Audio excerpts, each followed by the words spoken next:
Chapter 884. Although the waters of the three-way black market were deep, that was only for ordinary people. Tang Li wasn't afraid of the waters here. However, there were some conditions he had to discuss with Ning Jing. He looked at Ning Jing from head to toe before saying coldly, "How much silver do you want back?" Ning Jing silently exhaled in relief. She knew that Tang Li's question meant she had a chance. "I can't estimate the amount of silver and land deeds. In any case, it's enough for me to spend for the rest of my life," Ning Jing replied. She had no idea how much silver was in the treasury, nor did she have a key. Myriad Merchant Hall's wealth was in Ning Cheng's hands alone. No matter how much she sacrificed for Cloud Realm Trade Consortium, she had no right to claim it.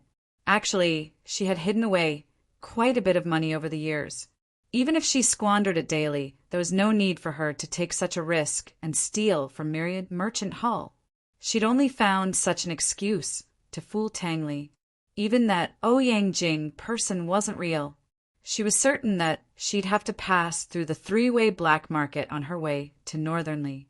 As long as she could get there, she'd have a chance to shake off Tang Li. "Tang Li, let's meet again after this night." "Let's never meet again." "D-Clan, let's meet again after this night." "We won't meet again in our next lives." Tang Li had no idea of the truth. He only assumed that Ning Jing had gone to the black market to find a chance to send a message to Ning Cheng and ask for help from the Ning clan. He wasn't coveting Myriad Merchant Hall's wealth, but asking Ning Jing like that just now was a test to see the true extent of Myriad Merchant Hall's wealth. "What? Your Myriad Merchant Hall only has that much in its treasury? Nothing else?" Tang Li probed again. Of course Ning Jing knew there was more, but even if she was leaving the D-Clan, she wouldn't reveal any more of its secrets. She arched her brows and smiled. "Of course there's more, but I can't take it away, nor do I want it. Come on, you'll know once you see."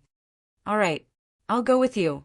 Upon hearing Tang Li's words, Ning Jing's mood, which had been gloomy for the past few days, suddenly brightened up. For some reason, she also felt a little sad. Sad.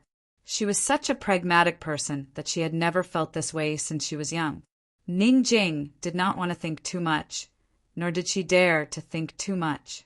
She decisively ignored the feelings deep in her heart and patted Tang Li's shoulder casually. "Since you trust me, I'll give you half of the money when I get it. When we return to the Tang sect, take good care of me. How about that?" Her eyes were bright and her face was full of generosity. She spoke as if she was telling the truth. Tang Li didn't answer her.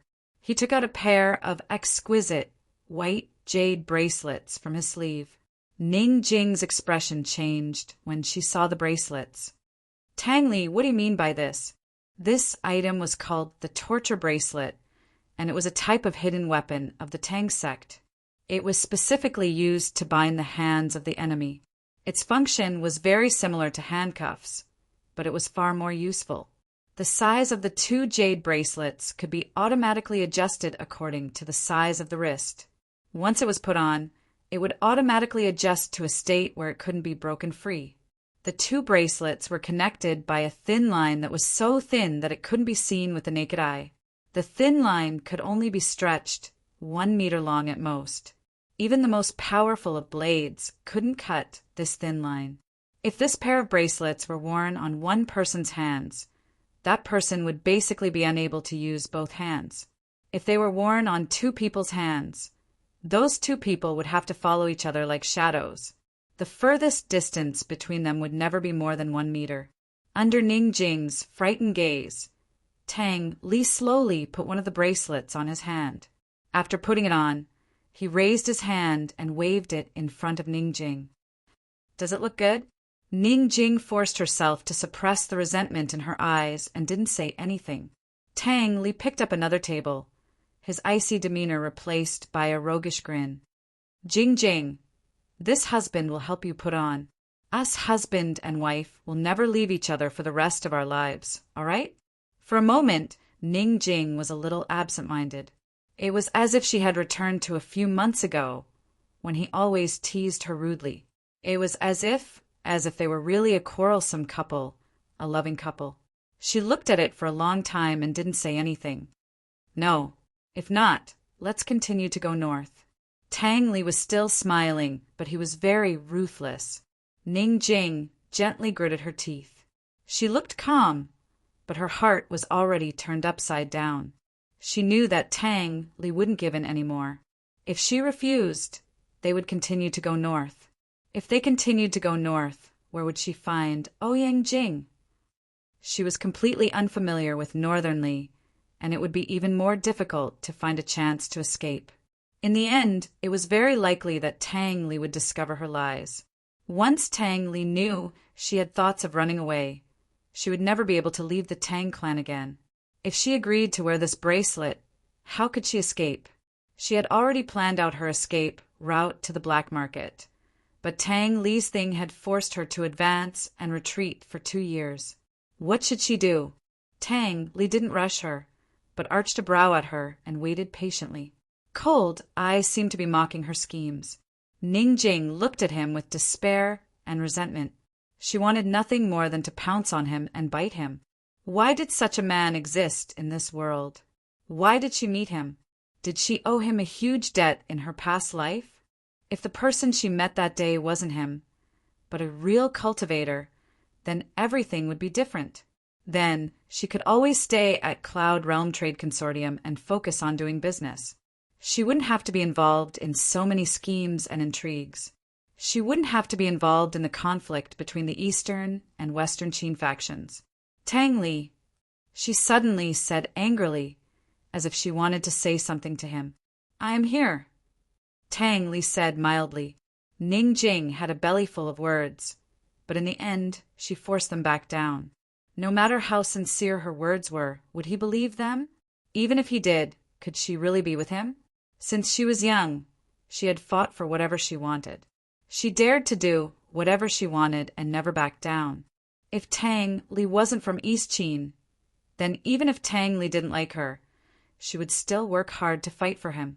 But Tang Li wasn't only from East Qin, but also loyal and devoted. She couldn't fight for him even if she wanted to. She would run away from the D clan, but she would never betray them. In the end, her bellyful of heartfelt words melted into a tender laugh. All right, help me put on. From now on, you and I will be husband and wife, never leaving each other. So speaking, she added resolutely, we'll be together in our next life too. All right, Tang Li agreed gladly. He lowered his head and helped Ning Jing put on the bracelet, as if he was helping his wife put on a piece of jewelry. Ning Jing watched him with a cold smile in her heart. Never leaving each other? How could there be such a thing in this world? Cutting off one of her hands and not leaving each other would be a joke. Tang Li, let's be together in our next life. After putting on the jade bracelet, Ning Jing raised her hand to examine it and smiled. It looks pretty good. If you like it, I'll give it to you. Wear it all the time. Tang Li smiled back. Ning Jing became serious. Let's make this clear first. Once we get out of the black market, you'll take it off for me immediately. Tang Li did not answer her. He covered Ning Jing's face with a veil and said mildly, let's go. In order to hide her identity, Ning Jing did not bring Tang Li through the secret passage. She naturally had ways to disguise her identity and avoid detection. Actually, Tang Li also had many ways to enter the three-way black market, but he remained calm and collected. Just as they passed through the last checkpoint, Tang Li discreetly gave the gatekeeper a look, but Ning Jing did not notice. As the night deepened, the black market became livelier, especially the auction house and gambling house. After Tang Li and Ning Jing passed through the checkpoint, Ning Jing led him to the nearest gambling house. Tang Li could tell at a glance that this gambling house belonged to Myriad Merchant Hall. Just as the silence was drowned out by the crowd, Tang Li whispered, "Are we going to the treasury now?" "Of course. This is the busiest time for Myriad Merchant Hall, so it's the best time. I know of a secret passage. When we get there, help me deal with those guards. Once we get what we need, we'll leave through the secret passage." Ning Jing whispered, Ahead of them was Myriad Merchant Hall's busiest gambling house. Once they were inside, she would sever her hand when Tang Li was not paying attention and create chaos to escape. There was a secret passage in this gambling house that led to Myriad Merchant Hall's private passage. She would be safe as long as she escaped into the secret passage. With Myriad Merchant Hall's guards around, Tang Li would not be able to enter. Ning Qing was in the army anyway. With her current status, she still had some say in Myriad Merchant Hall. Those guards would definitely not dare to block her way. She could just make up an excuse to leave when the time came. Once the matter was exposed, Ning Cheng would not be able to interrogate these guards even if he came back. Ning Jing was definitely a businesswoman. In her opinion, it was worth it to exchange a hand for the child in her womb and her own freedom. Gradually, the two of them were drowned in the crowd. There were people all around them, and it was extremely crowded. Tang Li lowered his eyes, his expression complicated. As they walked, he suddenly reached out and pulled Ning Jing into his arms to protect her from being bumped into. He hugged her a little tightly and said in a low voice, "You'd better be good. Don't play any tricks." "You're thinking too much," Ning Jing said mildly. She was paying attention to the gamblers around them. Gamblers had many taboos. Being disturbed when placing a bet was one of the most taboo things. As long as she found a slightly more aggressive person and crashed into him, it was guaranteed that the whole place would be in an uproar in the time it took to brew a cup of tea. Soon, Ning Jing set her eyes on a well-built man in luxurious clothes. She glanced at the chips on the table and saw that there were not many left. Without a doubt, this man had lost a lot of money. People who lost money had a fiery temper. They were just worrying about where to vent their anger. As long as she crashed into him, gradually they were getting closer and closer to the man. At this moment, someone suddenly squeezed over from the right. "Be careful!" Tang Li exclaimed. He hurriedly protected Ning Jing and moved to the side to avoid it. "You didn't get hit, right?" Tang Li asked. I'm fine," Ning Jing replied mildly. Actually, even if she had been hit, it would not have been a big deal. That person's movements were not big. The two of them had already fallen out. Why did he have to protect her like this? Ning Jing realized that she suddenly missed Tang Li's embrace. After today, she was afraid that she would never be able to be hugged and protected by him like she was now. She only needed to raise her head and she would be able to see his immortal-like, handsome face. Step by step, they moved forward in the crowd. Seeing that they were about to reach their target, Ning Jing still did not make a move. In the end, they walked past their target and nothing happened. Ning Jing soon steeled her heart to look for her second target. Unfortunately, the opportunity was right in front of her, but she still missed it. She then looked for a third and fourth target. Still, she could not make a move. Most of the time, a hug was enough to make people reluctant to part with it for the rest of their lives. If they went any further, they'd reach the secret passageway. Ning Jing had no choice but to make a choice.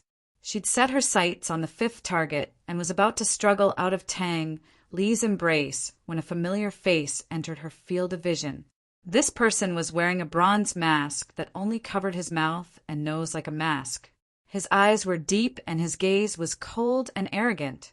Ning Jing, who had always been calm, suddenly trembled. This was because this person was none other than her own brother, the master of Myriad Merchant Hall, Ning Cheng. Chapter 885. Ning Cheng. Ning Jing never expected to run into Ning Cheng here. Shouldn't he be in the army camp? Although Ning Cheng was the master of Myriad Merchant Hall, he rarely interfered with business matters after Tianning's civil unrest. What was he doing here at a time like this? Ning Jing only knew that Eastern and Western Qin had stopped fighting, but she didn't know the details. Nor did she know that Han Yunqi had already returned to Long Fei Ye's side. Her second thought was whether Han Yunqi had come with Ning Cheng. Actually, there was one thing she couldn't figure out. Han Yunqi must have long known about the relationship between the Tang clan and Long Fei Yi. But why didn't she tell Ning Cheng? She had been waiting since she was brought back to the Tang clan. But when the elders of Cloud Realm Trade Consortium went to find Tang Li to negotiate, she was certain that Han Yunqi hadn't told Ning Cheng the truth. As the princess of Western Qin, what kind of good intentions could Han Yunqi have? Ning Jing had her suspicions, but she couldn't care less when she couldn't even protect herself. She was flustered and didn't know what to do. Subconsciously, she lowered her head, afraid that Ning Cheng would recognize her. But she quickly realized she was wrong. She was wearing a veil, while Tang Li wasn't covering his face. As soon as he recognized her, Ning Cheng would be able to guess her identity. What to do? Ning Jing wanted to calm down and think of a solution. There had to be a way, but she couldn't calm down no matter what. Ning Qing was at three-way black market, which meant her plan had failed. She wouldn't be able to escape today. Once she left three-way black market, she'd never get another chance. Panic, gloom, fright, despair, and grievance flooded her heart. Ning Jing suddenly felt very tired and wanted to cry her heart out. What should she do? Although she had brothers and sisters, she had never relied on them since she was young. She had always been stubborn and strong. At this time, she suddenly wanted someone to rely on and tell her what to do. Her brother was right in front of her, and her husband was right beside her, but she couldn't rely on either of them. Ning Cheng had just finished inspecting the auction house and was about to go rest. However, when he passed by the casino, he unconsciously walked in.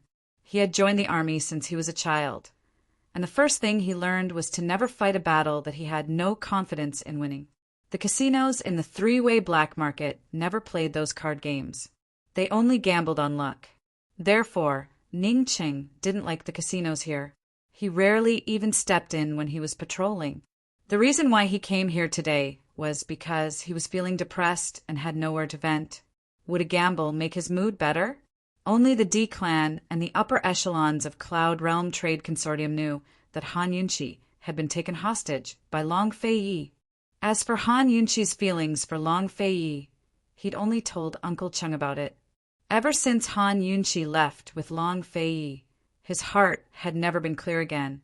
"Bring out 30,000 chips," Ning Cheng said coldly to Uncle Cheng. "Master, you've never stopped gambling," Uncle Cheng reminded him in a low voice. "I said bring out 30,000 chips. Do I need to repeat myself a third time?"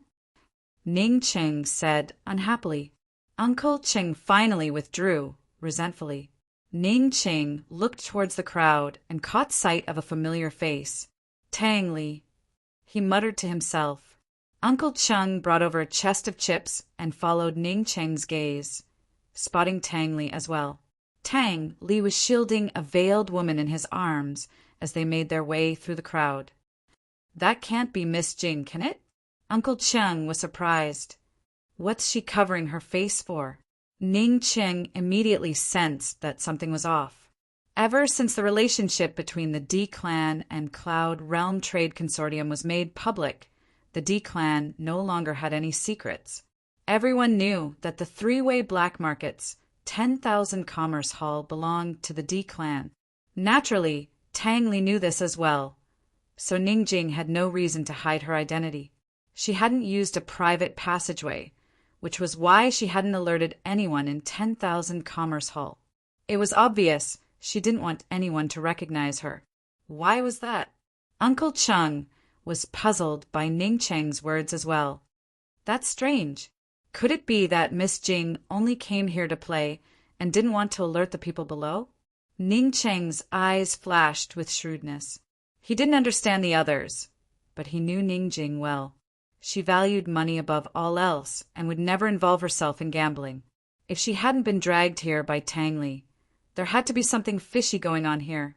Ning Cheng thought it over for a while before lowering his head to whisper some instructions in Uncle Cheng's ear. Then he turned and entered the secret passageway. Tang Li hadn't discovered Ning Cheng yet, but Ning Jing knew that Ning Cheng had already discovered them. She'd seen Ning Cheng whispering to Uncle Cheng. She wanted nothing more than to drag Tang Li away. Indeed, they were riding a tiger and couldn't get off. If she left immediately with Ning Cheng's intelligence, he would definitely suspect her. The three-way black market and the three-way battlefield were all under Ning Cheng's influence. She and Tang Li couldn't escape. In her panic, her hand inadvertently touched her abdomen, and she couldn't take it away. She gently placed her hand on her abdomen, which was already showing signs of pregnancy, and suddenly calmed down. She suddenly realized that there was still one person in the world she could rely on and give her strength. This person was the little life in her abdomen, the trace that Tang Li had left for her, the only memory she could take away. As a mother, she was strong. After calming down, Ning Jing quickly sorted out her thoughts. Whether she had a chance to escape or not, she had to deal with Ning Cheng first and dispel Ning Cheng's suspicion of her and Tang Li. Otherwise, Tang Li would definitely die in the three-way black market. Thinking of this, Ning Jing suddenly grasped Tang Li's hand in fear. Tang Li didn't know how fragile the heart of the woman in his arms was. He whispered, "What are you doing?" Before Ning Jing could answer, a lean middle-aged man appeared out of nowhere. He grabbed Tang Li's hand and stuffed a handful of chips into it. Young master, I'm really unlucky tonight. It's obvious that this is your first time here. Please help me bet a few rounds to change my luck." Ning Jing could tell at a glance that this lean man was sent by Uncle Cheng. He was an actor, but anyone who was hooked, no matter how strong their willpower was, would lose to the point that they would go bankrupt. Did Ning Cheng want Tang Li to defeat the entire Tang sect? If Tang Li really defeated the Tang sect, she wouldn't have to worry about the hidden weapons anymore. However, this would definitely be a fatal blow to Tang Li.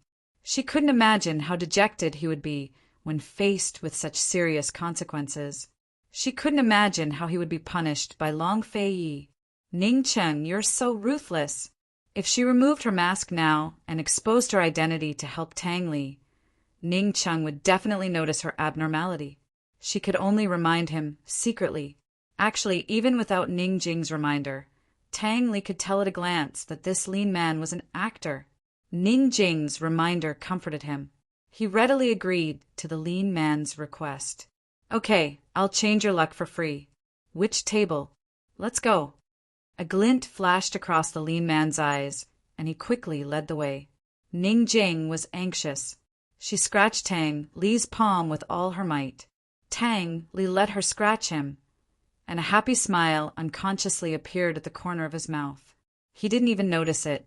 Finally, Ning Jing couldn't help but whisper, "Tang Li, this is a trap."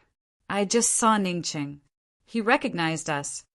Tang Li also whispered, my Jingjing's heart is finally on my side this time."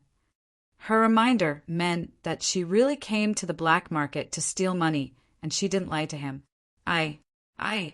Ning Jing suddenly didn't know how to explain herself, so she decided to let Tang Li misunderstand her until the end.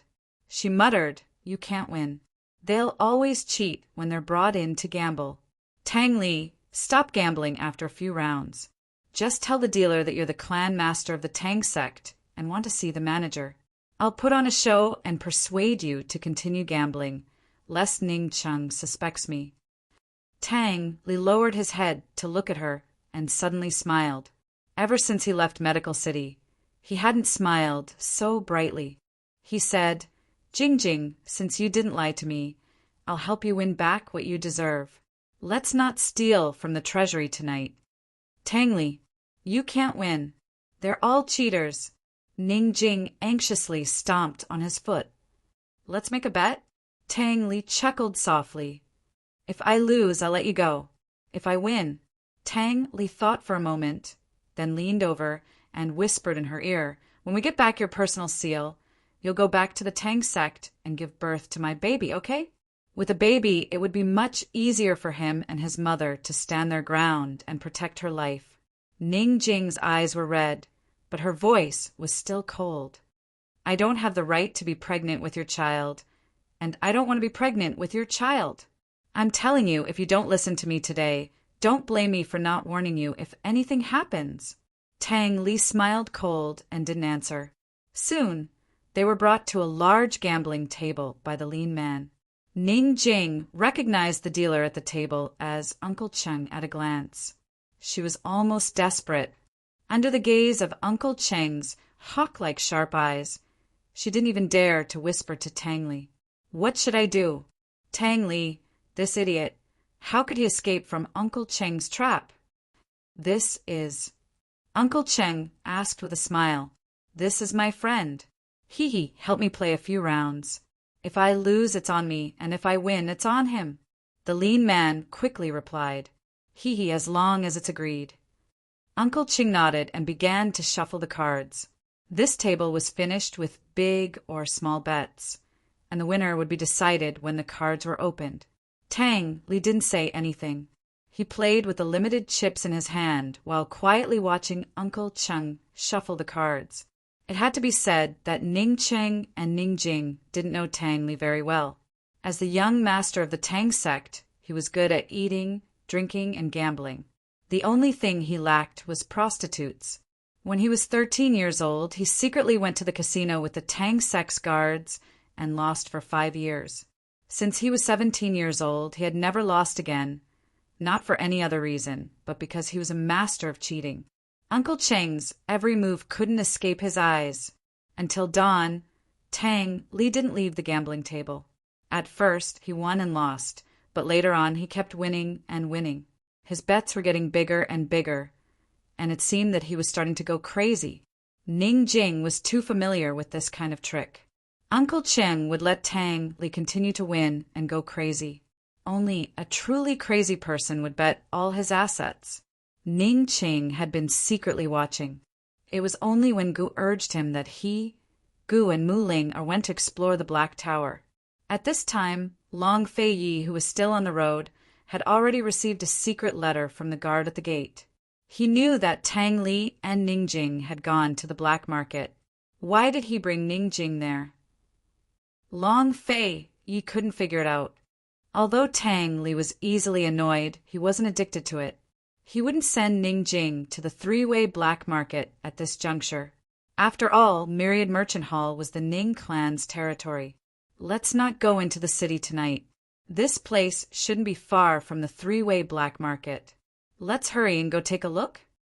Han Yunqi said, seriously. She was afraid that Long Fei Yi wouldn't agree, so she patted her leg. "It'll be fine as long as I change my bandages on time. Food won't help much." Long Fei Yi finally agreed. He said, "If we're fast, we can reach in 5 days and nights. We'll rest at the three-way black market. It's not far from the Black Tower." Han Yunqi hadn't seen Tang Li for a long time. She missed him.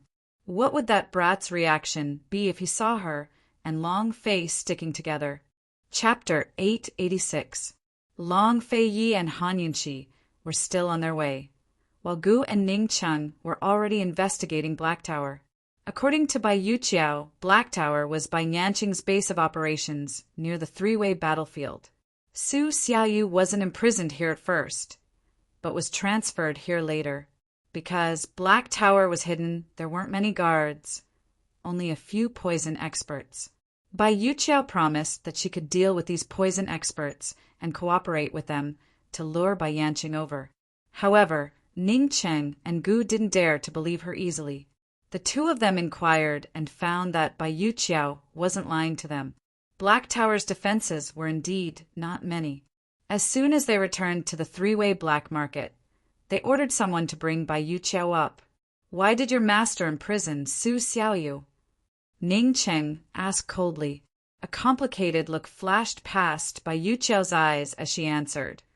"Master heard that Han Yunqi treats her subordinates very well, especially Su Xiaoyu. She practically treats her like a younger sister. I reckon that Master kidnapped Su Xiaoyu to threaten Han Yunqi." As soon as she said this, Ning Cheng and Gu both laughed out loud at the same time, as if they had heard the funniest joke in the world. However, the two of them didn't laugh for long. Seeing that the other party was also laughing, they stopped at the same time. It made the two of them feel a little awkward, and they avoided each other's gaze. Bai Yuqiao's heart, liver, Spleen, lungs, and kidneys trembled from their laughter. One had to know that Gu's laughter was already terrifying enough, and with Ning Cheng's addition, it was simply unbearable. After Ning Cheng and Gu stopped at the same time, they both fell silent. They both waited for the other to speak first, afraid that they would bump into each other and embarrass themselves. Gu Qishao silently cursed to himself. "I've seen ghosts." Ning Cheng's face was as cold as ice. After waiting for a moment, seeing that Gu didn't intend to speak, he coughed a few times. Hearing Ning Cheng's light cough, Gu knew that Ning Cheng wanted to speak, so he didn't say anything. Was this another kind of tacit understanding? For some reason, Gu suddenly thought of Long Fei. The feeling of getting along with Ning Cheng was very similar to getting along with Long Fei. But compared to Ning Cheng, Gu Qishao preferred to go against Long Fei. The man was too much of a challenge for him. "Bai Yuqiao, do you think I'm an idiot? Or do you think your master is an idiot? Su Xiaoyu is just a servant girl. She's not Gu Beiwa. How can Bai Yuqiao use her to threaten Han Yunqi? Speak." Ning Cheng questioned cold.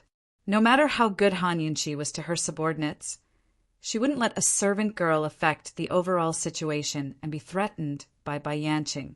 Bai Yanqing must have a deep reason for imprisoning Su Xiaoyu. Gu rubbed his chin and asked seriously, "Bai Yuqiao, do you think your master is an idiot, or is Ning Cheng the idiot?" Ning Cheng's face darkened. He was about to explode when Gu walked to Bai Yuqiao's side and squatted down. He lifted her chin with interest and asked with a chuckle, "Or do you think my poison lass is an idiot?" Bai Yuqiao's face was already disfigured. She knew very well how scary and ruthless Gu's smile was. If Ning Cheng was the one interrogating her, she would have a chance to use poison and escape. However, Ning Cheng wasn't stupid. He would always drag Gu into the interrogation. The poison techniques she had learned from her master for so many years were completely useless in front of Gu. Because of the perplexing butterfly illusion, Bai Yuqiao immediately compromised. She had originally wanted to save her last bargaining chip to target Ning Cheng and Gu. However, it seemed that she wouldn't be able to do so now. When she said this, Ning Cheng and Gu's expressions changed. They looked at each other at the same time. Whoever had the perplexing butterfly illusion would have the world. Ning Cheng had heard of this legend before. As for Gu, he had been searching for a way to break the perplexing butterfly illusion for the past 2 years. Ning Cheng was about to speak, but Gu beat him to it. He asked coldly, "How did your master know that Su Xiaoyu knows the whereabouts of the perplexing butterfly illusion?" When he heard this, Ning Cheng fell silent. Was the perplexing butterfly illusion really in Han Yunqi's hands? Han Yunqi had never mentioned it to him. She was now with Long Fei. Could the perplexing butterfly illusion have fallen into Long Fei's hands? Master said that Su Xiaoyu and Bailey Mingxiang are the same. They are both Han Yunqi's personal maidservants. Moreover, they both learned poison arts from Han Yunqi. Therefore, Su Xiaoyu might know about it. Bai Yuqiao hurriedly replied. A trace of craftiness flashed through Gu's eyes. He asked, like Bailey Mingxiang? Could it be that he also suspects Bailey Mingxiang? Gu was very close. Bai Yuqiao was so scared that he didn't dare to hide anything. Yes, yes. Ha! Gu laughed. Who are you trying to fool? You think you can be sure just by learning poison arts?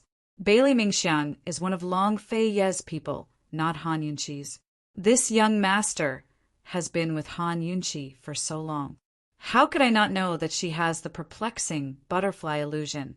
Let me tell you, if you don't tell me the truth, it won't be as simple as just disfiguring your face. Bai Yuqiao was scared out of his wits. He hurriedly explained, Actually, Master isn't suspecting Han Yunqi. He should be suspecting Long Fei, because Bailey Mingxiang's blood is very strange. It's very likely that it can break the perplexing butterfly illusion. Gu was overjoyed. This was exactly what he wanted to hear from Bai Yuqiao. So, What you're saying is that the perplexing butterfly illusion is in Long Fei Ye's hands and not Han Yunqi's. Gu's question was directed at Ning Cheng. He knew everything about the perplexing butterfly illusion. Bailey Mingxiang's blood was beauty's blood and could indeed break the perplexing butterfly illusion. He knew everything, but he had to use Bai Yuqiao to tell Ning Cheng. Only then would Ning Cheng believe that the perplexing butterfly illusion was in Long Fei Ye's hands and not cause trouble for Han Yunqi. Ning Cheng, who had been silent all this time, muttered to himself, Su Xiaoyu and Bailey Mingxiang are both learning poison arts from Han Yunqi. Is your master suspecting that Han Yunqi is helping Long Fei Yi break the perplexing butterfly illusion? Su Xiaoyu and Bailey Mingxiang are both involved? Gu chuckled inwardly. Ning Cheng was quite smart. That's right, that's right. Bai Yuqiao quickly nodded. Gu pretended to be sad as he sighed. Hee, this young master is so good to poison lass. She actually didn't tell me a secret as big as the perplexing butterfly illusion. If she had told me, I would have definitely helped her trick the perplexing butterfly illusion into her hands. Gu did his best to act, working hard to make Ning Cheng point the finger at Long Fei. Unfortunately, Ning Cheng wasn't listening to him. Ning Cheng was already distracted. Ning Cheng gave a bitter laugh in his heart. He thought that perhaps Han Yunqi and Long Fei were studying the perplexing butterfly illusion right now.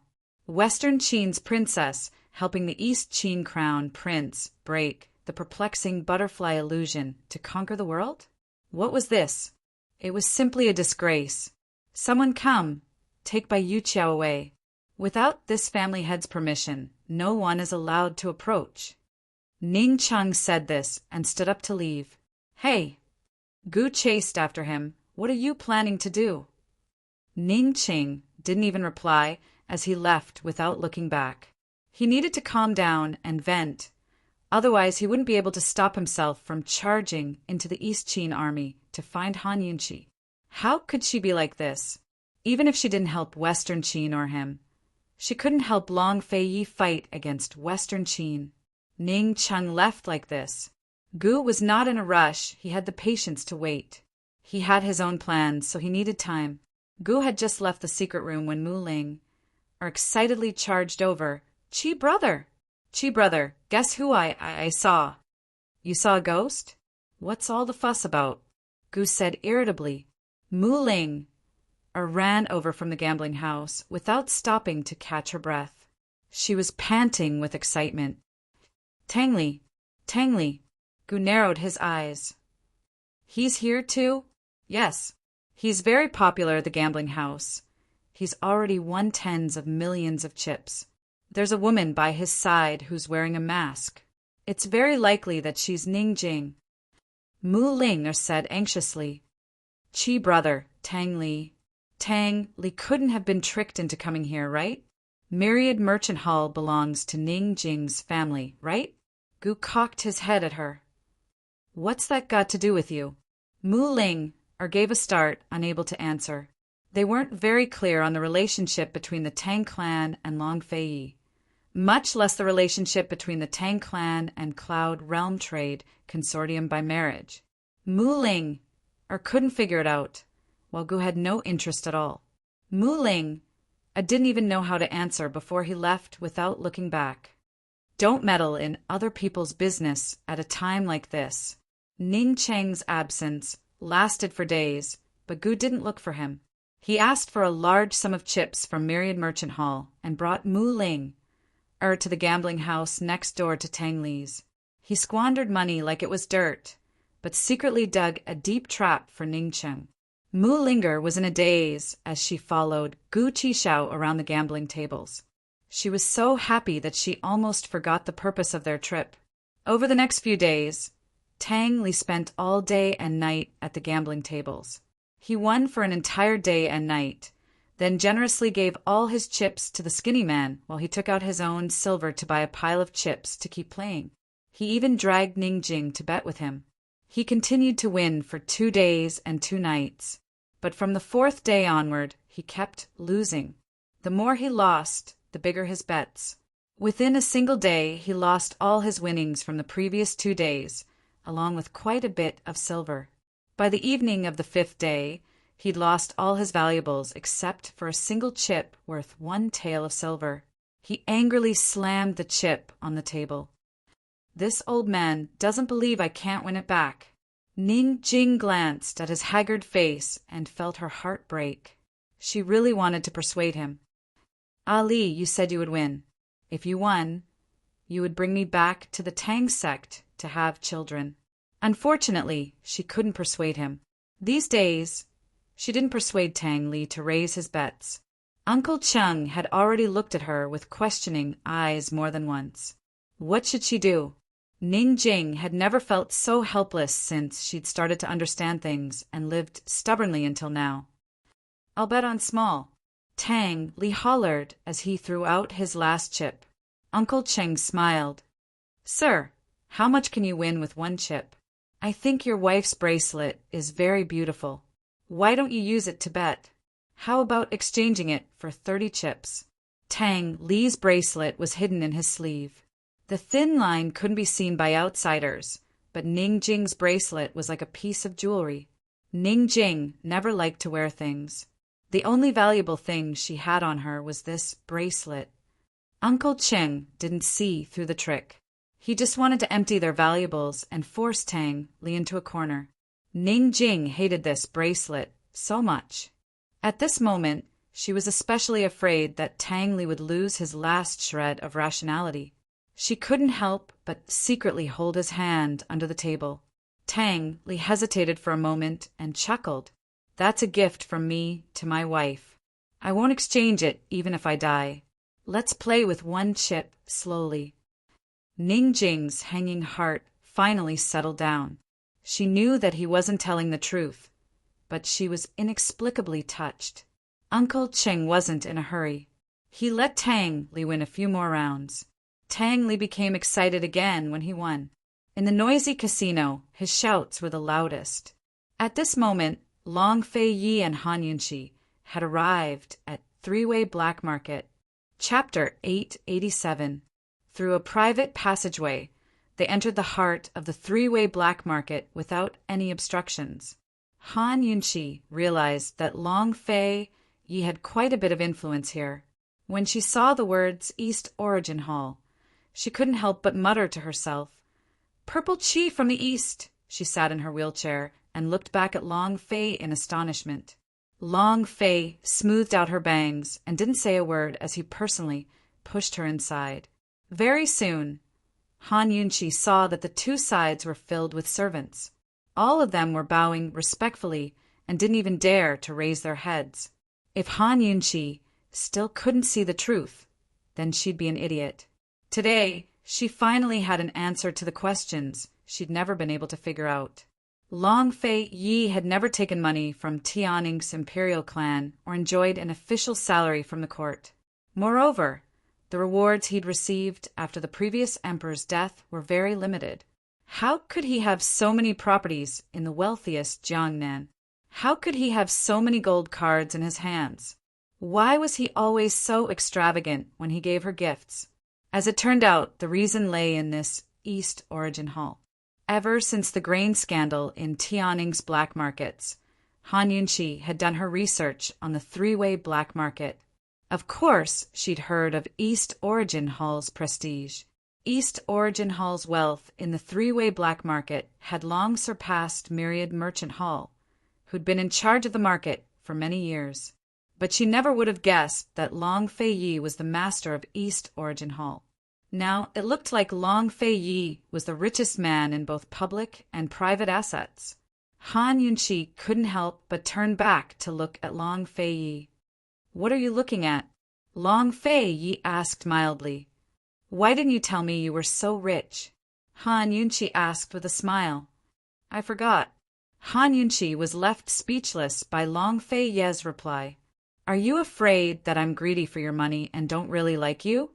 Han Yunxi asked jokingly. Long Fei Yi only ignored Han Yunxi's jokes. He retorted, "Then are you greedy?" "Yes." Han Yunxi nodded immediately. Without another word, Long Fei Yi took out a key from his sleeve and handed it to Han Yunqi. For you. On the side, Su Donglin and Bailey Mingxiang were both stunned. Long His Highness doted on the princess, but they never expected him to spoil her so much. That key was the key to the East Origin Palace's treasury. Before the East Qin Empire was restored, the East Origin Palace's treasury was equivalent to the East Qin Empire's national treasury. Over the years, besides the limited subsidies the Tianning court gave to the Bailey Navy, all of East Qin's expenses came from this treasury. Su Donglin immediately thought of Tang Zijin, Aunt Ru, and General Bailey's stern faces. If they knew of His Highness's actions, who knew what their expressions would look like? Bailey Mingxiang looked at His Highness's tall figure from behind, his heart filled with complicated feelings. When they first met, he never expected that the cold and detached man could dote on a woman so unconditionally.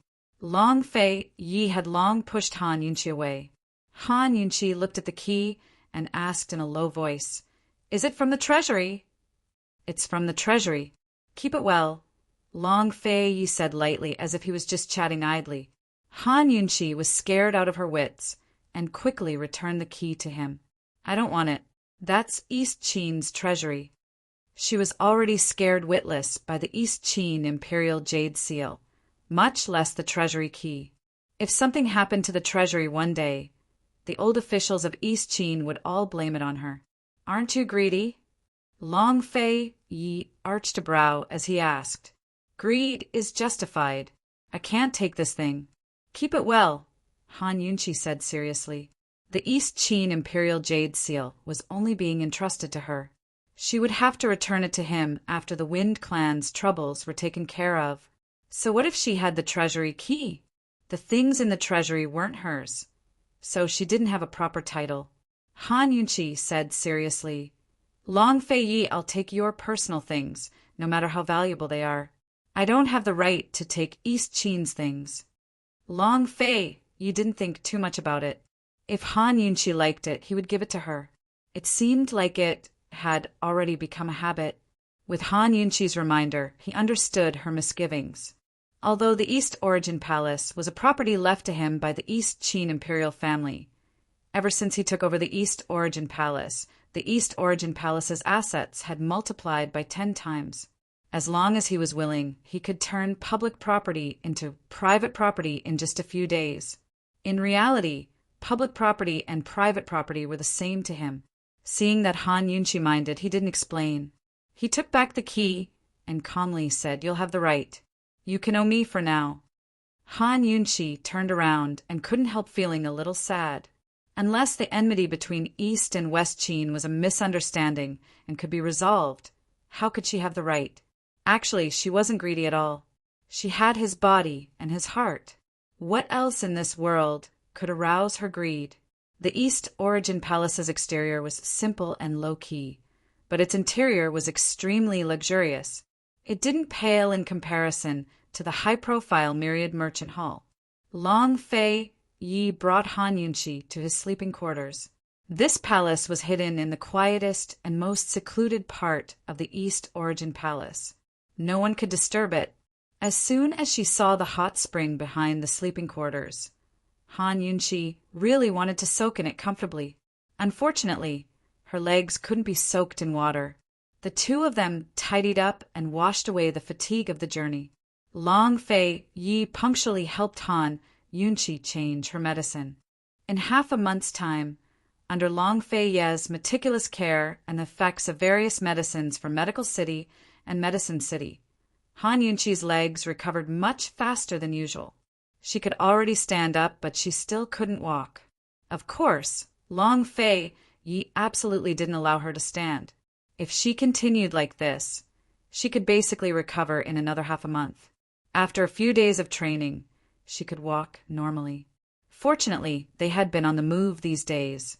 Otherwise, with Han Yunqi's temperament, she really wouldn't be able to sit still.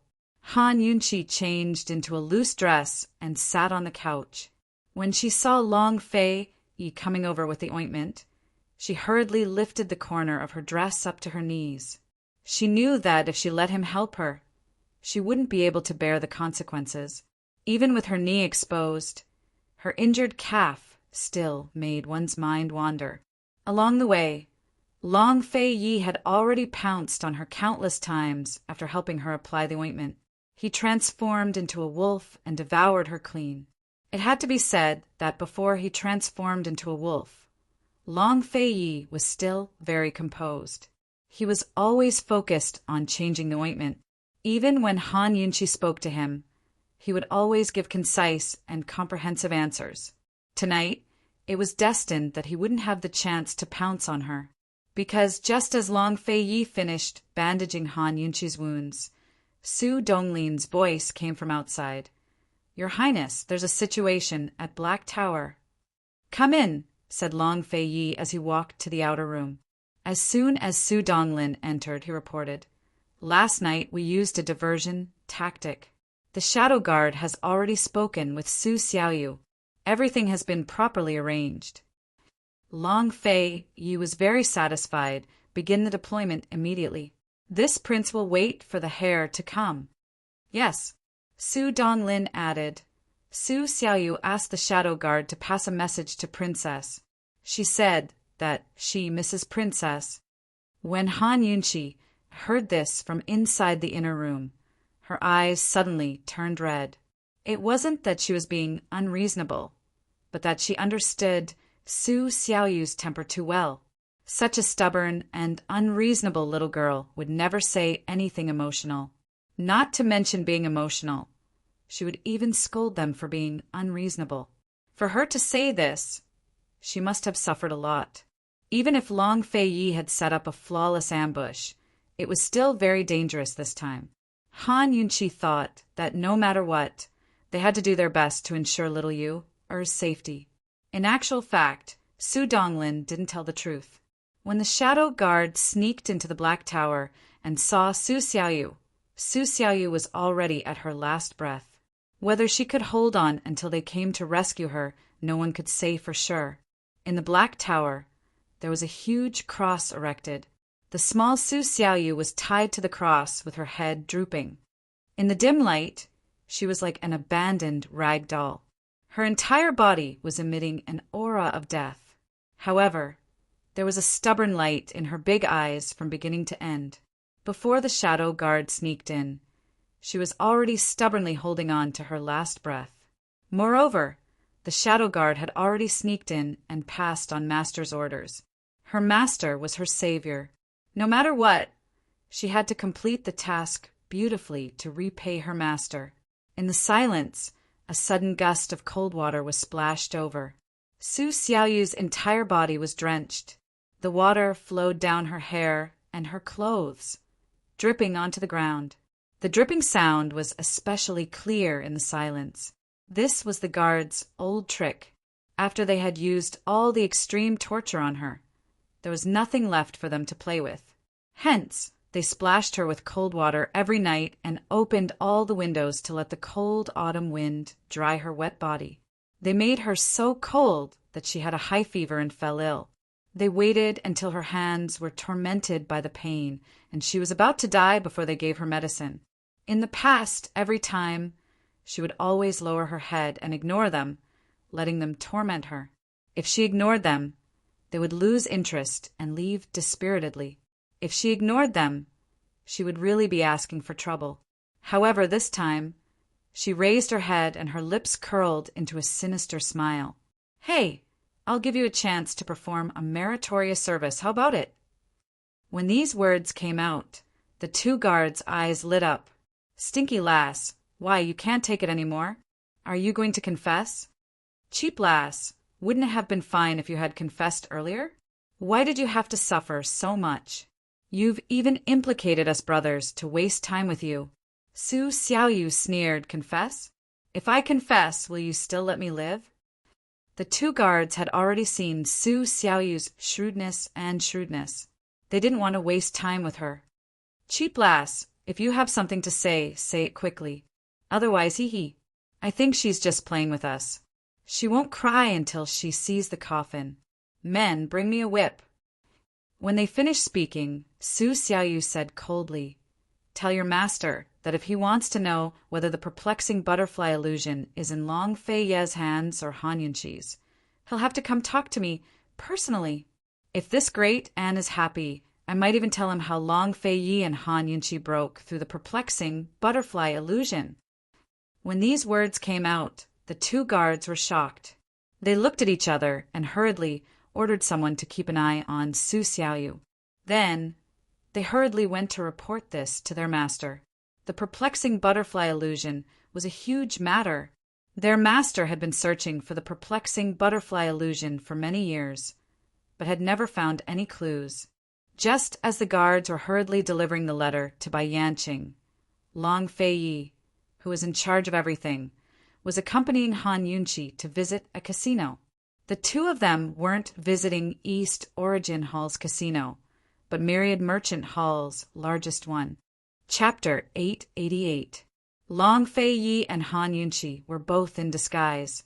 Long Fei Yi was dressed in white and wore a silver mask, concealing some of the domineering aura of an emperor. He was like a mysterious, noble young master, making others want to approach him but not dare to. Han Yunshi was dressed as a man and had a mustache stuck on.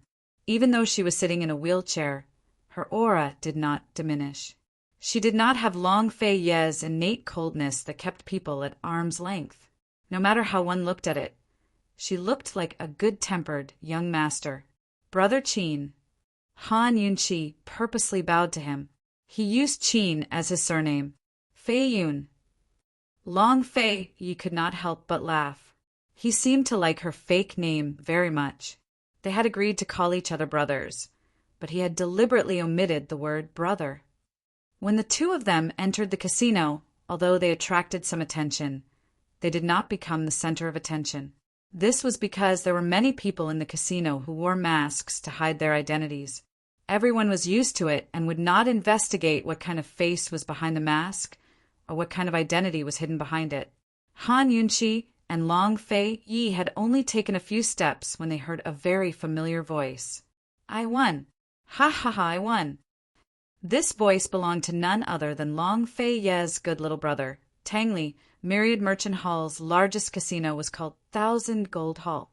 Some people said it meant to throw away 1,000 gold pieces at once, but gamblers like to interpret it as spending 1,000 gold pieces and coming back again. In terms of casino business, East Origin Hall and Golden Wing Hall could not compare to Myriad Merchant Hall. It could be said that 1,000 Gold Hall was the most popular casino in the three-way black market and also the most secretive. Therefore, since the establishment of this casino, no one dared to be too high-profile here. Tang Li was the first. His shouts completely drowned out the noise of the casino. Every shout was enough to attract the attention of everyone present. It even attracted the gamblers from the neighboring halls. Long Fei Yi and Han Yunshi looked at each other without saying anything. If the shadow guard had not sent a lot of secret letters to Long Fei Yi to report the situation of Tang Li's casino, Han Yunshi would really think that Tang Li had fallen into a trap and was unable to extricate himself. Actually, the moment Tang Li entered the three-way black market, the guards at the entrance had recognized him and reported the news to East Origin Hall. The shadow guard immediately reported the news to Long Fei Yi. At the same time, he sent an informant to follow Tang Li to understand the situation. At first, the informant also thought that Tang Li had fallen into a trap at the gambling table. It was not until Tang Li recognized the informant and gave him a few glances that the informant realized that Tang Li was still conscious. The masked woman beside him should be Ning Jing, right? Han Yunshi whispered. Long Fei Yi also whispered. He pushed Han Yunshi through the crowd and approached the gambling table where Tang Li was. Although this gambling table had become the focus of the entire three-way black market, most people still gathered around to watch. They did not dare to sit at the table. Occasionally, someone would throw in some chips to rub off on Tang Li's luck. After all, Tang Li's luck was extremely good today, and he kept winning. Different gambling tables had different standards. The gambling table where Tang Li was at required that the first bet must not be less than 30 million chips. It was the gambling table with the highest starting point in the entire black market. If one wanted to get a seat and comfortably sit down to gamble, they would have to fork out 30 million silver. After all, this was not a small sum. Therefore, other than Tang Li, there were only 3 middle-aged men sitting at the large oval table. Long Fei Yi threw in 60 million chips at the beginning. He had 30 million chips, and Han Yunqi had 30 million chips. The two of them sat on the right side of Tang Li. Tang Li was so excited that he only glanced at them and did not recognize who they were. Long Fei Ye's eyes flashed with a touch of displeasure. Han Yunqi looked at Ning Jing with interest. She found that Ning Jing seemed to have gained a little weight. As the saying goes, the body grows fat when the heart is broad. Ning Jing was under house arrest, but she still gained weight? Was she broad enough? Or was she confident enough to believe that she could turn the tables? Tang Li was doing well in the Tang sect. Why did he go to the Ning family's territory to gamble? Han Yunqi couldn't figure it out no matter how much she thought about it, so she naturally suspected Ning Jing. At this time, the dealer had already shuffled the cards and politely asked everyone to place their bets. Small. Still small. I'll bet 10 million. Tang Li slammed the table and stood up. If I don't play small, I'll write the word Tang upside down. For a moment, everyone's attention was on Tang Li. Han Yunqi rolled her eyes a few times.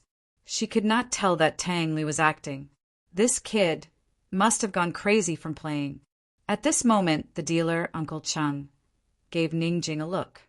This was already the 3rd time. Ning Jing could no longer ignore it. She sneered at Tang Li and said, "Since you're so sure, why don't you bet all your chips? What's the point of writing the word Tang upside down?" When Ning Jing said this, she secretly tugged at Tang Li.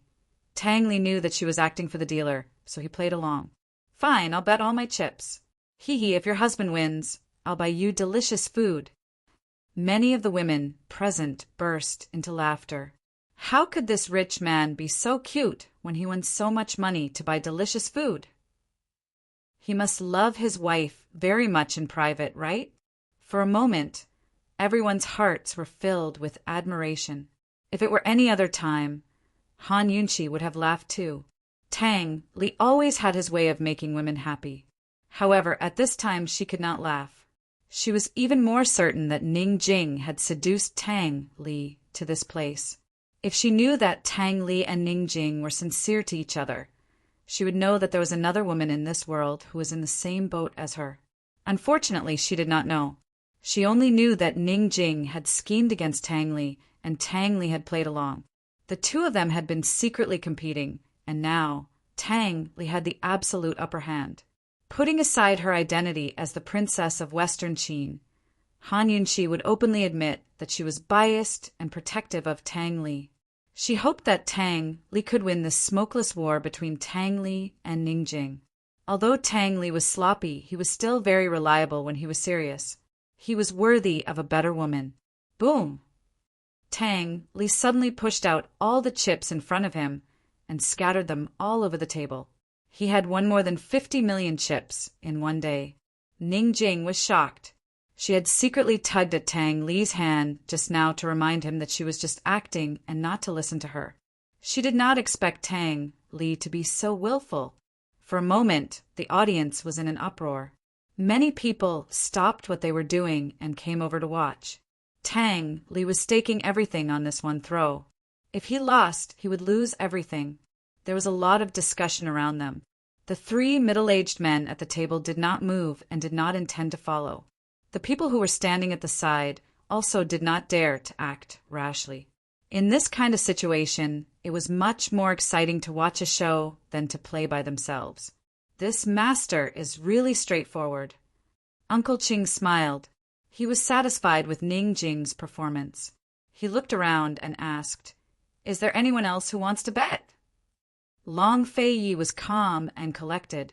He pushed out 5 million chips and bet on small like Tang Li.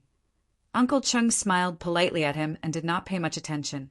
After all, there were too many people wearing masks in the venue. 5 million chips were nothing compared to Tang Li's chips. Tang Li glanced over and still did not take it to heart. Han Yunqi was no longer scolding Tang Li for being careless. Instead, she attributed it to her and Long Fei Ye's disguise being too good. Not going to play? Long Fei Yi whispered. Not interested. I'll just watch. Although Han Yunqi liked to bet, she did not play this kind of gambling game that did not have any technical content and relied on luck and cheating. She thought that it would not be a loss to use 30 million chips to exchange for a seat and return it after watching the show. Long Fei Yi did not persuade her. The dealer asked around again and was about to open the dice bowl after making sure that no one was betting. At this moment, an extremely deep and sexy voice came from outside the crowd and attracted everyone's attention. Wait, I want to bet. The voice was deliberately fake and could not be distinguished from the original voice. The crowd consciously opened up a path and saw a young man in black casually walking over. His black clothes were mysterious and low-key, but the mask on his face was extremely high-profile and showy. The mask was made of pure gold. Under the illumination of the lights, it was golden and especially bright. Compared to his high-profile appearance, the girl behind him was much more low-key. The girl was about 17 or 18 years old. She was dressed in a yellow robe and wore a white veil bamboo hat. Her entire head was covered and nothing could be seen. Han Yunqi, like everyone else, did not pay much attention to the yellow-robed girl. Her attention was on the black-clothed man's face. She wanted to go over and ask, "Sir, isn't the golden mask heavy?" Tang Li saw that his limelight was stolen and was a little unhappy. The black-clothed man and the yellow-robed girl had just sat down when he impatiently urged, "Hurry up if you want to bet. Don't waste my time." The black-clothed man glanced at the chips that had been placed and asked, "How much is this pile?" This Sir Tang bet over 50 million, and this Sir Qin bet 5 million. After Uncle Cheng finished explaining, he very professionally asked, "Sir, how much do the two of you want to bet?" The black-clothed man ignored Uncle Cheng and looked at the three middle-aged men who did not bet. He chuckled and asked, "You guys don't want to play?" The three middle-aged men were all steady people. They were not easy to block and loved money. They would not be impulsive and would not show off their power. The three of them simultaneously shook their heads. One of them politely smiled and said, "We just played a few rounds. Take a break and enjoy yourselves." Who knew that the black-clothed man's face would immediately change? "If you don't want to play, then go to the side. Don't ruin my mood." As he spoke, he looked at Long Fei Yi and Han Yunqi and waved his hand disdainfully. 5 million? If you can't afford to play, then go to the side. Don't hinder me and this sir from washing 1,000 gold hall with blood." When these words came out, Uncle Cheng's face slightly changed. Ning Cheng, who was hidden in the shadows, was even more displeased. Who else could this black-clothed man be other than Gu? Ning Cheng had just arrived. He originally wanted to find Gu to discuss the matter of Black Tower and the operation tomorrow. Who knew that he would actually stroll over to Tang Li's side? He and Mu Linger each had 60 million chips.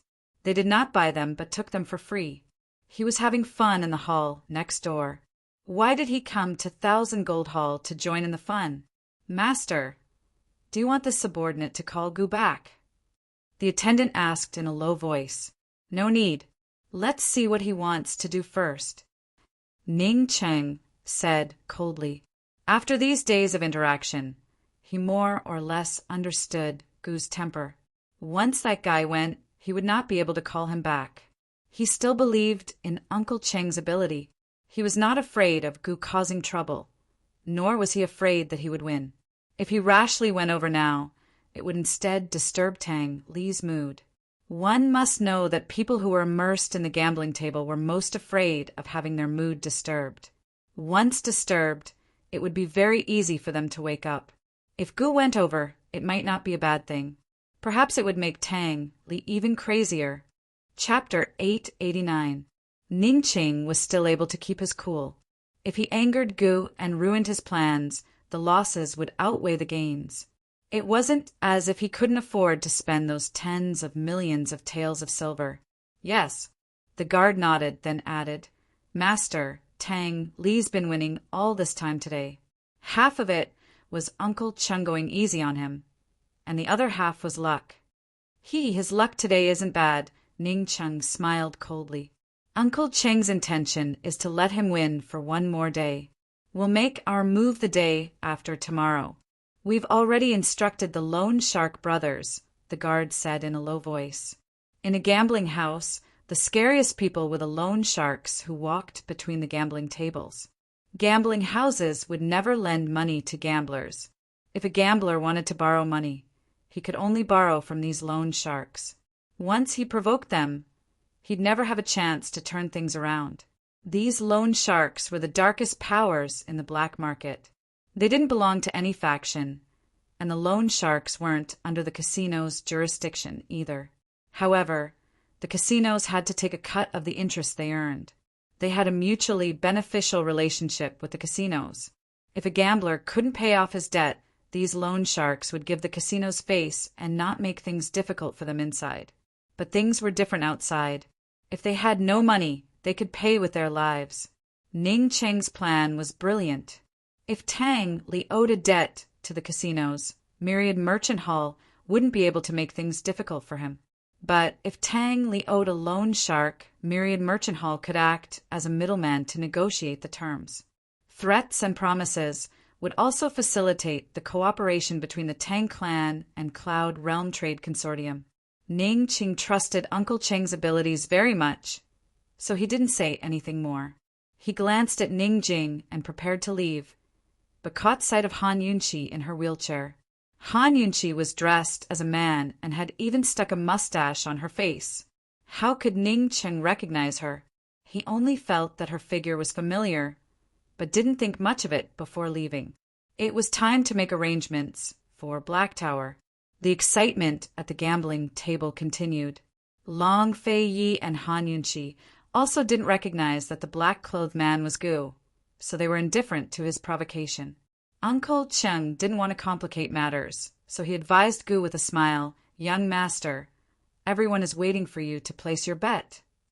Tang Li also urged him unhappily, "Why are you talking so much nonsense? Hurry up if you want to bet. If you don't have money, you're just making a ruckus. Why are you pretending to be rich?" Gu immediately turned hostile. He slammed the table and stood up, shouting, "Big! This young master is betting on big. 120 million. With this roar, the whole place suddenly quieted down. Everyone looked at Gu, each and every one of them dumbfounded. 100 million in one go? Who the hell is this? Under everyone's gaze, Gu smiled coquettishly and casually pushed out his and Mu Ling-er's chips. When the two tall piles of chips collapsed, the clattering sound made everyone think of a phrase at the same time, spending money like flowing water. Mu Ling-er was the first to come back to her senses. She couldn't stop him even if she wanted to. Her heart ached so much that she was about to cry. She didn't like gambling at all. She wanted to cheat Ning Chung as much as she could. Later, she would exchange her 60 million chips for banknotes to bid for the best medicinal herbs in the auction house. Tang Li was shocked, although 100 million wasn't much, and adding another 20 million wasn't much. This was only the first round. This experience broke the record of the three-way black markets casino. No one had ever played so ruthlessly in the first round. If this round was so ruthless, how could he continue? If he lost, he could not continue. Then how should he continue? Should he add another 120 million? If he won, with this kind of spending, if the second sum was less than the first, he would become a joke. It had to be said that Tang Li was starting to wonder if this black-clothed guy was his brother. In this world, other than his brother, who else would spend more than 100 million on the first round? This generosity was as if he didn't have to pay for the chips himself, but his brother wouldn't appear here, and it was even more impossible for him to wear such a flashy golden mask. A complicated look flashed past Tang Li's eyes. He wondered if this black-clothed guy was an accomplice. Where did this money bag come from? Han Yunqi was also shocked. She whispered, "Could he be an accomplice? Is he here to set a trap for Tang Li?" Long Fei Yi was the calmest in the entire venue. He was unperturbed and said calmly, "Let's wait and see." Uncle Cheng was already burning with anxiety. He kept signaling the attendant beside him with his eyes. After a while, the attendant came back to his senses and went backstage to look for Ning Cheng. Master, this is bad. Go! Ning Cheng was frowning as he pondered over something. When he saw the attendant rushing in, he was instantly displeased. Coldly, he said, "You're making such a fuss over nothing. It's best if—" Before he could finish, the attendant hurriedly said, "Gu bet 120 million chips on his first round." Ning Cheng was stunned at first. Then he slammed the table and stood up, rushing out. He stood on a hidden stand on the second floor and looked down. He saw that all the gambling tables in the huge casino had stopped. Everyone was looking in the direction of Gu and Tang Li. The entrance of Thousand Gold Hall was already packed with people. Everyone was waiting for Uncle Cheng to reveal the size of the dice. "Master, what should we do?" the attendant asked. Although Ning Ran frowned, he was not impulsive. "Let's wait and see." First, he would shake the dice, then bet on the size of the dice. Uncle Cheng would cheat at different times according to the situation and control the size of the dice. As a dealer who often stood at the gambling tables, his eyes and heart were extremely sharp. He could clearly understand the psychology of the gamblers. If he was sure that the gambler would bet on the size of the dice, the dealer would cheat when shaking the dice. If he was not sure, he would wait for the gambler to place his bet and cheat when the lid was opened. If Gu did not cause trouble, Uncle Cheng could play slowly with Tang Li. The rhythm of winning and losing was under his control. However, with Gu's interference, Uncle Cheng had to be wary of Gu. A complicated look flashed past his eyes. He thought that Gu could not keep wasting his time here like Tang Li. Gu still had important things to do. Everyone watch carefully. Uncle Cheng regained his standard dealer smile and slowly opened the lid. At this moment, the huge casino was extremely quiet. However, the silence only lasted for a moment. Tang Li suddenly jumped up from his seat. "Small. Aha! Small. Small. I've won." He hugged Ning Jing excitedly and then cast a provocative look at the man in black. He deliberately dragged out his tone. "Small." In fact, his excitement was fake. When Uncle Cheng shook the dice, he saw that Uncle Cheng had cheated and rolled big. Uncle Cheng wanted him to lose. However, the man in black interfered, so Uncle Cheng could only let him win. When Uncle Cheng opened the lid, he saw that Uncle Cheng had cheated and changed big to small. On this day, he lost and won. It seemed that he was under Uncle Cheng's control, but in fact, everything was under his control. It was rare for him to be so smart. Under Gu's mask, his whole face was gloomy. Gambling was his strong suit. Before he took over Golden Wing Temple, he often came to the three-way black markets casino to play. After taking over Golden Wing Temple, he spent a long time in his own casino to practice. Anyway, winning or losing was his own chips, and he did not need to pay. He clearly saw that Uncle Cheng had done something when he opened the lid. "You want to cheat me, right? You want to take back the 120 million chips that Ning Cheng gave you for free, right?" Gu slowly narrowed his eyes and exuded an extremely dangerous aura. "Ning Cheng, oh Ning Cheng, old debts are owed, new enmity. This young master is going to take revenge now." Gu Qixiao abruptly tossed a gold card to one of his attendants. "Bring out 120 million chips." Soon, the attendant brought 120 million chips and piled them up in front of Gu. Tang Li received double the chips and had more than 100 million in front of him. "This is really too much." Uncle Cheng's face darkened. He waited for a moment, but Ning Cheng did not send anyone over. He resolutely started the next round and rolled the dice. "Everyone, please place your bets," Uncle Cheng said calmly. Tang Li did not hesitate to bet more than 1,000 chips on small. Gu's eyes flashed with a sneer, and he pushed more than 100 million chips on Big. Long Fei Yi did not move and just watched. Uncle Cheng's eyes flashed with ruthlessness, and he decisively opened the lid. This time, Tang Li laughed wildly again. Small. Small again. Ha ha ha, small again. Without a doubt, Uncle Cheng cheated and cheated Gu again. No matter how many chips Tang Li won, he would make him spit them out in the end, and Gu could not win. If Gu's chips were a few million or 20 to 30 million, Uncle Cheng would let him win a few rounds and send him off. However, if it was more than 100 million, it would be a huge loss. Gu could not leave after winning one round. He had to at least win a few rounds. If he played with bets of more than 100 million, winning a few rounds would mean he would lose hundreds of millions. How could the casino suffer such a loss? The price was too high. The anger in Gu's eyes grew. He threw out another gold card. 120 million. Soon the chips arrived. Uncle Cheng made Gu lose again and Tang Li won again. At this point, Gu lost 3 rounds in a row and lost a total of 360 million. Tang Li won 3 rounds in a row and won a total of more than 250 million. No matter how rich a person was, the amount of money in his gold card was limited. After deducting the 120 million that Ning Cheng gave him, Gu lost more than 240 million. He only had 2 gold cards left. Again, for the 4th time, Gu lost another 120 million. Even Tang Li was secretly amazed. This dealer is really ruthless. Gu Qixiao's rage had reached its peak. He tossed his last gold card at the attendant and said, "Give me another 120 million." The attendant brought in the chips again, just as Uncle Cheng was about to start the next round. Gu and Tang Li stood up in unison. For a moment, everyone was shocked.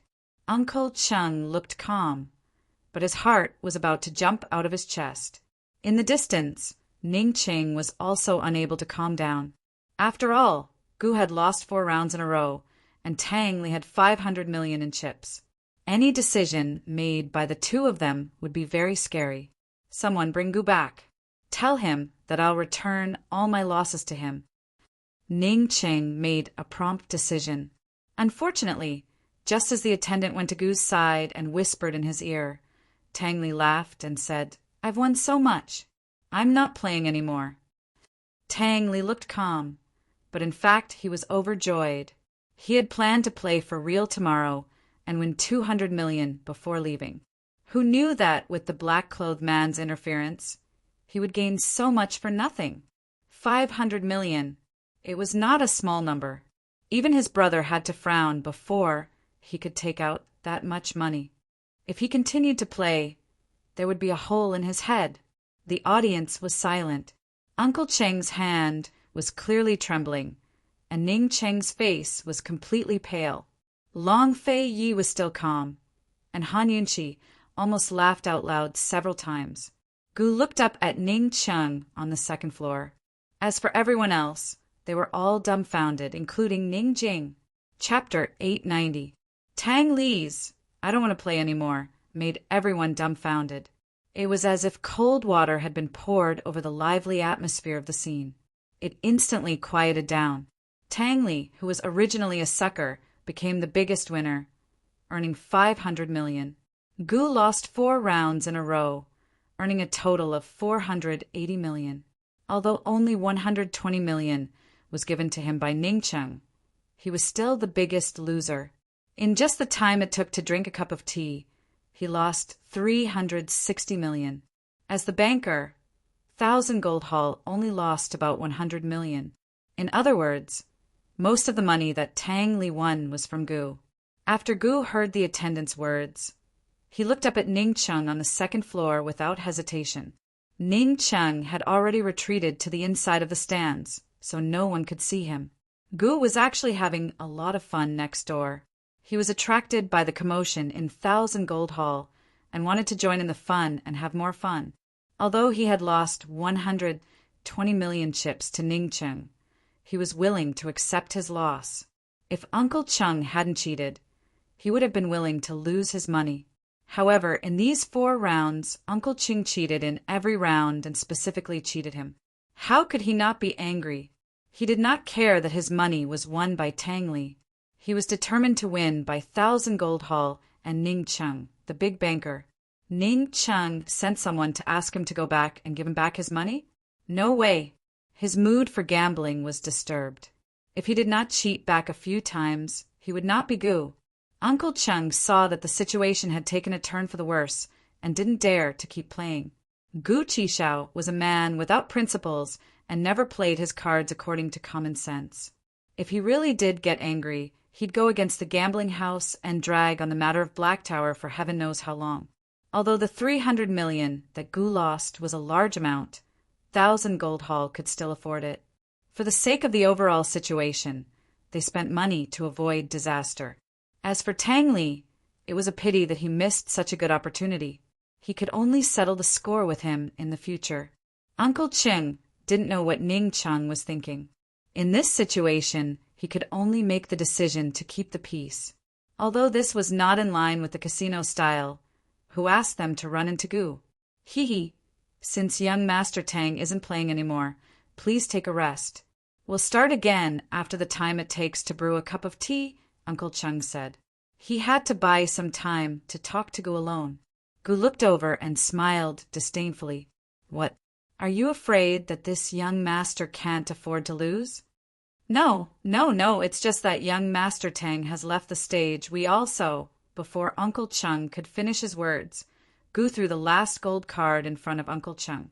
This young master wants to change the gambling method with real money. This card of mine doesn't have a limit. If you win, this card belongs to you. If you lose, go back and ask your master for a card as compensation. Everyone's eyes lit up at the mention of a limitless gold card. Cloud Realm continents, gold cards could be used anywhere and had different levels. The highest level was the limitless gold card. It was the equivalent of a limitless credit card with no limit. You could spend as much as you wanted, and the money you spent would become the card owner's debt. Naturally, the private bank would demand payment from the card owner. There were only about 10 limitless gold cards in all of Cloud Realm continent. It wasn't easy to get a limitless gold card like this. Unless one had enough assets and wealth, the big banks wouldn't let them pass. Tang Li had just broken a new record in the 3-way black market when Gu immediately broke it. Not only was he the first to bet extravagantly, he was also the one who lost the most money in a single day.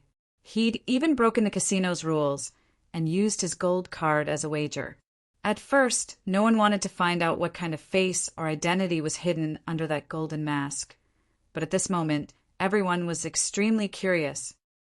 Looks like he's not an actor. What's his background? Han Yunqi was filled with doubts. She'd seen plenty of gold cards over the years, but she only knew of 2 limitless ones. One was used by Long Fei Yi himself, while the other was given to her by Long Fei Yi when he took her to Medicine City for the first time. Long Fei Yi looked at the black-robed, golden-masked man with interest, a flash of admiration in his eyes. Actually, he'd already lost interest in the pile of chips before, so he was more interested in gambling with a gold card. It had to be said that Uncle Cheng was also moved by Gu's limitless gold card. After all, there are only 10 such cards in all of Cloud Realm continent, while Cloud Realm Trade Consortium only had 3.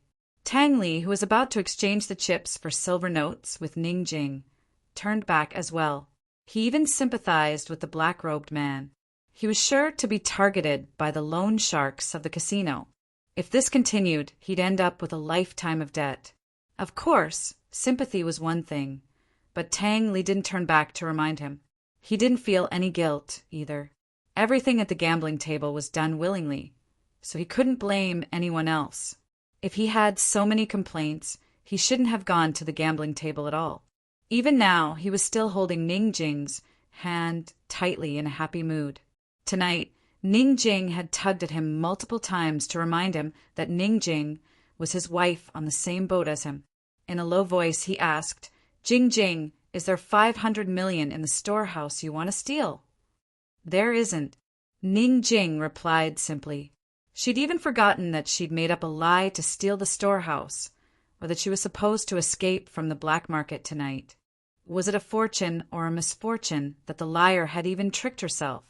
Tang Li and Ning Jing gradually distanced themselves from the gambling table.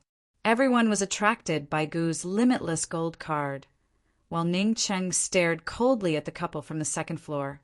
Ning Cheng could afford to lose 500 million. What shocked him was that Gu had interfered, while his face turned ashen at losing the perfect chance to deal with Tang Li.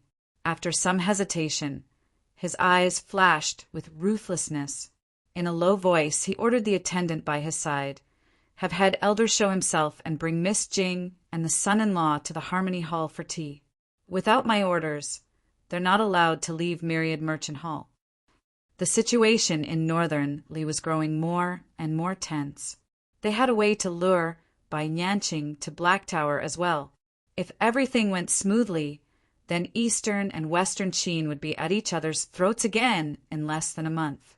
He'd continue to use the Tang clan's assassination weapons as support.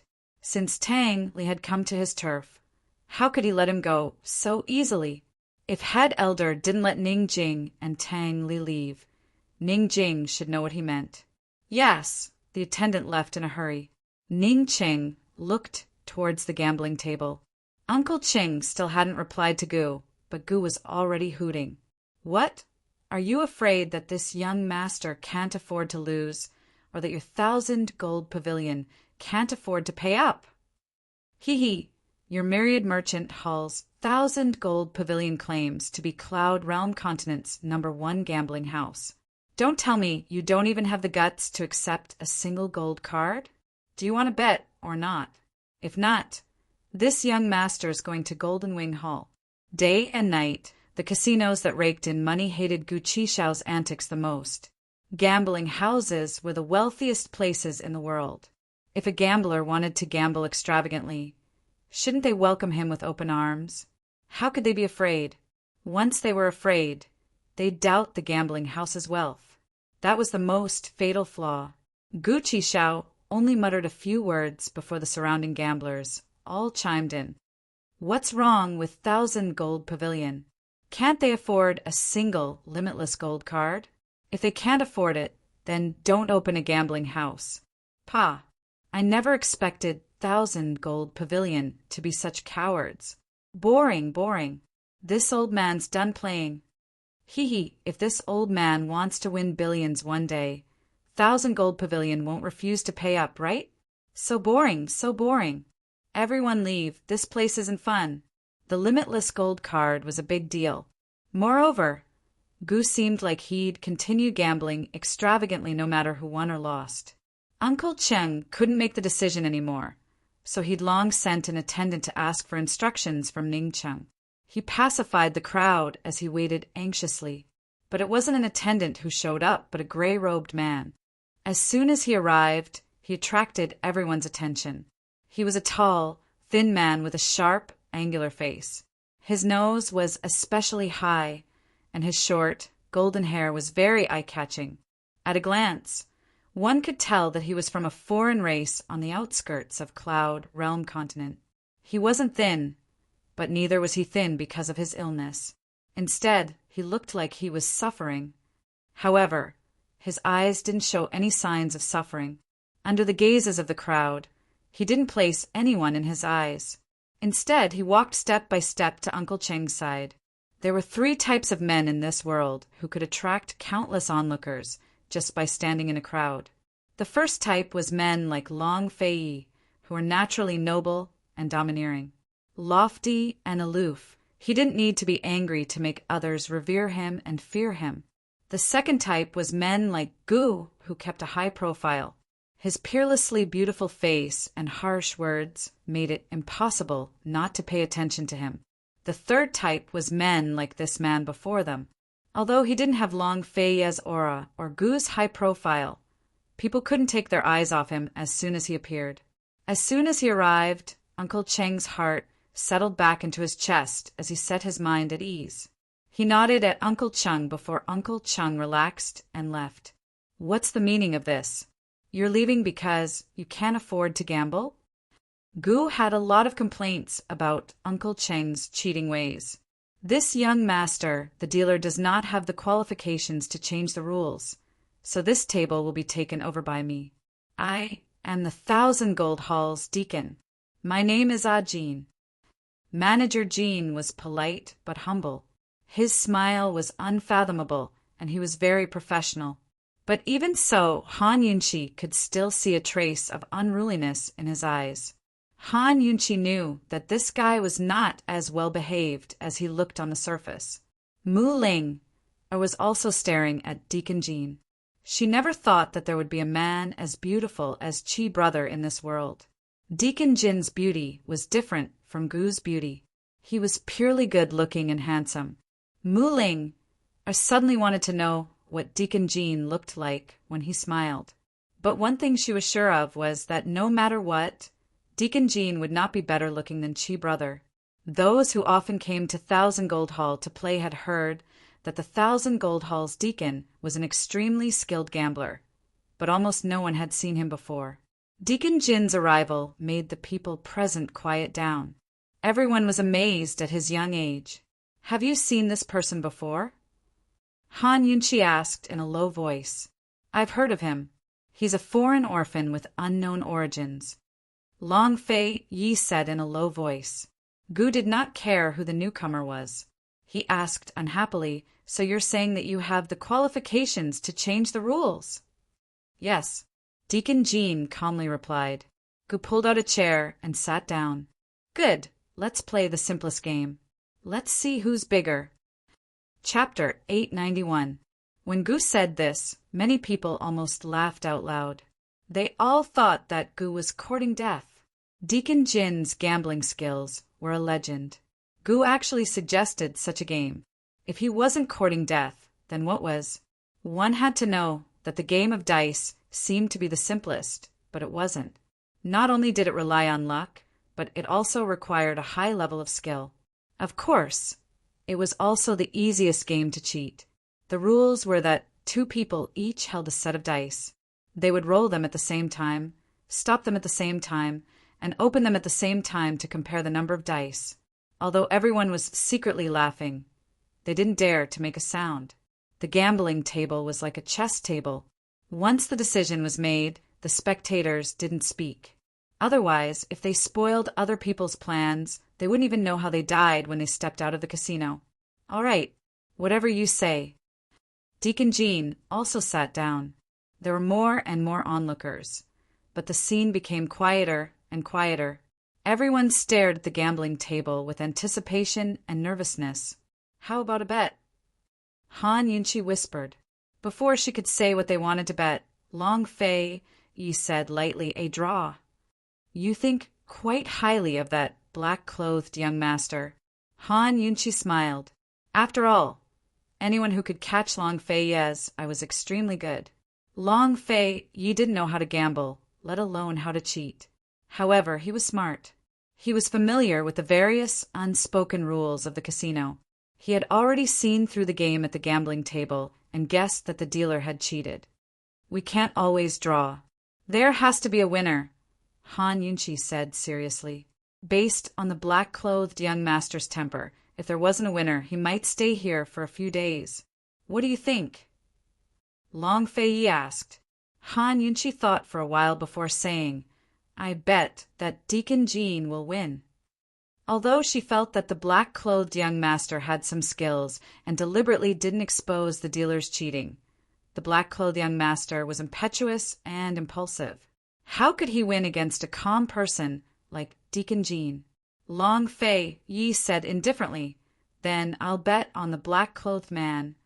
At this time, the attendant had already brought the dice and distributed them to Gu and Deacon Jean.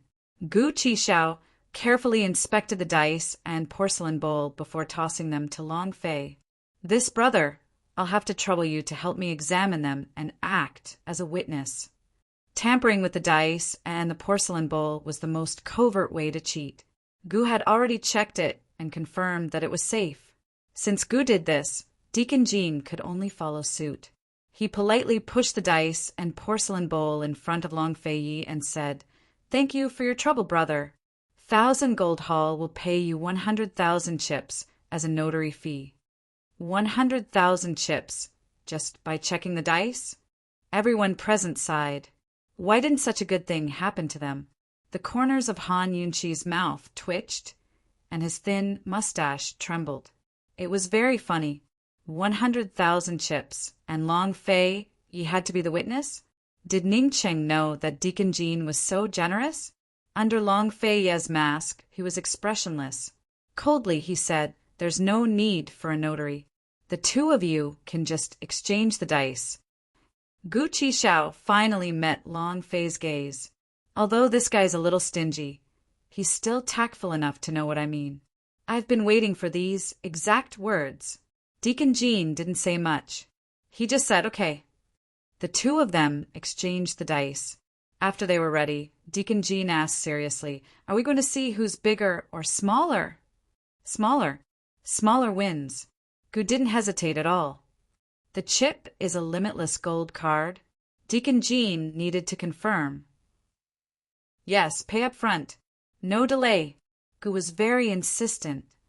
"Okay." Deacon Jean agreed readily. The two of them made a please gesture to each other. They put the 5 dice into the porcelain bowl and closed the lid. With a start, the two of them took out the porcelain bowl and shook it. Gu's technique was very simple. He shook it up and down. Deacon Jin's was also very simple. He shook it left and right. However, they shook it for a long time without any intention of stopping. If they wanted to see who was bigger, all 5 dice would give 6 or so. However, if they wanted to see who was smaller, all 5 dice might not be smaller. The entire place was silent. Only the crisp sound of the dice hitting the porcelain bowl could be heard. It struck everyone's ears and everyone's heart. Everyone watched and waited. They were nervous and expectant. Everyone was certain that Gu Qixiao would lose, so they were waiting to see how he'd react after losing a limitless gold card. They were waiting to see just how wealthy he was, and whether he could take out a second limitless gold card. The most nervous person was Mu Linger. Her hands were tightly clasped in front of her chest. Her entire body was tense. She was afraid that Chi Brother would lose. She was distressed about Chi Brother's money, but she was even more distressed about Chi Brother's loss. Chi Brother was such a proud person. How could he lose? Long Fei Yi and Han Yunqi were also watching with great interest. It had been a long time since they were able to sit around leisurely like this. They were absolute outsiders watching a good show. It felt good to be able to relax. Han Yunqi was very glad that she didn't sleep in her room tonight. Instead, she dragged Long Fei out. Unfortunately, they were only able to relax for an hour. The black-clothed man and Deacon Jean had just placed their porcelain bowls on the gambling table and stopped shaking them. The disguised Su Donglin came over. "Your Highness, I've received news from Black Tower. Bai Yanqing will arrive in a day. He has already successfully ambushed 4 shadow guards in Black Tower. He will definitely do his best to protect Su Xiaoyu's life." Long Fei Yi was quite surprised. Bai Yanqing had received the news so quickly and would arrive in a day. This meant that Bai Yanqing was near the 3-way battlefield. The black-clothed man and Deacon Jean were opening the lids at the same time. Long Fei Yi didn't even look at them. He immediately got up and pushed Han Yunqi away. Han Yunqi, subconsciously, looked back. She couldn't see who had won or lost. She only saw Deacon Jean smiling. The audience was silent. Who had won? Bai Yanqing has arrived early. It will take at least half a day to reach Black Tower from here. We must hurry over immediately, Long Fei Yi said in a low voice. Han Yunqi finally understood the seriousness of the situation. She couldn't care less about the gambling table. She hurriedly said, "He came so quickly. He can't have imprisoned Gu Beiwen nearby, right?" "It's possible," Long Fei Yi said in a low voice. Han Yunqi became nervous when she thought that Gu Beiwen was nearby. She hadn't seen him for too long. She didn't know if he was doing well. Su Donglin cleared the way in front. Long Fei Yi pushed Han Yunqi away in a hurry. The gambling table was bustling with noise and excitement, so no one paid much attention to them. After leaving Thousand Gold Hall, Han Yunqi thought of Tang Li. She asked Su Donglin, did Tang Li leave? After winning so much money, the wisest thing to do was to leave immediately. This subordinates people have been guarding the door. They didn't see sect leader Tang leave. Su Donglin replied truthfully.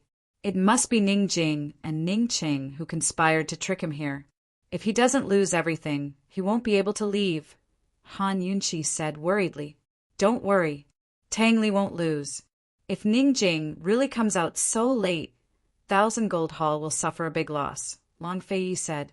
He wasn't worried about Tang Li's gambling skills.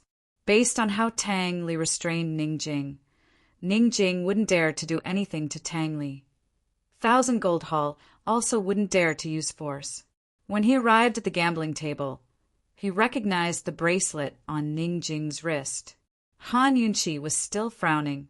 Su Donglin chuckled and said, Princess Sect Leader Tang's gambling skills are the same as your poison skills. He's invincible. Don't worry. Han Yunqi nodded and didn't ask any more questions. Bai Yanqing came too quickly. They had to make preparations as soon as possible. Just as Long Fei Yi and Han Yunqi left Three-Way Black Market and rushed to Black Tower, Ning Chang was standing in front of the secret room where Bai Yuqiao was locked up. Master, that wretched girl knows poison. It's too risky for you to do this. Why don't you persuade Gu to come back? Uncle Cheng advised.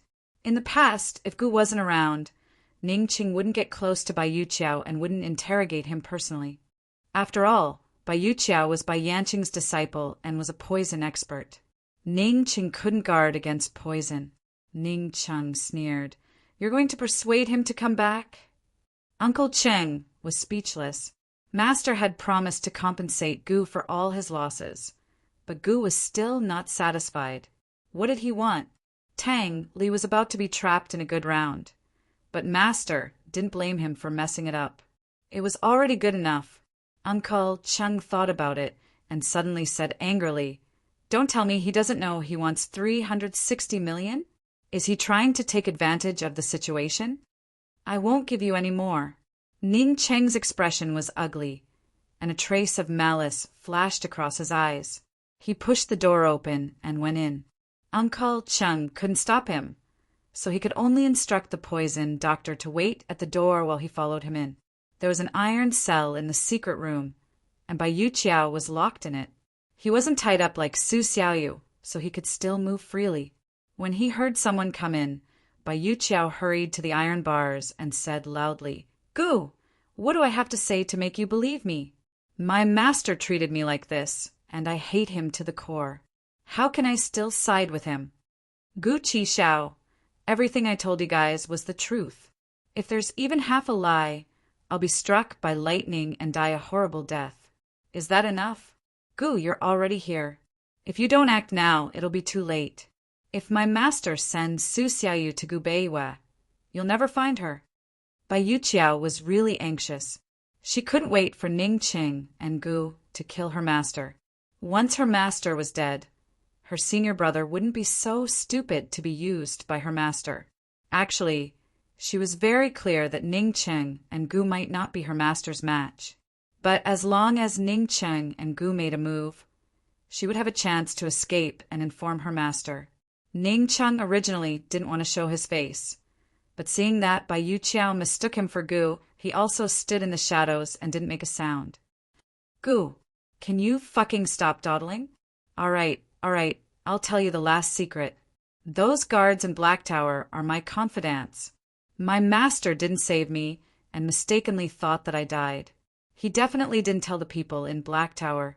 As long as I can control those guards, it won't be difficult to kill my master. Bai Yuqiao threw caution to the wind. At this time, Ning Cheng walked out from the shadows and stood in front of her. Bai Yuqiao was startled. Ning Cheng, you, what? Could it be that you and Gu have some unspeakable secret that you're afraid this patriarch will find out? Ning Qing coldly retorted.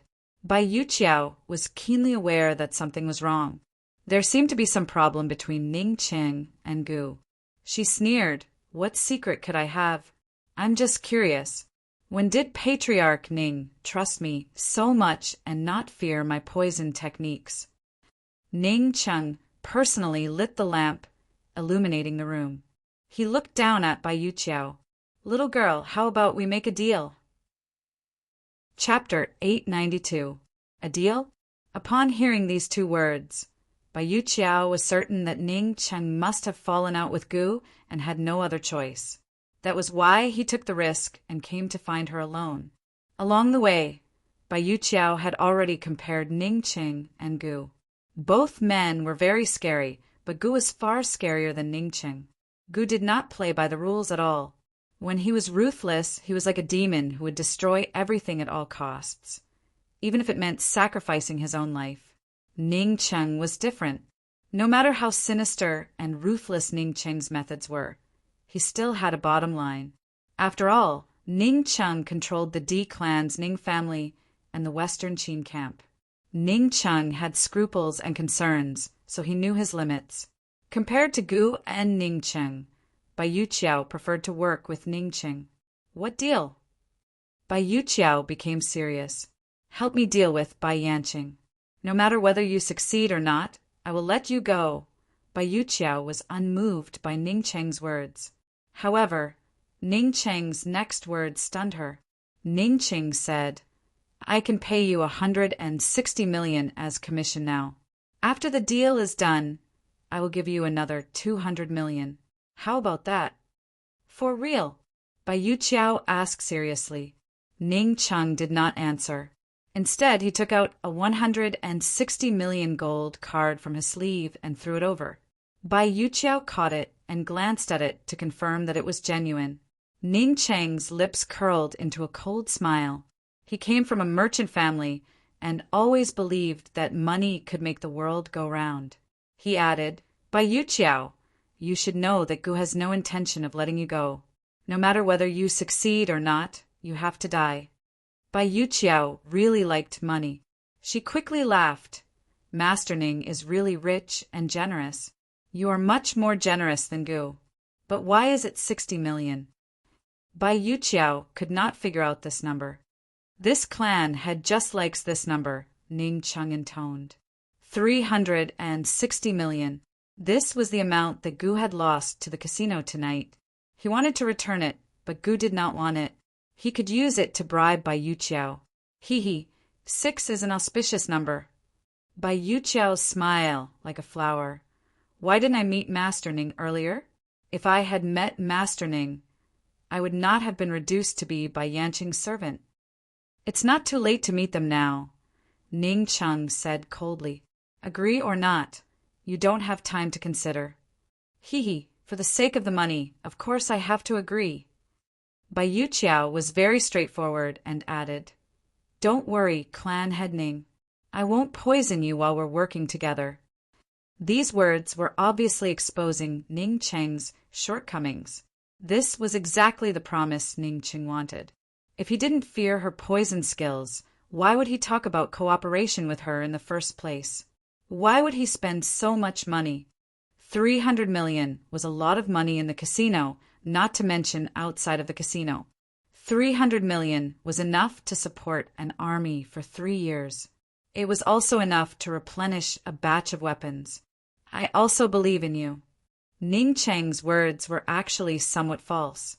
He had always been suspicious. How could he easily believe in such a shrewd girl like Bai Yuqiao? However, rather than cooperating with Gu, he would rather take a gamble. Gu was causing a ruckus in the casino. Only the heavens knew how long it would last. Only the heavens knew whether or not he would ask for too much. More importantly, he could not deceive Gu for too long. If Gu discovered that Han Yunqi's secret letter was fake, or if Han Yunqi contacted Gu through other means, then the consequences would be very difficult to deal with.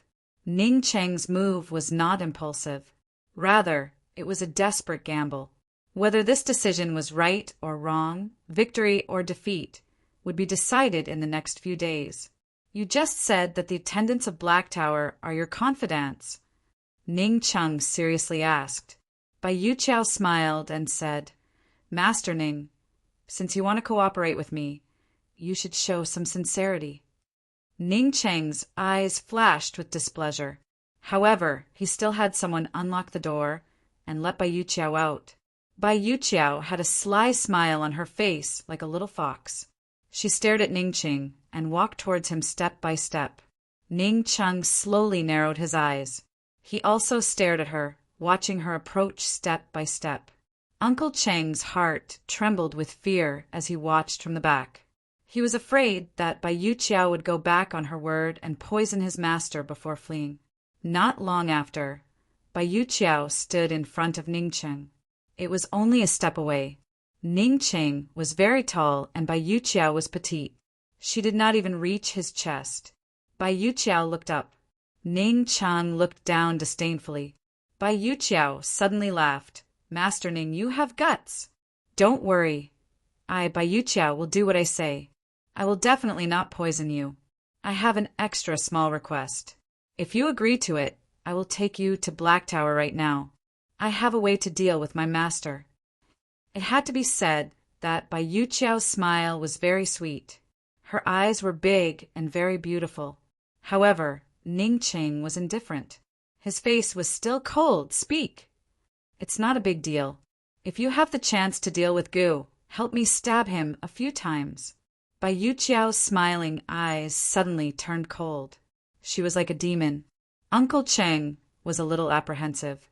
Cooperating with this kind of girl, his master was taking too much of a risk. But Ning Cheng was happy. He laughed loudly and said, All right.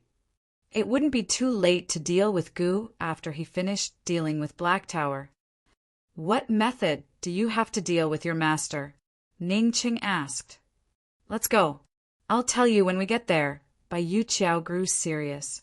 We have to get there as soon as possible. This matter can't be delayed. When Master and I went to Tianning's imperial capital, we mentioned that we wanted to take Su Xiaoyu away from Black Tower.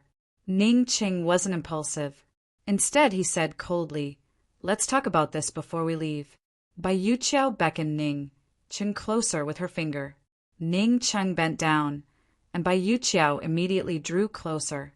But Ning Cheng still distanced himself from her. He hated such close contact, regardless of whether it was with a woman or a little girl. Bai Yuqiao laughed at the sight. I couldn't tell that Clan Head Ning was such a clean and honest person. What a pity, what a pity. Ning Cheng's face was gloomy. Are you going to tell me or not? Clan Head Ning, I actually think that you're a perfect match for the princess of Western Qin. Once the two of you work together to revive Western Qin, you might as well marry into the Western Qin imperial clan and become Han Yunqi's son-in-law. If Han Yunqi doesn't proclaim herself emperor, then your Ning clan's descendant will become the emperor of Western Qin. Bai Yuqiao laughed. Ning Cheng didn't hesitate to grab her by the neck. If you dare say such things again, I promise to cut off your tongue and feed it to the dogs. Bai Yuqiao slapped Ning Cheng's hand with all her might. She struggled, but didn't use any poison. This was because she didn't know if Ning Cheng was truly angry or just testing her. At such a close distance, she actually had the opportunity to poison Ning Cheng long ago. Moreover, she could guarantee that Ning Cheng wouldn't have time to find Han Yunqi to detoxify the poison. However, she didn't want to do that. The temptation of a gold card worth over 100 million was too great. Since last year, her senior brother had been restrained by the Northern Dynasty's emperors. The military's pay had always been very tight. If she gave this money to her senior brother, he would definitely be very happy. What's more, she had other plans. She understood her master better than anyone else. She was very sure that if Han Yunqi wasn't present, no matter how Ning Cheng and Gu cooperated with her, they wouldn't be able to kill her master.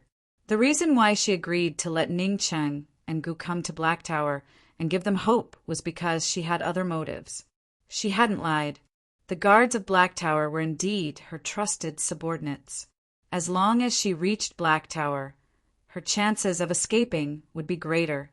She had previously been hesitant about how to set up a trap with Gu present so that she could successfully escape from Black Tower.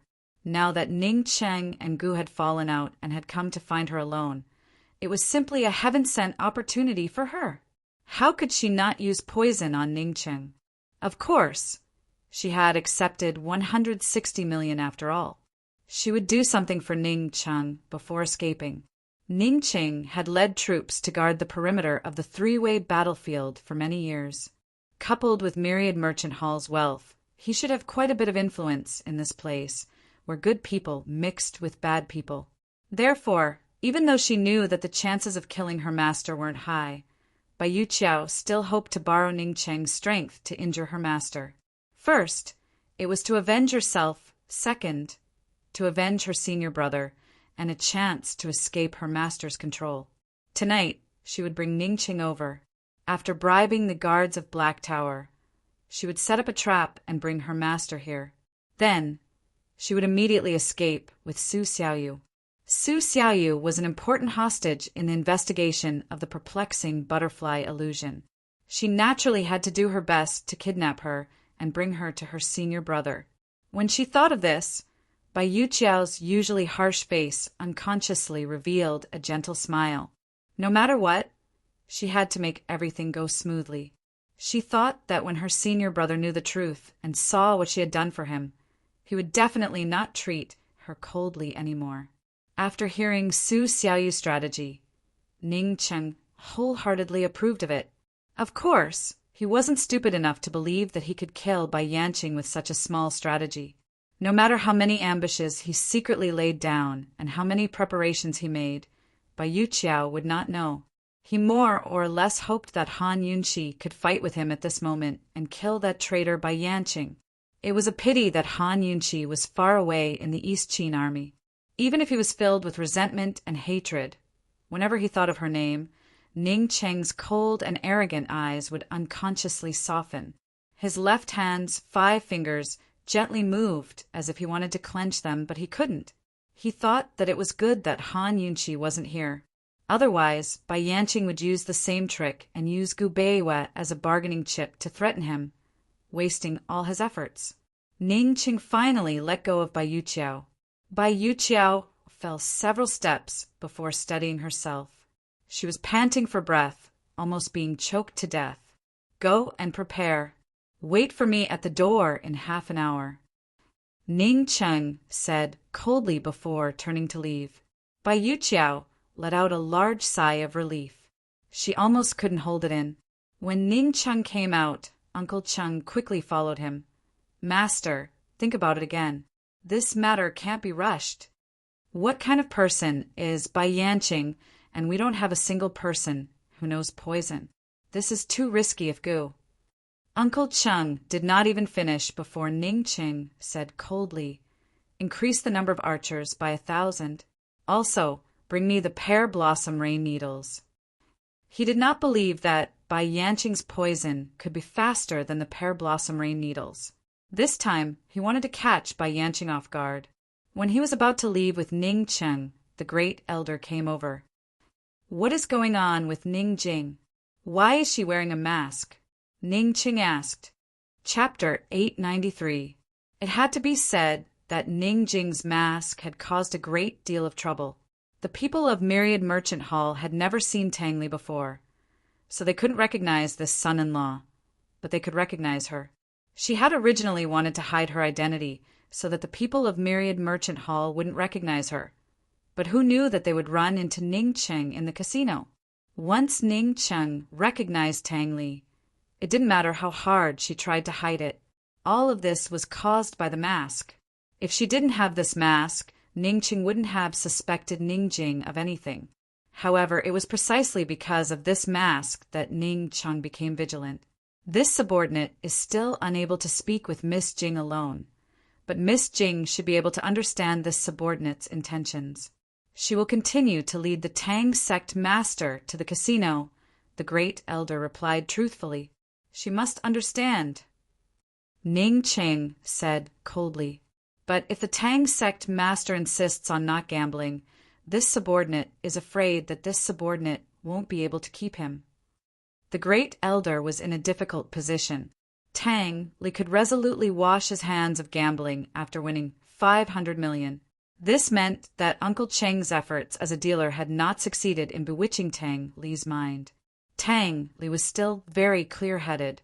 You have to stay even if you don't want to gamble. Ning Cheng's attitude was domineering.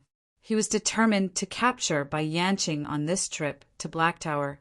Once he captured Bai Yanqing, he could continue with Han Yunqi's scheme and use Bai Yanqing to threaten Jun Yixia. Once he restrained Jun Yixia's warhorse, he could resume the war with East Qin. He admitted that he was very anxious, for no other reason than that Han Yunqi had fallen into Long Fei Ye's hands. In public, if this matter was accidentally exposed, or if Long Fei Yi maliciously announced it, Western Qin would lose all face and the hearts of Western Qin soldiers would turn cold.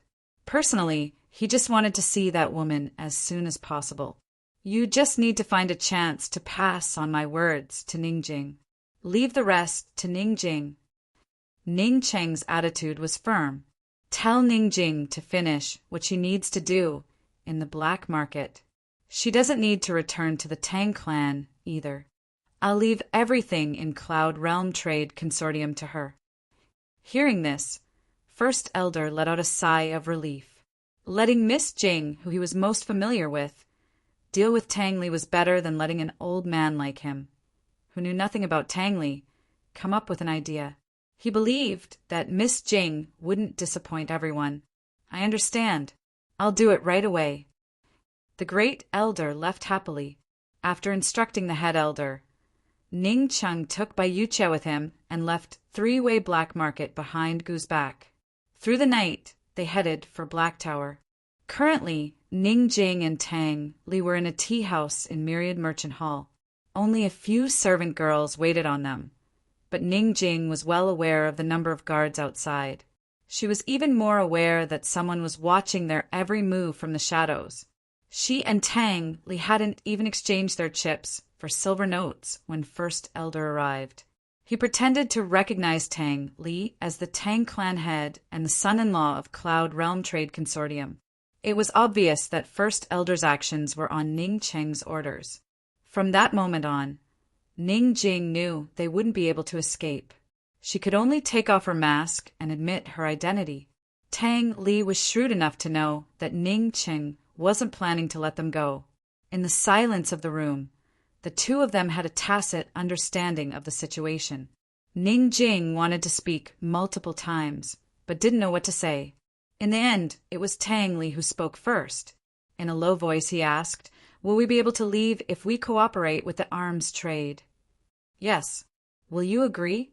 Ning Jing knew it was impossible, but she couldn't help but harbor some hope. Tang Li didn't hesitate to deny it. Impossible. Ning Jing laughed coldly in her heart, but her face remained expressionless. "Then what do we do?" "Then we'll just wait." Tang Li's face was relaxed and optimistic. Ning Jing finally lost her temper, but she kept it to herself. "How long do you want to stay?" she asked mildly. "Until the end of time, I guess. I'll have money in my hands and people by my side, so that's enough," Tang Li said easily. She should have been moved, but perhaps because she knew all too well that he was joking, Ning Jing finally showed her anger. She growled, "I want to. Leave this godforsaken place. Then you'll have to think of a way yourself. Anyway, I can't do anything to your family." Tang Li shrugged with an innocent look on his face. What he said just now was a joke, but it wasn't a joke either. Staying here for the rest of her life was pretty good too. Ning Jing didn't say anything. She secretly laughed at herself for being childish. How could she rely on Tang Li to escape? Tang Li was now a fish on the chopping board. She could only rely on herself. Not only could she not arouse Ning Cheng's suspicion, but she could also think of a way to escape. She stared at Tang Li quietly. At first, Tang Li didn't feel anything, but after being stared at for a long time, he suddenly felt a chill run down his spine. "Jing Jing, what are you thinking about?" he asked timidly. "Nothing." Ning Jing then shifted her gaze and looked out the door. She had an idea. If she gave up on Tang Li and escaped on her own, she still had a chance of winning. She originally wanted to get rid of Tang Li. What was wrong with her brain just now? Why did she keep thinking about taking Tang Li away from the black market? She had to escape first. At most, she could report Tang Li's whereabouts to the Tang sect. The rest would depend on Tang Li's luck. In any case, before Ning Cheng got the Tang sect's hidden weapons, he would at most torture Tang Li a little. He wouldn't kill him. Thinking up to here, Ning Jing's entire body relaxed. Whether it was day or night, the black market would never stop bustling. The clamor of the casino, the clamor of the auction house, and the hubbub of voices in several stores seemed to never stop. Long Fei Yi and Han Yunqi had already left. Ning Qing and Bai Yuqiao had also left. However, Gu was still immersed in the gambling table and playing excitedly. Gu dragged Ning Cheng to the black market to rest because he didn't want to go to the Black Tower so early. He wanted to deal with Ning Cheng first. The reason why he was so relaxed and immersed in the gambling table was because he was sure that without him there, Ning Qing couldn't do anything to Bai Yuqiao. Along the way, he naturally saw that Bai Yuqiao was trying to sow discord between him and Ning Qing. However, he didn't think that Ning Cheng would be stupid enough to believe Bai Yuqiao. So far, he had played 10 rounds with Deacon Jean. From the first round to the 10th round, it was a draw. Both of them rolled a number 1. All the dice stood together, revealing the topmost number 1. Gu's gold card was still in the middle of the gambling table. He hadn't lost it. Heavens, it's another draw. That's amazing. This is the 11th time. Both of them are amazing. I didn't expect this young master to be so secretive. Did he lose on purpose just now? TSK, doesn't it hurt to lose a few $100 million? There was a lot of discussion around them. Gu's eyes narrowed into a dangerous straight line as he stared at Deacon Jean. This was the first time that Deacon Jean, who had always been quiet and reserved, had been provoked to this extent. He couldn't remain calm and revealed a hostile expression as he stared at Gu. However, Deacon Jean was the host after all.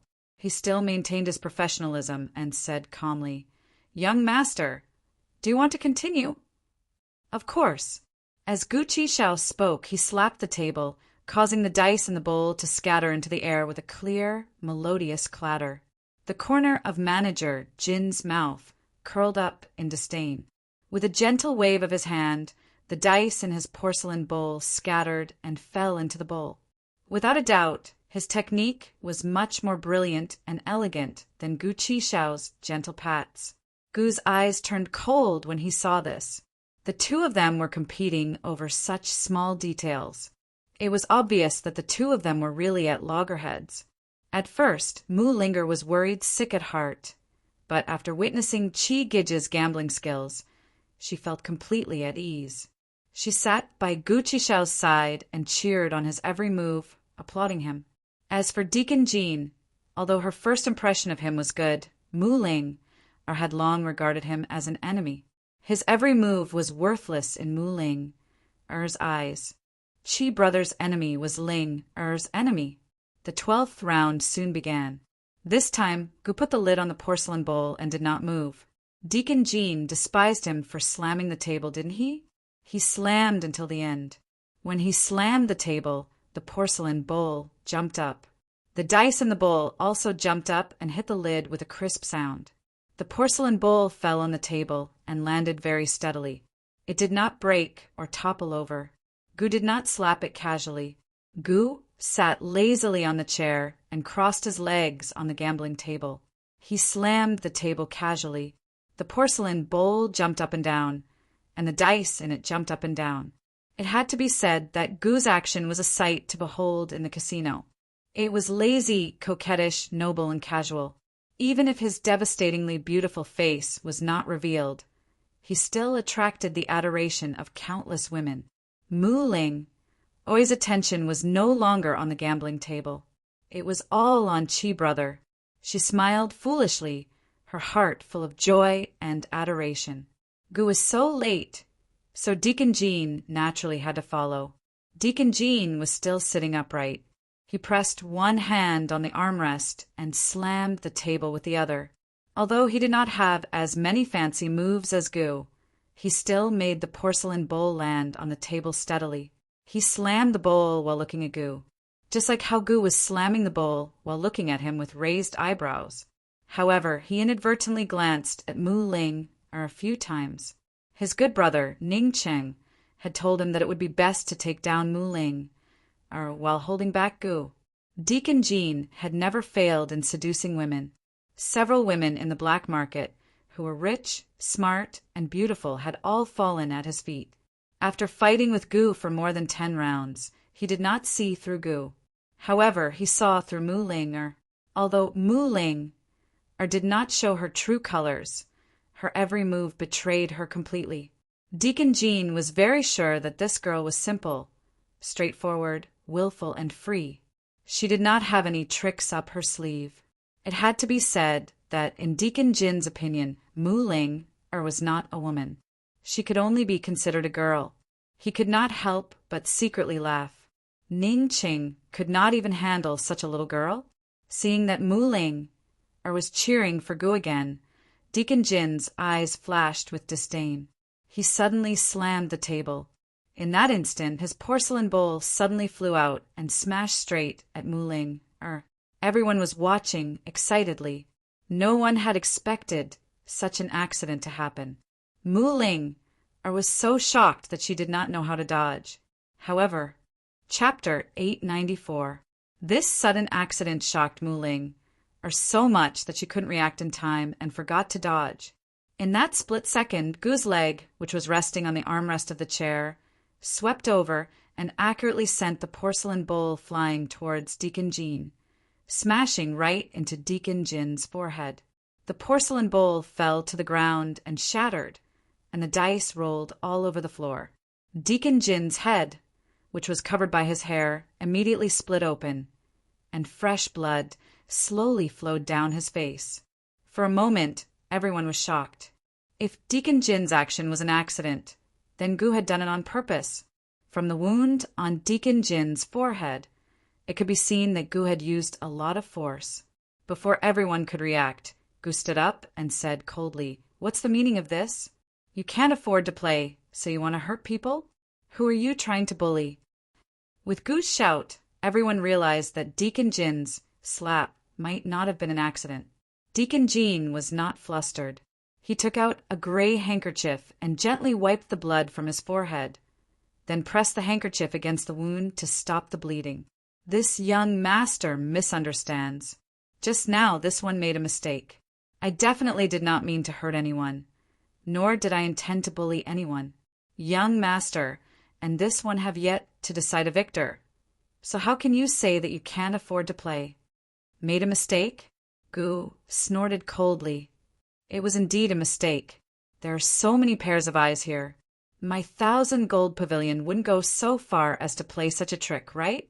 Deacon Jean said seriously. The surrounding people were still on Deacon Jin's side. After all, Deacon Jean and this black-clothed, golden-faced young master were equal in power. There was no reason for him to deliberately interrupt the game, and there was no need to hurt people. Gu Qishao had his doubts as well. If manager Jean hurt someone, he'd be the one to suffer. He wasn't that stupid. Could it really have been an accident? Coldly he said, "Whether it was an accident or not, you frightened my girl, so you have to apologize." Of course. Deacon Jean had been waiting for this opportunity. He didn't even bother to treat his own wound, but instead walked over to Mulinger and bowed very sincerely. "This young lady, this one accidentally slipped up and scared you. Please forgive me. If you need any compensation, just let me know." As soon as she said this, many of the women around her became envious and jealous. Deacon Jean was a famous handsome man in the black market. He was quiet and reserved, low-key and mysterious. Usually, it was difficult to strike up a conversation with him. Who would have thought that this little girl would be so lucky to receive such a big gift from Deacon Jean and even receive compensation? Little girl, let Deacon Jean accompany you to the black market for a day as compensation. Haha. Little girl, it's now or never. You have to think about it carefully. Our young Master Jean is not someone that ordinary people can ask. Little girl, why don't Big Sister compensate you with 10 million and you give this opportunity to Big Sister? The crowd began to jeer, but Deacon Jean acted as if he didn't hear anything. He continued to bow 90 degrees and lowered his head in front of Mu Ling. He had created this accident to create an opportunity for himself and Mu Ling. Gu wanted Deacon Jean to have this kind of attitude. He was now in a bad mood with everyone in Myriad Merchant Hall.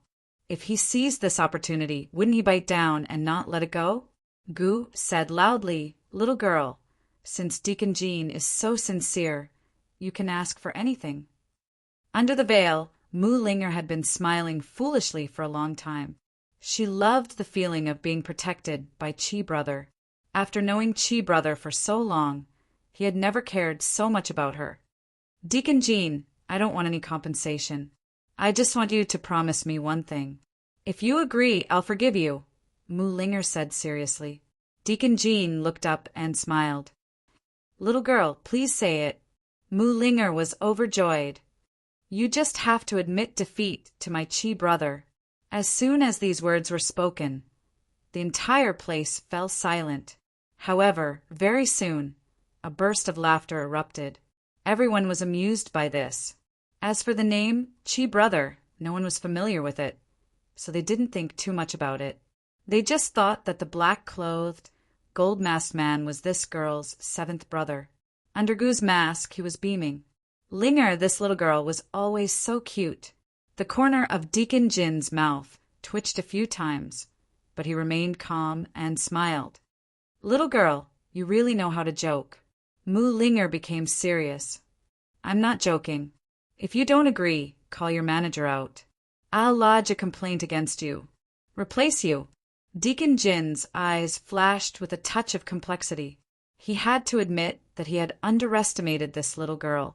Although she was straightforward and simple, she was not stupid at all. If it was him, no one in Thousand Gold Pavilion would be able to beat Gu Qishao in gambling. Judging from Gu Qishao's actions, Ning Cheng's storehouse would be emptied out sooner or later. "Little girl, victory or defeat depends on strength. I believe that your Chi Brother will not accept my defeat." "Please," before Deacon Jean could finish his words, Gu interrupted. "As for me, I don't mind, as long as my little girl is happy."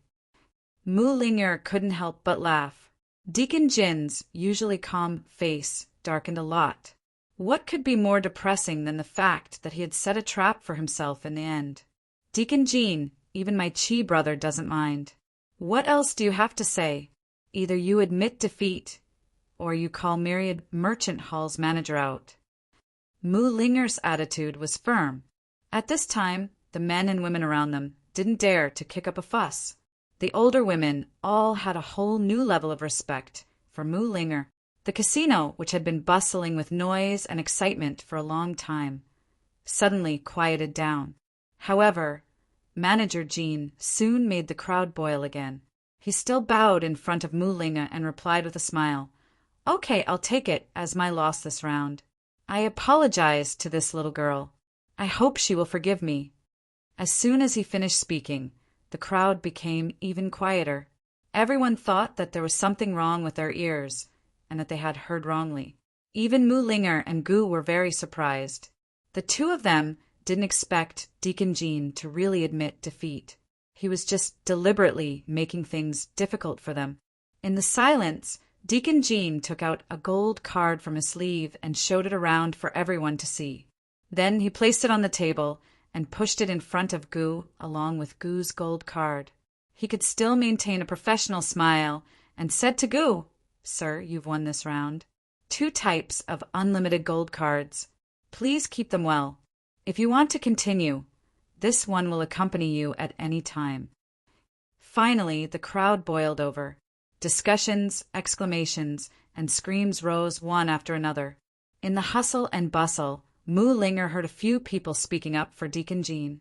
They said that the gold card didn't belong to Thousand Gold Pavilion, but Deacon Jin's own.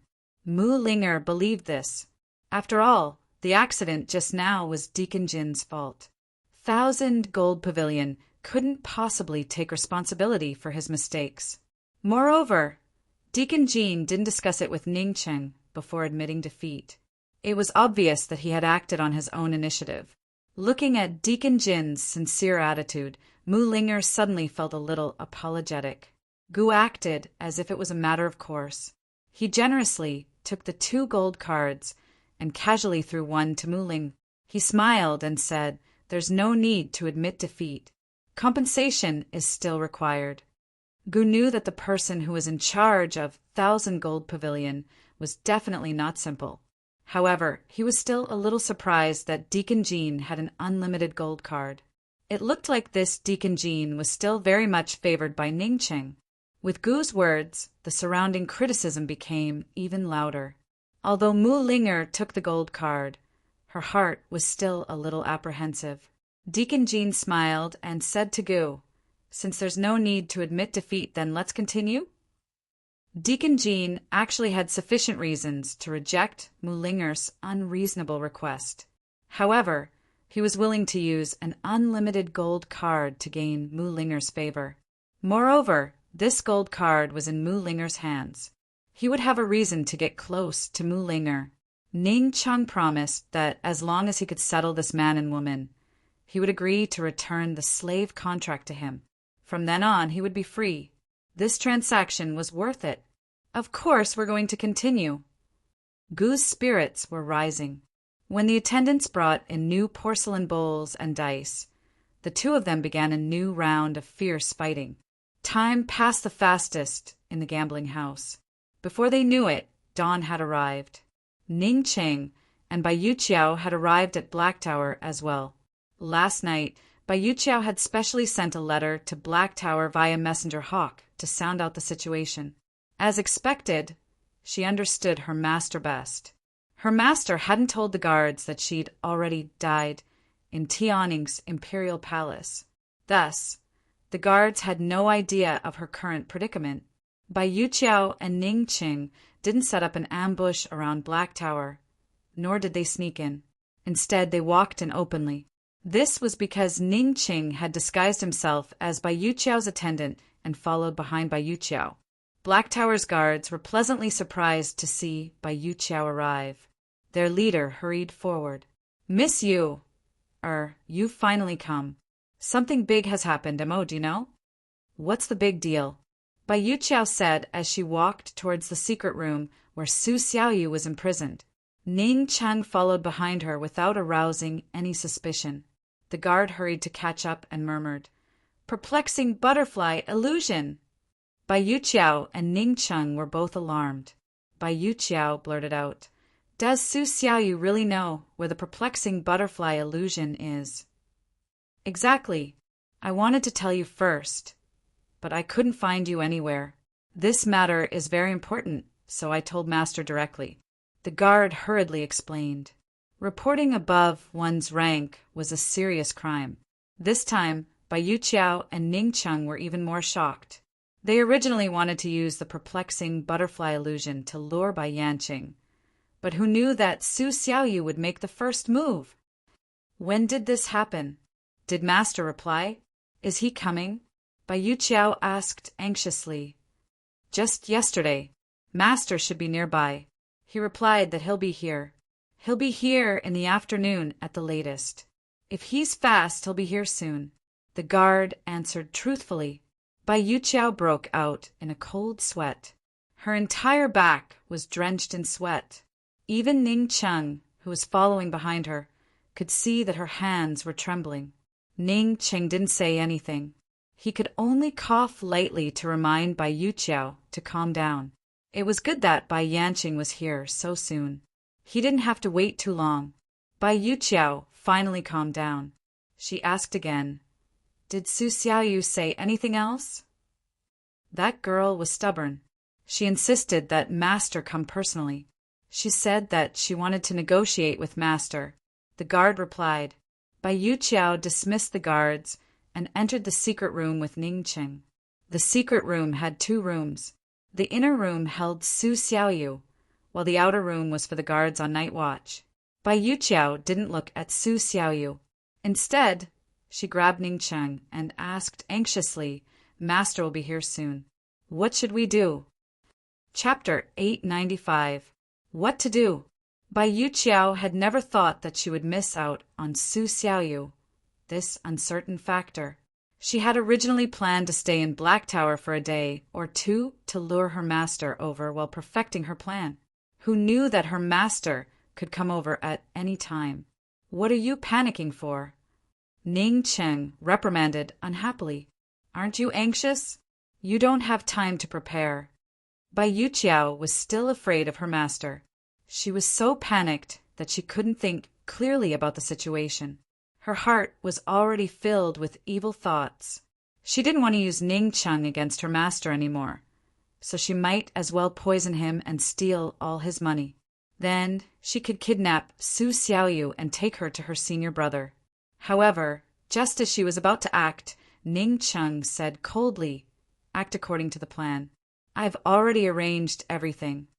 Ning Cheng narrowed his eyes and warned her coldly, "Bai Yuqiao, you better calm down and cooperate with me. If anything goes wrong, even if I die, the thousands of archers around Black Tower won't let you off." Bai Yuqiao suddenly quivered and didn't dare to move. Fortunately, she didn't act impulsively. What a good Ning Cheng. He had already set up an ambush. No wonder he dared to take such a big risk to cooperate with her when he didn't know anything about poisons. Bai Yuqiao mocked herself. In the end, she still underestimated the D clan's patriarch. He had so many archers lying in ambush. How could she escape with Su Xiaoyu? "Take me to see Su Xiaoyu." Ning Cheng interrupted Bai Yuqiao's thoughts. Ning Cheng wanted to see Su Xiaoyu for the perplexing butterfly illusion. Bai Yuqiao couldn't help but remind him, "I've already interrogated her a few times. That little girl's mouth is very tight. I advise you not to waste your time here. If my master were to come now, all our previous efforts would be wasted." Ning Cheng hesitated for a moment. In the end, he didn't go in. He said calmly, "Do it." Bai Yuqiao didn't say anything. He turned around and left. In less than the time it took to brew a cup of tea, the guards of Black Tower were all killed by Bai Yuqiao's poison and replaced by Ning Cheng's men. These guards were brought here by Bai Yuqiao, so Bai Yanqing didn't recognize them at all. "Have you dealt with everything?" Ning Cheng asked. "Don't worry, I didn't leave anyone alive." Bai Yuqiao smiled and said, "Honorable Ning, archers don't have eyes. You have to keep your word. When the time comes, remember to leave a way out for your little sister." She wanted to make a promise to Ning Cheng. She would hide in Black Tower and sneak attack Bai Yanqing. Ning Cheng would take the opportunity to kill the archers surrounding Black Tower and catch Bai Yanqing off guard. "Don't worry," Ning Cheng coldly said. He looked at the hanging and dying Su Xiaoyu from afar. After hesitating for a long time, he finally made a decision and turned to leave. After Ning Cheng left, Bai Yuqiao walked toward Su Xiaoyu, looking for the best place to hide. She wasn't stupid enough to sneak attack her master. She had to be prepared and take advantage of the chaos to escape with Su Xiaoyu. As Bai Yuqiao approached Su Xiaoyu, she tugged at her clothes several times. Su Xiaoyu didn't know anything about this. She was just waiting for Han Yunqi and Long Fei to rescue her. Although she was a bit surprised that Bai Yuqiao would come back, she still pretended to be unconscious and ignored Bai Yuqiao. Bai Yuqiao thought that Su Xiaoyu really had fainted. She first investigated the escape route and found the key to unlock Su Xiaoyu. Then she looked for a place to hide. The moment she calmed down, her heart started to beat wildly. She held the key tightly to calm herself down. She told herself that as long as she could get through this, she would be with her senior brother forever. She would openly tell him that she had liked him for many years. Bai Yuqiao held her youthful thoughts and gradually relaxed. She waited quietly as if she was waiting for a beautiful dream and a beautiful future. However, Ning Cheng had no intention of letting her go. Ning Cheng had already left Black Tower and met up with the archers who had been lying in ambush around Black Tower for a long time. At this moment, he was standing beside a red barbarian cannon. His large hand was gently stroking the red barbarian cannon as if he was stroking a docile pet. However, the red barbarian cannon was not docile at all. Once it was fired, it would destroy the world. After he found out that Jun Yixia had 90,000 warhorses, he immediately redeployed the red barbarian cannons in his hands. The red barbarian cannons that were originally allocated to the three-way battlefield were reserved for Jun Yixia. He did not expect to use them on Bai Yanqing. As long as Bai Yanqing entered Black Tower to interrogate Su Xiaoyu and was ambushed by Bai Yuqiao, he would immediately fire the red barbarian cannon. After that, he would fire the pear blossom rain needles. Finally, he would attack with the red barbarian cannon. With these 4 preparations, he did not believe that he could not take down Bai Yanqing. He no longer wanted to leave Bai Yanqing alive. Even if it was a corpse, he would still be able to trick Jun Yixia. Although Su Xiaoyu knew the whereabouts of the perplexing butterfly illusion, and he was reluctant to part with her.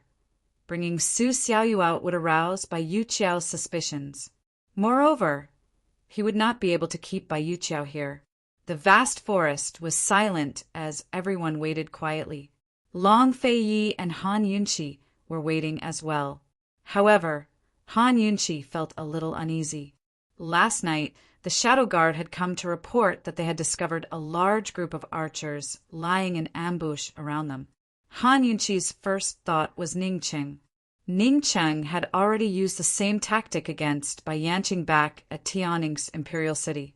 When she saw Ning Cheng and Bai Yuqiao enter Black Tower with her own eyes, her heart grew cold. What about Gu? Gu couldn't have fallen into Ning Cheng's hands, could he? Han Yunqi muttered. Based on her understanding of Gu, if Gu received her letter and knew the truth, he would definitely not be with her. He would not continue to associate himself with Ning Cheng. He would probably take Bai Yuqiao away and search for Gu Beiyue's whereabouts on his own. Now that Ning Cheng and Bai Yuqiao had come to Black Tower together, what about Gu and Mu Ling-er? Nothing will happen to Gu and Ling-er, right? Han Yunqi was a little anxious. You don't need to worry about him. Nothing bad will happen to him. Long Fei Yi said mildly. Even at this point, he still didn't reveal Gu's undying secret. Could something have happened to Ling-er? Did Ling-er fall into Ning Cheng's hands? Han Yunqi asked again. With Gu's personality, he would definitely fight Ning Cheng to the death if there wasn't some special reason. How could he let Ning Cheng get away with it so easily? Long Fei Yi didn't have many people hiding in Black Tower, so they wouldn't be discovered easily. However, he didn't have the Shadow Guard investigate thoroughly at this juncture for fear of being discovered by the archers. He said mildly, There's no point in thinking too much. Bai Yuqiao must be in cahoots with Ning Cheng. Let's just watch the show. The two of them might not be able to deal with Bai Yanqing. Han Yunqi said softly. She secretly scolded Ning Cheng for being impulsive. He had clearly exchanged blows with Bai Yanqing. Yet he still underestimated Bai Yanqing. If he couldn't contain Bai Yanqing's poison skills, even Long Fei Yi wouldn't dare to be careless.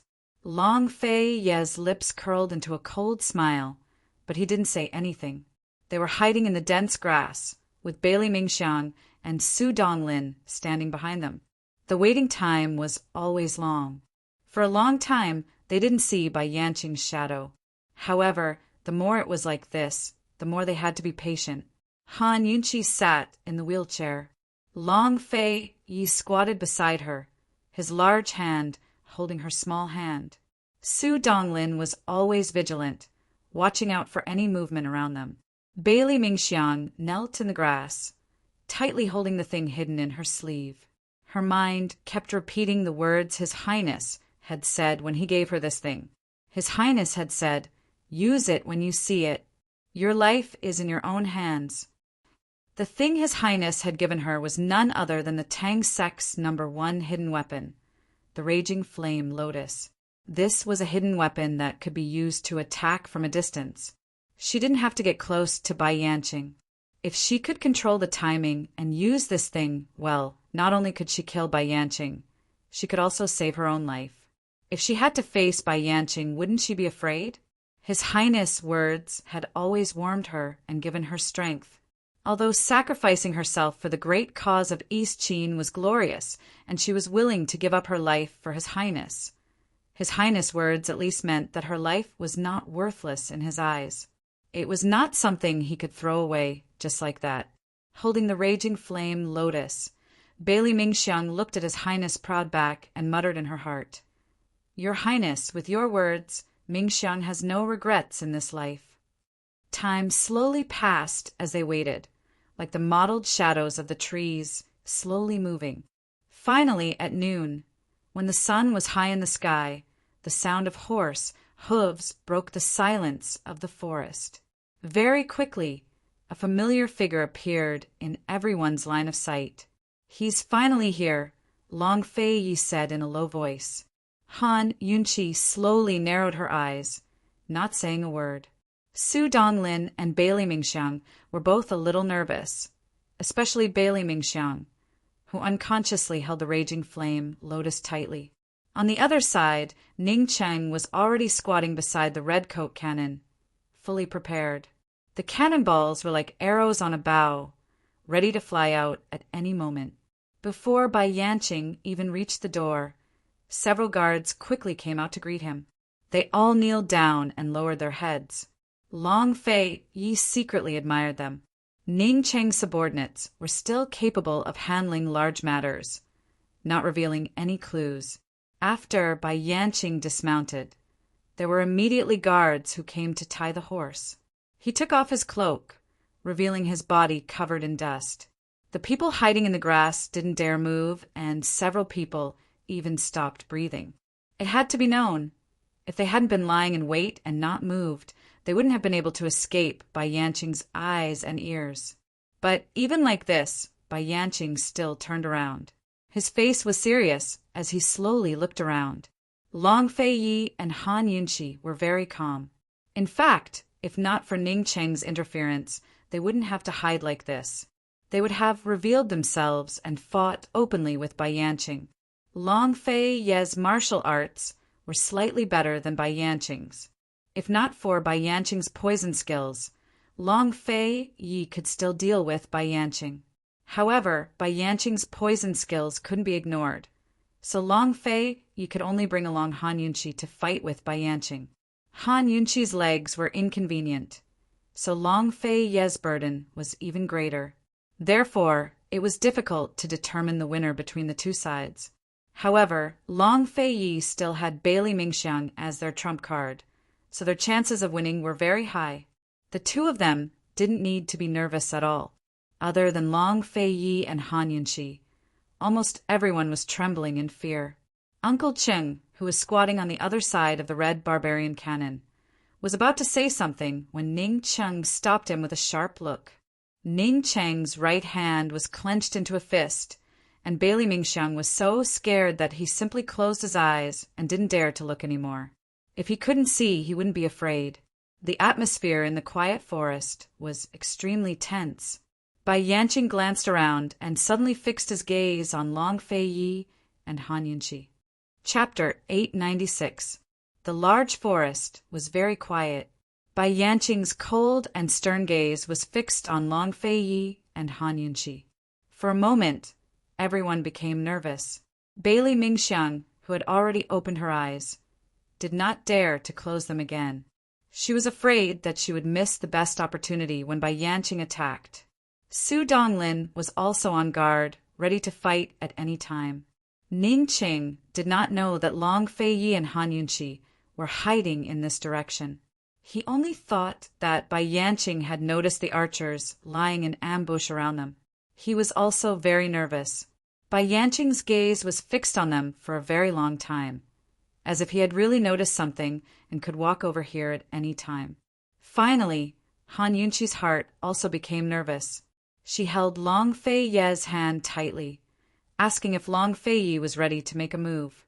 If Bai Yanqing really discovered them, it would be too late to make a move. If they made a move at this time, they could still attack Bai Yanqing and catch him off guard.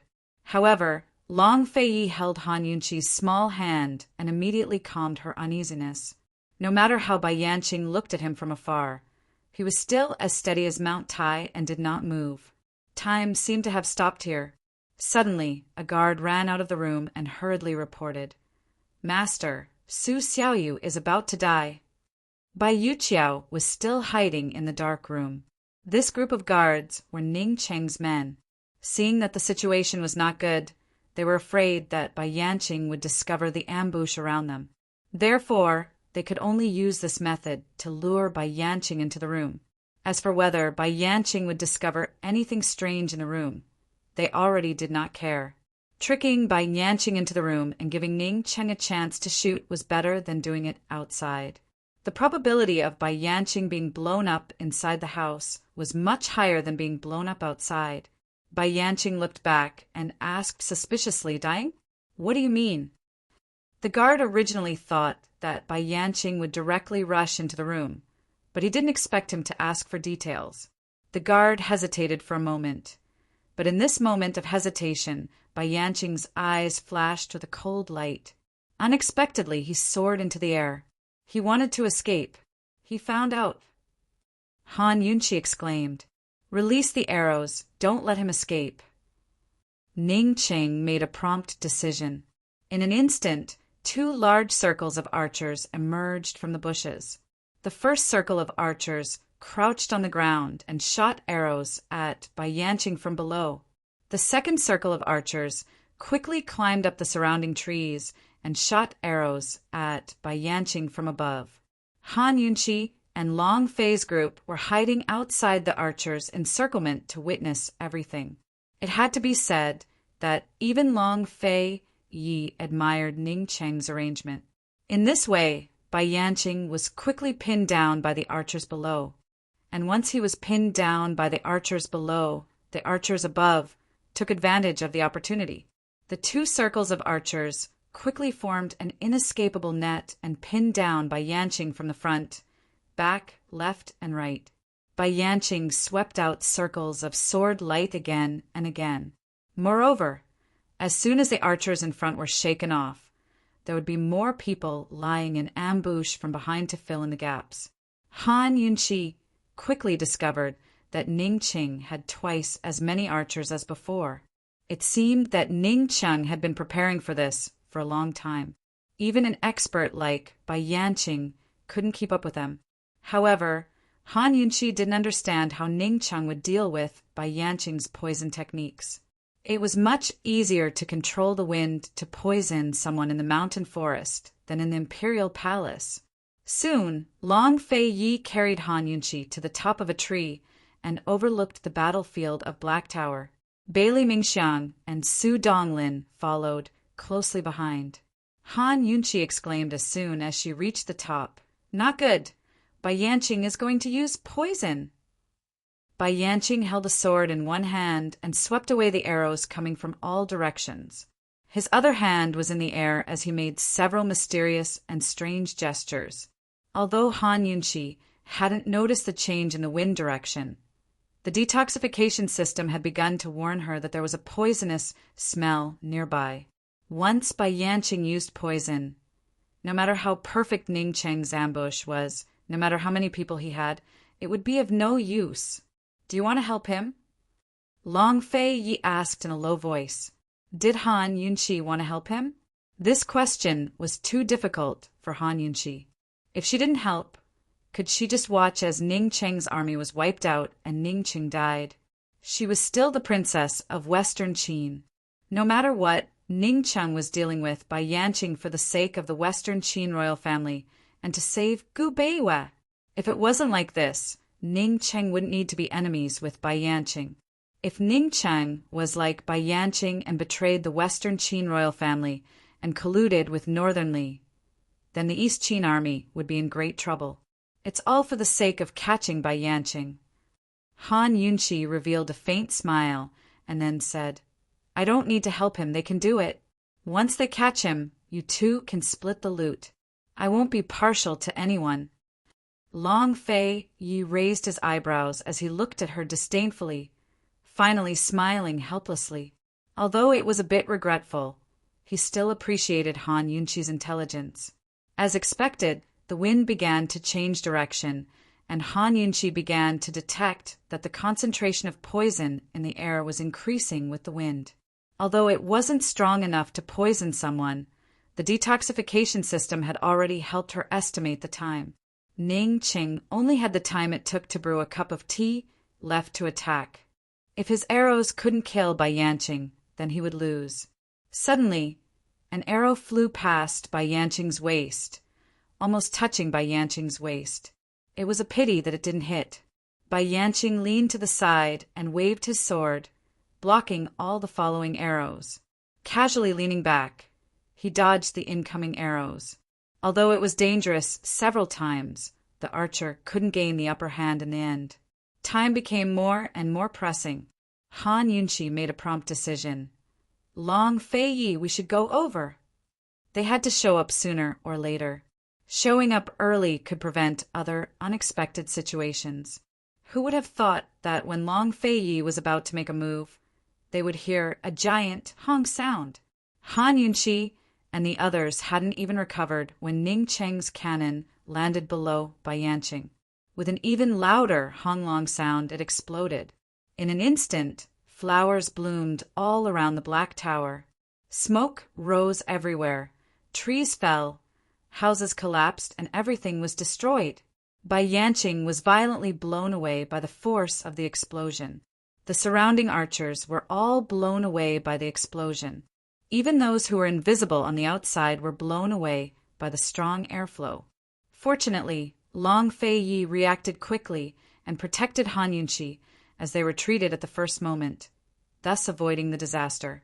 Bailey Mingxiang and Su Donglin fell behind, but fortunately they weren't seriously injured. They never thought that Ning Cheng would have such a big move hidden. It turned out that the archers weren't Ning Cheng's final trump card, but the red barbarian cannon. It turned out that Ning Cheng didn't want to capture Bai Yanqing. Instead, he wanted to kill Bai Yanqing. Han Yunqi stared blankly at the scene filled with black smoke. She then realized that Ning Cheng didn't want to save Gu Beiwe.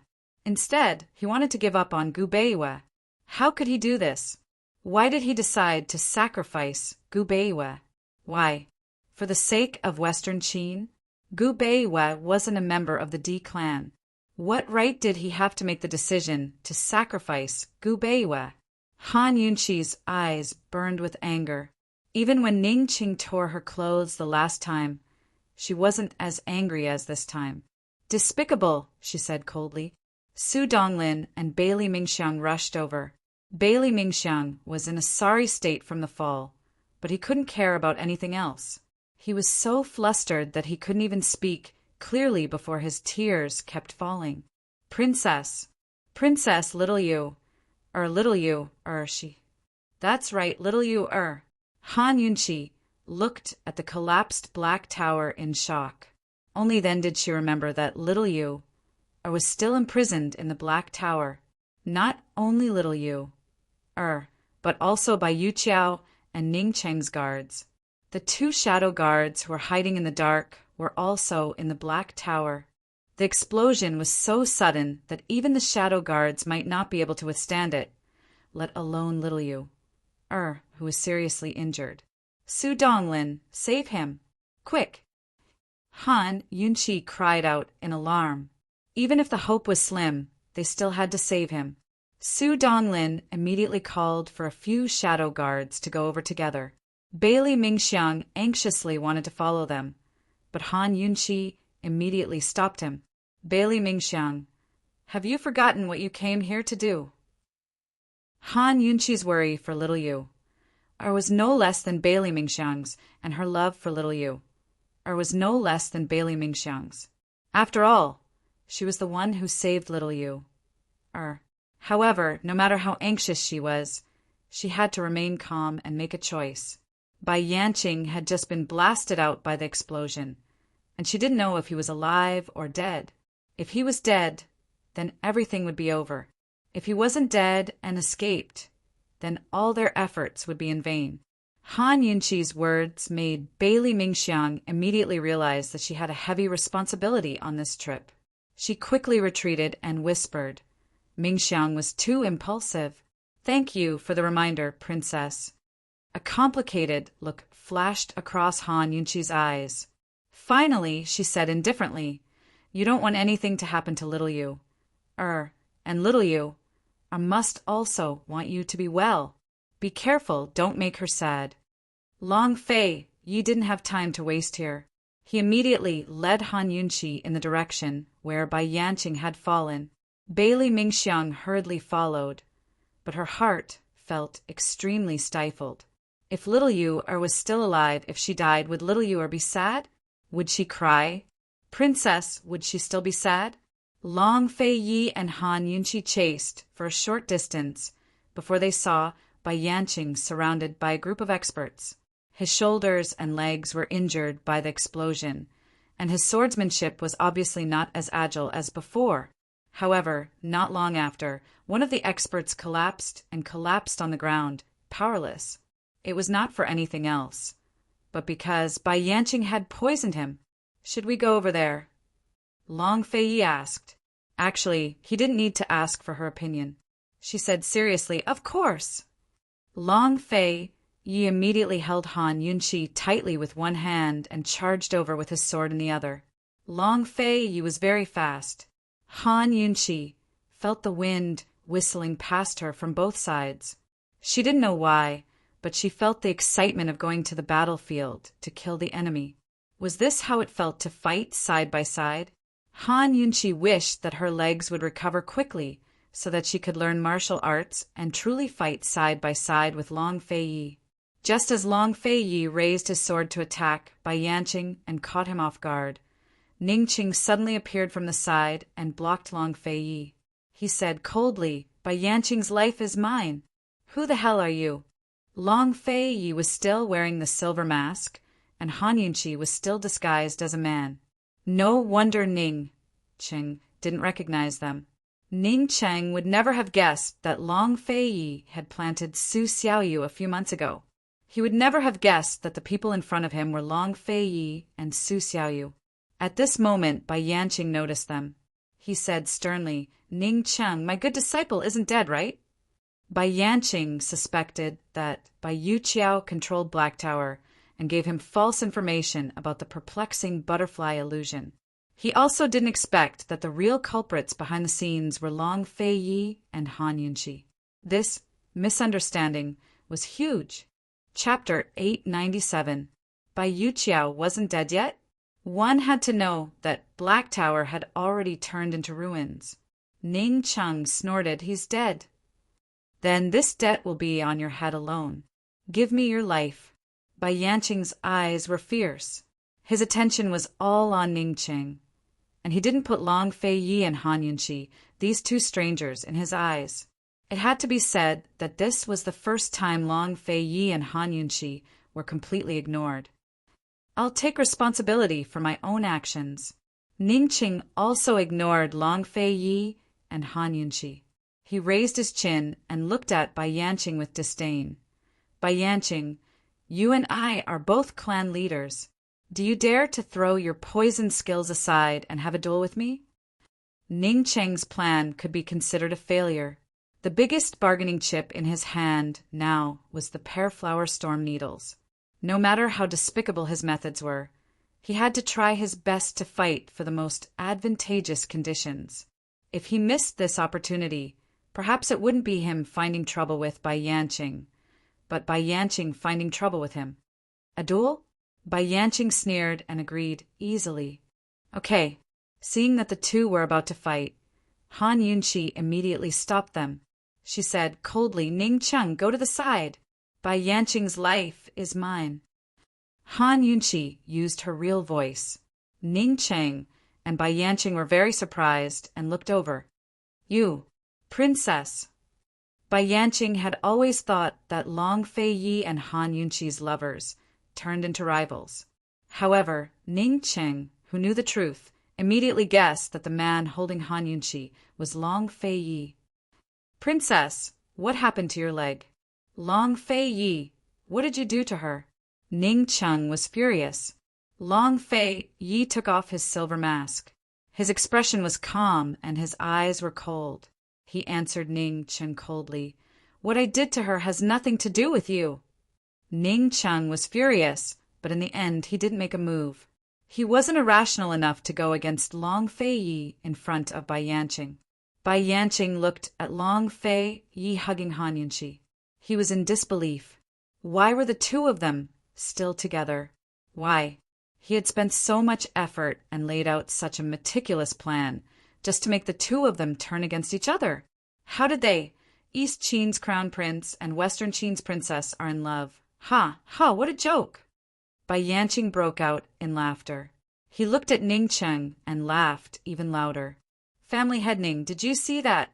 The Di clan paid such a large price to recover Western Qin, but the Western Qin's princess is still in love with the East Qin crown prince." Ning Cheng's ugly face was now so gloomy that could drip water. "Ning Cheng, you spent so much effort to ambush the old man, but he doesn't appreciate it." "Oh, that's right. Han Yunqi wouldn't be here to help Long Fei Yi kill the old man, right?" When Bai Yanqing said these words, he looked at Ning Cheng with disdain. Every word he said was for Ning Cheng to hear. He walked over step by step and kept sighing. "Family head Ning, you wouldn't have betrayed Western Qin like the old man, right?" "I didn't." Ning Cheng roared. This was the most difficult thing for him to accept. "Then why didn't the Western Qin's princess help you? Why did she lie in the East Qin crown prince's arms? He, you should know that in this world, only she can compete with the old man." Bai Yanqing asked. Ning Cheng had nothing to say. He didn't know when he had lowered his arrogant head, like a child who had made a mistake, allowing others to criticize him. But where did he go wrong? Where did he go wrong? "Ning Cheng, you're too pitiful. The old man won't make it hard for you. You can go back." "Ha ha! They've already forgotten their grudges with a smile. What are you blindly worrying about?" Under Bai Yanqing's taunting, Ning Cheng didn't move, but his right hand was already clenched into a fist. Was he blindly worrying about nothing? Was he the only one who was worried? 3 generations of the Di clan were all worried.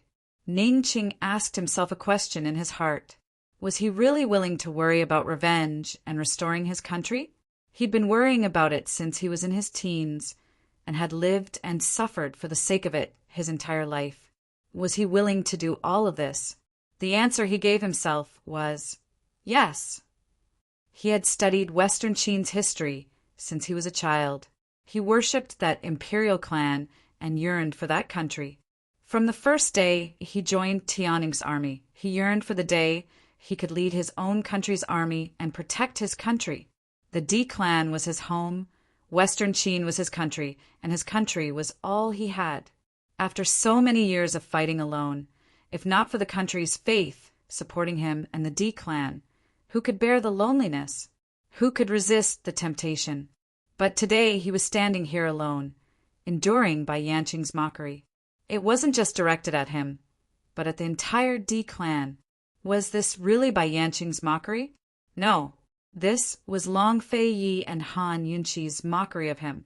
That's right, the descendants of the imperial clan didn't matter. So why should he worry?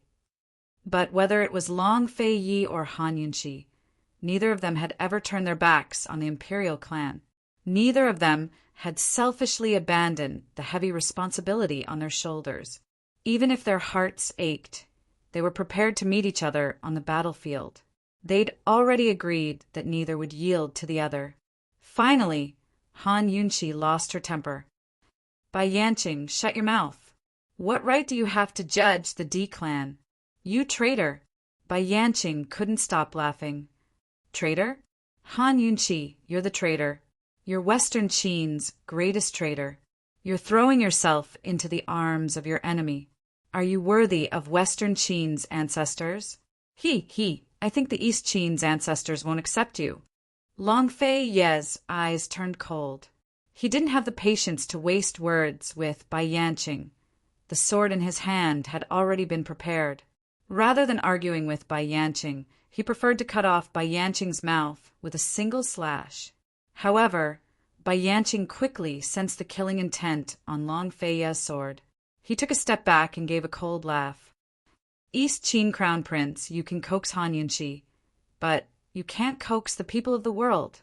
These words were without a doubt sowing discord, hinting that Long Fei Yi was using Han Yunqi. Finally, Ningqing looked up. His sunken eyes were filled with grief and anger. Between Long Fei Yi and Han Yunqi, there was no need for any explanation, and no one could provoke them. Long Fei Yi immediately raised his sword, but Ningqing also raised his sword at the same time. He blocked Long Fei Ye's sword. Ningqing, you'd rather believe Bai Yanqing and not believe me? Han Yunqi angrily roared out. Before she left with Long Fei Yi as a hostage, she had told Ningqing that they needed to investigate the grudge between the Eastern, Western Qin, and the Wind Clan. They had analyzed it and found that the Wind Clan and the Black Clan were the key to the conspiracy in the past. They had said that they would find out everything and give everyone a chance to redeem themselves. Why was Ningqing so stubborn? Why was he being instigated by Bai Yanqing? Princess, it's not that this subordinate doesn't believe you. However, this subordinate just said that Bai Yanqing's life belongs to this subordinate. Ningqing hadn't used such a cold voice to speak to Han Yunqi in a long, long time. Princess and this subordinate were used so respectfully, but he said it in such a cold tone. It made one's hair stand on end. Long Fei Yi was about to speak, but Han Yunqi beat him to it. She had just wanted to question Ningqing. You want to kill Bai Yanqing? You don't want to save Gu Beiwa, do you? Yes, Ningqing frankly admitted. What right do you have? Han Yunqi was practically roaring out. Princess, you don't understand, but Gu Beiwa will. Ningqing coldly said. The Shadow Clan was the D Clan's only comrade. He firmly believed that the Shadow Clan was more willing to sacrifice everything for the sake of Western Qin's royal family than the D Clan. Han Yunqi indeed didn't know what choice Gu Beiwa would make. However, unless she heard Gu Beiwa's choice with her own ears, she absolutely wouldn't allow anyone to act on their own and sacrifice Gu Beiwa's life.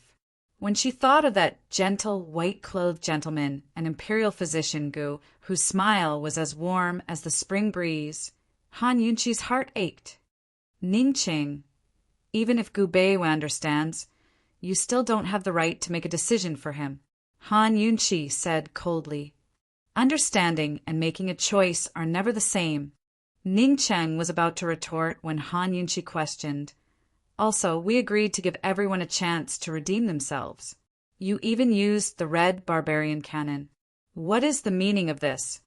Bai Yanqing didn't understand these words, but Ningqing understood in his heart. Even if Han Yunqi and Long Fei Ye's analysis was very reasonable, and there was indeed a possibility of a misunderstanding in the grudge between Eastern and Western Qin, Ningqing still didn't believe it in his heart. He didn't want to waste time and didn't want to be dragged into Long Fei Ye's trap by Han Yunqi. Killing Bai Yanqing, threatening Juni Xie, and allying with the Northern Dynasty's emperors to continue the war with East Qin was his wisest choice. Ningqing looked at Long Fei Yi and coldly replied, I don't believe the East Qin Crown Prince's intentions. Ningqing, you disappoint me too much, Han Yunqi said angrily. As soon as she finished speaking, Bai Yanqing suddenly clawed at Ningqing. Ningqing was already on guard. He instantly retreated and dodged Bai Yanqing's attack. Bai Yanqing immediately chased after Ningqing. Ningqing also retreated quickly. As he retreated, he took out the pear blossom rain needles and aimed them at Bai Yanqing. He didn't retreat anymore and allowed Bai Yanqing to close in. Bai Yanqing never expected that the Tang sect's second-ranked hidden weapon would be in Ningqing's hands. He couldn't react for a while. However, Han Yunqi was shocked. No matter how much she understood about the pear blossom rain needles, this thing was already useless. There were no hidden needles at all. Ning Cheng was in danger. At this moment, Ning Cheng did not continue retreating. Bai Yanqing was very close to Ning Cheng. If Ning Cheng couldn't kill Bai Yanqing, then it would be Bai Yanqing's sword that killed Ning Cheng. Han Yunqi shot out a poison needle without any hesitation at Bai Yanqing. Who would have thought that, at this moment, Bai Yanqing would suddenly roll to the side? Han Yunqi's golden needle shot into Ning Cheng's right eye like this. Almost at the same time, Ning Cheng found that not a single hidden needle came out of the pear blossom ray needles he activated. No one would have thought that this kind of accident would happen. After Bai Yanqing rolled, he ran away after rolling a few times. Of course, he had to run away. If Long Fei Yi and Han Yunqi joined hands, he would definitely not be able to defeat them. If he fell into Han Yunqi's hands, he might be able to use Gu Beiwei as a bargaining chip. However, if he fell into Long Fei Ye's hands, it would be a deader road than falling into Ning Cheng's hands. Although Bai Yanqing had sowed discord, he still couldn't figure out what was going on between Long Fei Yi and Han Yunqi. He didn't believe that Long Fei Yi and Han Yunqi had really forgotten about each other's hatred. Han Yunqi maintained the action of shooting out the needles. Ning Cheng's right eye continued to bleed.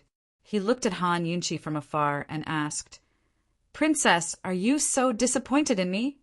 Was she so disappointed that she wanted to kill him? Han Yunqi was about to explain, but Long Fei Yi hugged her tightly and flew to the right, chasing after Bai Yanqing. Chapter 898. Ning Cheng watched as Han Yunqi and Long Fei Yi left just like that.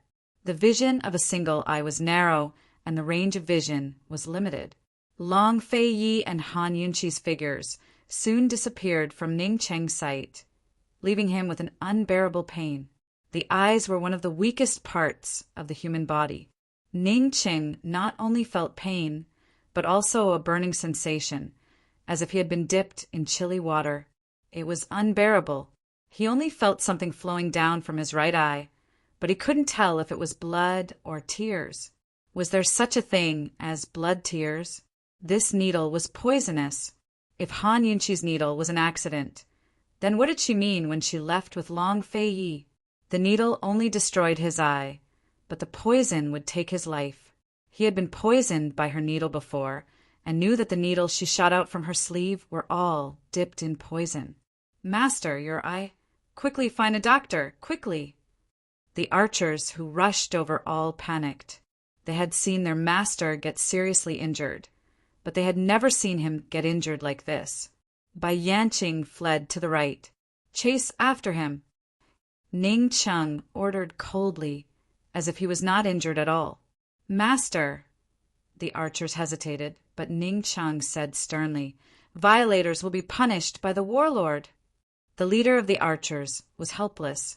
He could only leave 2 guards behind and lead the rest of the men to chase after them. Ning Cheng stood motionless, waiting.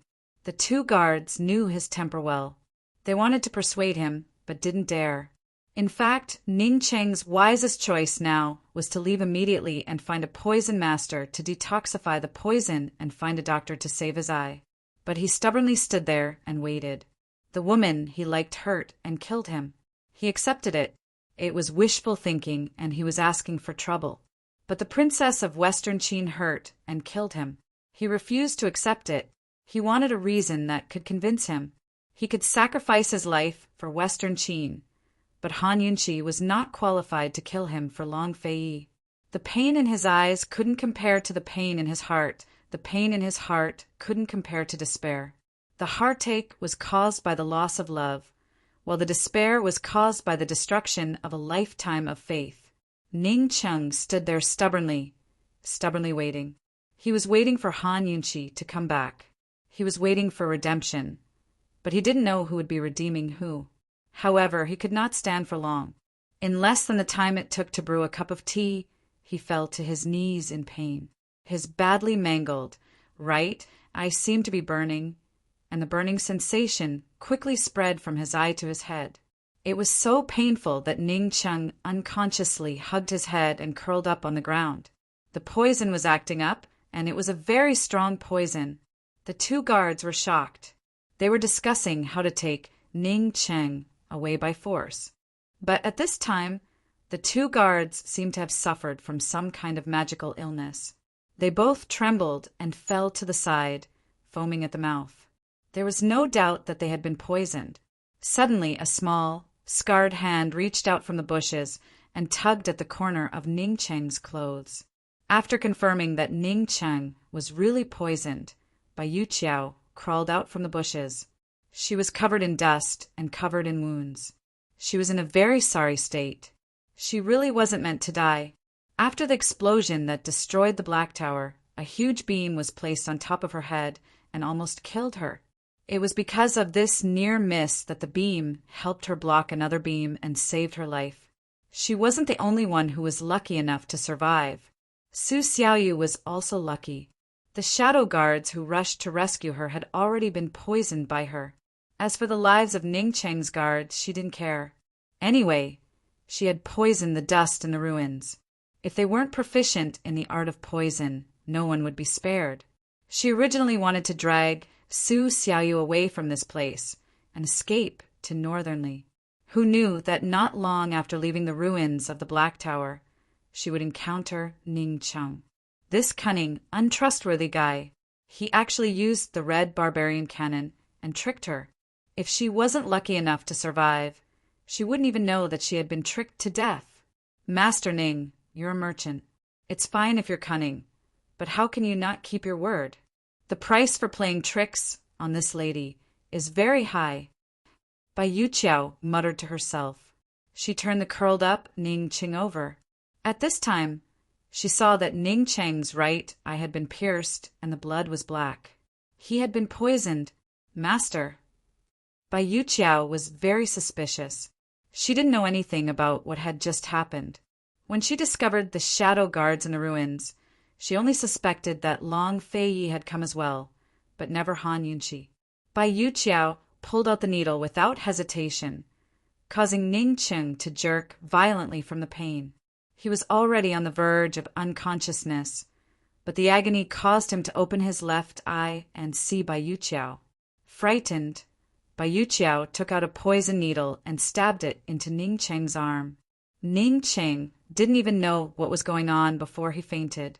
Bai Yuqiao recalled the terror of her life hanging by a thread and gnashed her teeth. She wanted nothing more than to cut Ning Cheng into pieces, but she still hesitated. Ning Cheng was a big shot. The head of the D clan not only controlled Cloud Realm Trade Consortium and Myriad Merchant Hall, but also Western Qin's army. If she could use poison to restrain Ning Cheng for her senior brother's use, then it would be a brilliant plan. Compared to Su Xiaoyu, Ning Cheng was an even bigger surprise for her senior brother. Bai Yuqiao made a prompt decision and took out a pill she carried on her person for Ning Cheng to swallow. Ning Cheng's poison was hypertoxic. If it wasn't cured within 15 minutes, he'd die without a doubt.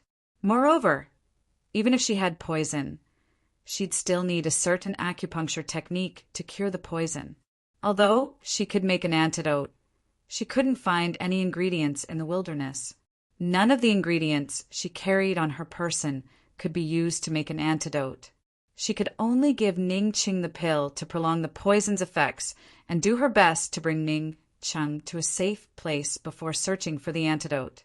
Bai Yuqiao whistled, and a tall man walked out of the thicket, following the sound. This was Black Tower's true guard, Brother Qi. Back then, Ning Cheng had told her to replace all the guards at Black Tower, but she'd kept her most loyal Brother Qi. Back then, she'd told Ning Cheng with a smile that the archers were blind and that Ning Cheng had left her a way out. Leaving Brother Qi behind was a way out for herself. If she wanted to escape with Su Xiaoyu, she'd need someone to help her. She trusted Brother Qi's poison skills. As soon as Brother Qi saw Bai Yuqiao, he was pleasantly surprised. "Miss you. I thought you died in Black Tower." Brother Qi had been hiding in the thicket and had clearly seen the scene of Han Yunqi and the others dealing with Bai Yanqing. "Hurry up and help me take Ning Cheng away. We'll go seek refuge with senior brother." Bai Yuqiao said as he turned around to pull Su Xiaoyu, who was hiding in the thicket. Miss Yu, something big has happened. Something big. Brother Qi was still scared witless. No matter how big it is, let's leave first. I only have 1 day to find the antidote. If Ningqing dies, I'll hold you responsible. Bai Yuqiao said unhappily. Brother Qi immediately shut his mouth. Bai Yuqiao said in a low voice, Go to the northeast side, go down the cliff, there's a deep stream that leads directly to northernly. I can also find the antidote, hurry up. Brother Qi didn't dare to delay, and hurriedly pulled Ningqing up, leaving hurriedly with Bai Yuqiao. At this time, Han Yunqi was already throwing a tantrum at Long Feiyi. She repeatedly told Long Feiyi that she had to go back to save Ningqiang, but Long Feiyi turned a deaf ear to her and hurriedly chased after Bai Yanqing. Han Yunqi held his hand tightly and said angrily, Long Feiyi, that needle is poisonous. Ningqiang will die. She had already said this 5 times. He's looking for death. Long Feiyi finally stopped. If it wasn't for Ningqiang stopping him, Bai Yanqing wouldn't have been able to escape even if he had wings. Han Yunqi said, If you want him to die, go kill him. No matter what, he can't die by my hands. That needle of hers was aimed at Bai Yanqing, and it was purely an accident that it hurt Ningqiang's eye. She had always known that the pear-flower storm needles were useless, but she really didn't think that Ningqiang's straightforward challenge to Bai Yanqing was actually to use a hidden weapon. Today, whoever captured Bai Yanqing first had the right to punish Bai Yanqing. Long Feiyi wanted to interrogate Bai Yanqing, while Ningqiang wanted to use Bai Yanqing to contain Jun Yixia. It was understandable that they would fight to the death. However, no matter what, Ningqing couldn't die by the hands of a Western Qin princess. No one could do anything about accidental injuries, but if she didn't save him, she would feel uneasy for the rest of her life. Long Feiyi looked at Han Yunqi and didn't make a sound for a long time. With Bai Yanqing in front and Ningqing behind, there was only one choice. Chasing after Bai Yanqing and letting Ningqing die from the poison was the wisest choice he could make as the East Qin crown prince. It was also his duty. Actually, he had already stopped. He had already made his choice, hadn't he? A trace of regret flashed in his eyes as he softly said, Let's go. I'm sorry, Han Yunqi said in a low voice. Long Feiyi was stunned at first, but then he revealed a smile. He wanted to explain something, but he gave up. No need. Actually, without Han Yunqi, he couldn't deal with Bai Yanqing alone. If Han Yunqi stood on the side of Western Qin and helped Ningqiang, it was understandable. She wasn't wrong. He had set up such a long line, but Bai Yanqing still escaped. Long Feiyi should have been angry, but he could still smile. He didn't think he was a noble person, and he didn't plan on using any clean methods to deal with the Western Qin camp. But because of Han Yunqi, he'd become a noble man. Noble? Different standpoints had different definitions of nobility. He just didn't want her to carry the identity of the Western Qin princess with him. It would be too hard for her and cause too much infamy. Because he carried the identity of the East Qin crown prince with her, he could feel the difficulty in his heart. It really was very, very difficult. Han Yunqi's current mood was the same as when he faced Bailey Yuanlong. I is sorry and a no need was better than any other explanation. If the world didn't understand, it was fine if they understood each other. Only when they understood each other could they move forward in the face of danger. Quickly go. Han Yunqi didn't waste any time. There was still time to detoxify the poison in 15 minutes. But who would have thought that when Long Feiyi brought her back, Ningqing would disappear? He had left behind 2 poison guards. Long Feiyi and Han Yunqi looked at each other in blank dismay. What was going on? Chapter 899. How could this be? If it was only Ningqiang who had gone missing, then it was possible that that fellow had gone to find the poison doctor to detoxify him. But Ningqiang's guards were actually poisoned and fell to the ground. What kind of situation was this? In such a short period of time, Bai Yanqing didn't even have time to escape, let alone turn back. Who was the one who poisoned him? Had Ning Qing been kidnapped? Bailey Mingxiang, call Su Donglin over and dispatch men to search the mountain. Long Fei Yi promptly ordered. Bailey Mingxiang had long wanted to go to Black Tower to check on the situation, so she immediately left. Han Yunqi immediately helped Ning Cheng's 2 guards to detoxify the poison. These 2 people couldn't die. If these 2 died, the misunderstanding between her and Ning Cheng would be huge. Han Yunqi hurriedly made the 2 take the medicine, and after ascertaining that they were fine, she heaved a sigh of relief. Luckily, they had turned back in time. Otherwise, these 2 people would have been poisoned to death. She wouldn't be able to clear her name even if she jumped into the Yellow River. The 2 guards quickly regained consciousness, and on seeing Han Yunqi and Long Fei, they were terrified, but very quickly they knelt down in front of Han Yunqi. "Princess, I beg you to save Master Ning. Master Ning can't be blind. Master Ning still has to bring his brothers to the battlefield. Princess, you can't do this. How can you?" Before the guard could finish his words, he was scared back by Long Fei Ye's cold gaze. He didn't dare to say anything and just kept on kowtowing, begging Han Yunqi to save Ning Cheng.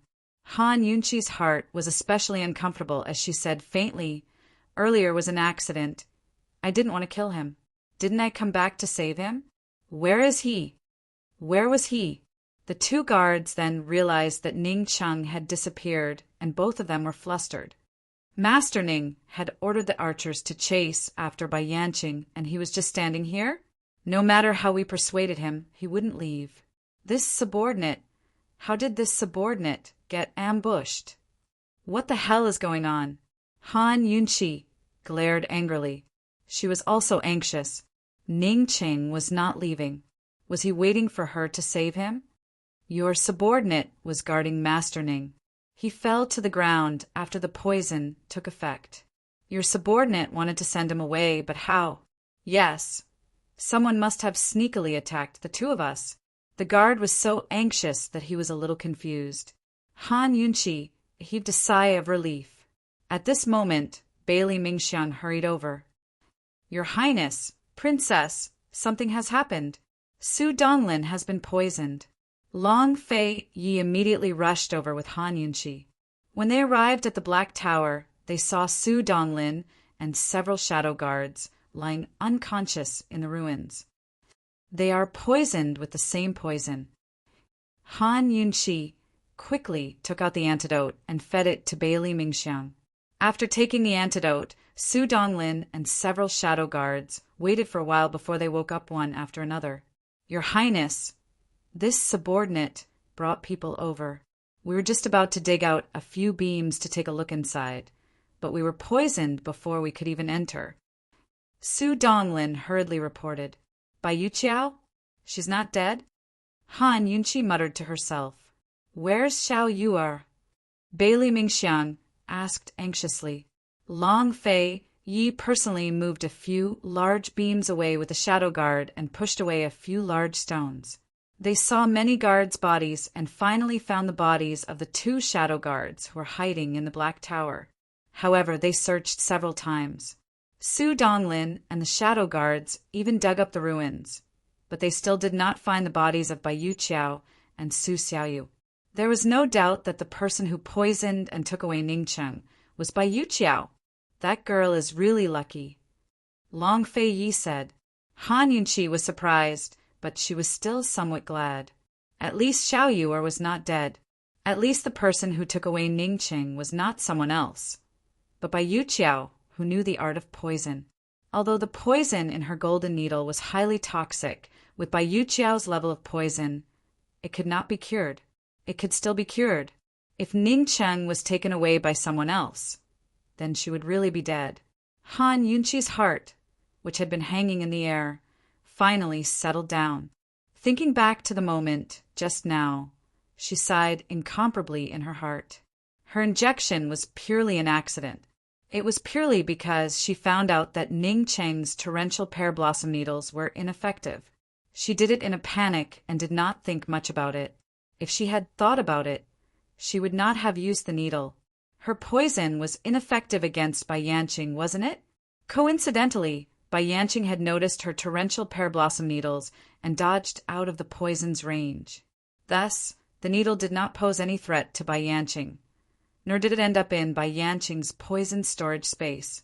That small difference in timing had caused a huge misunderstanding. Back in Tianning's capital city, Ning Cheng had seen her break through Bai Yanqing's poison arts. He understood the poison storage space and knew that any poison attack would be ineffective against her and Bai Yanqing. No wonder he immediately suspected that her needle had been aimed at him. No wonder he asked her, "Princess, are you that disappointed in me?" But despite his suspicions, he still stood there waiting for her to come back. How disappointed must he be when she did not show up? Han Yunqi looked at the two guards chasing after her. She didn't know how much they could prove for her. Still, she didn't have time to think about it. Finding the person was more important. Su Donglin immediately sent men to search the mountain. Search the mountain, Long Fei ordered coldly. Bai Yuqiao was probably the only one who knew that she was planning to go to Northern Li to seek refuge with Jun Yixia. Long Fei Yi and Han Yunqi were most afraid that Bai Yuqiao and Bai Yanqing would join forces. Then Ning Cheng and the D clan would be in big trouble. As soon as Ning Cheng's two guards arrived, Han Yunqi explained the situation. "One of you go find those archers. They won't be able to catch up to Bai Yanqing. Even if they do, it'll be useless. Have them search the mountain quickly. Maybe they'll be able to rescue Ning Cheng. The other one, hurry back to Myriad Merchant Hall to get reinforcements. The D clan needs someone to take charge after such a big incident." One of the guards left immediately while the other knelt down. "Princess, you're the master of the D clan.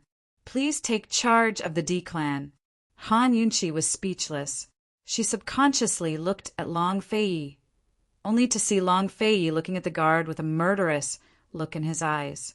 Bailey Mingxiang, Su Donglin, and the others all sensed His Highness's murderous look.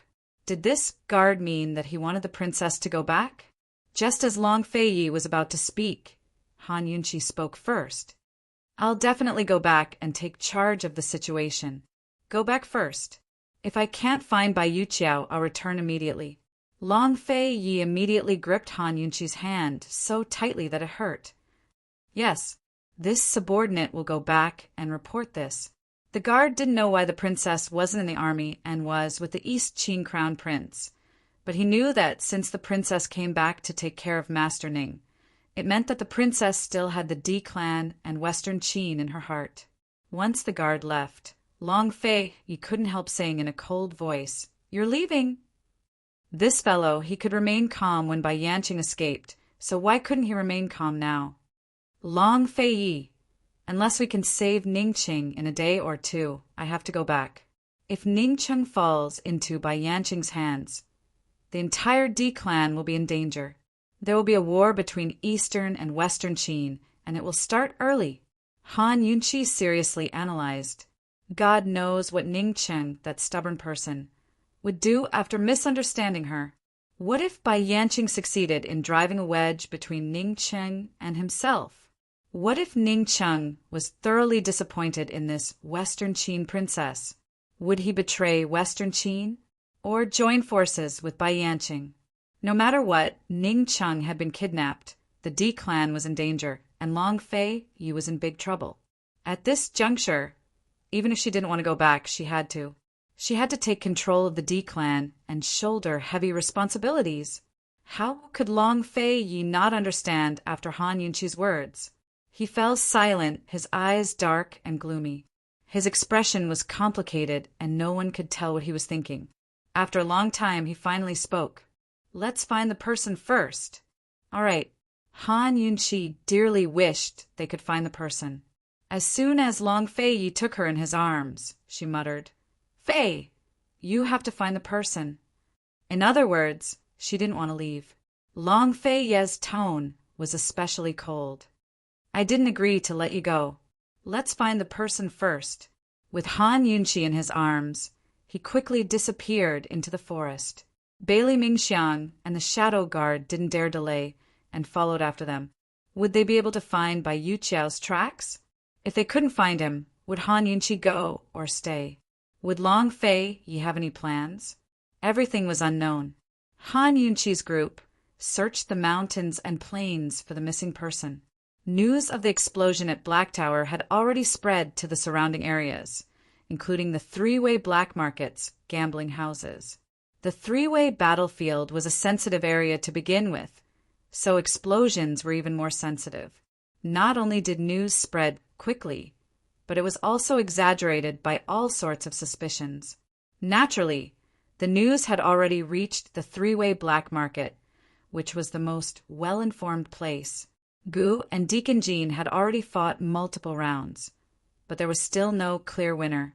It was now a draw. Although the two of them were playing with increasing vigor, the spectators had long grown tired and left. It wasn't that they didn't want to know the outcome, but that they were planning to come back in a few days. Based on the current situation, it would take at least 3 to 5 days for a victor to be decided between the two of them. Of course, there were still plenty of people who held on. Even if it was a draw, they didn't want to miss it. After all, it was a rare opportunity to see a peak battle between experts. In the future, they would have plenty of things to talk about in the gambling houses. Mu Ling was definitely Gu's most diehard fan. She was still staring at her Qi brother and hadn't paid much attention to the gambling house at all at this moment.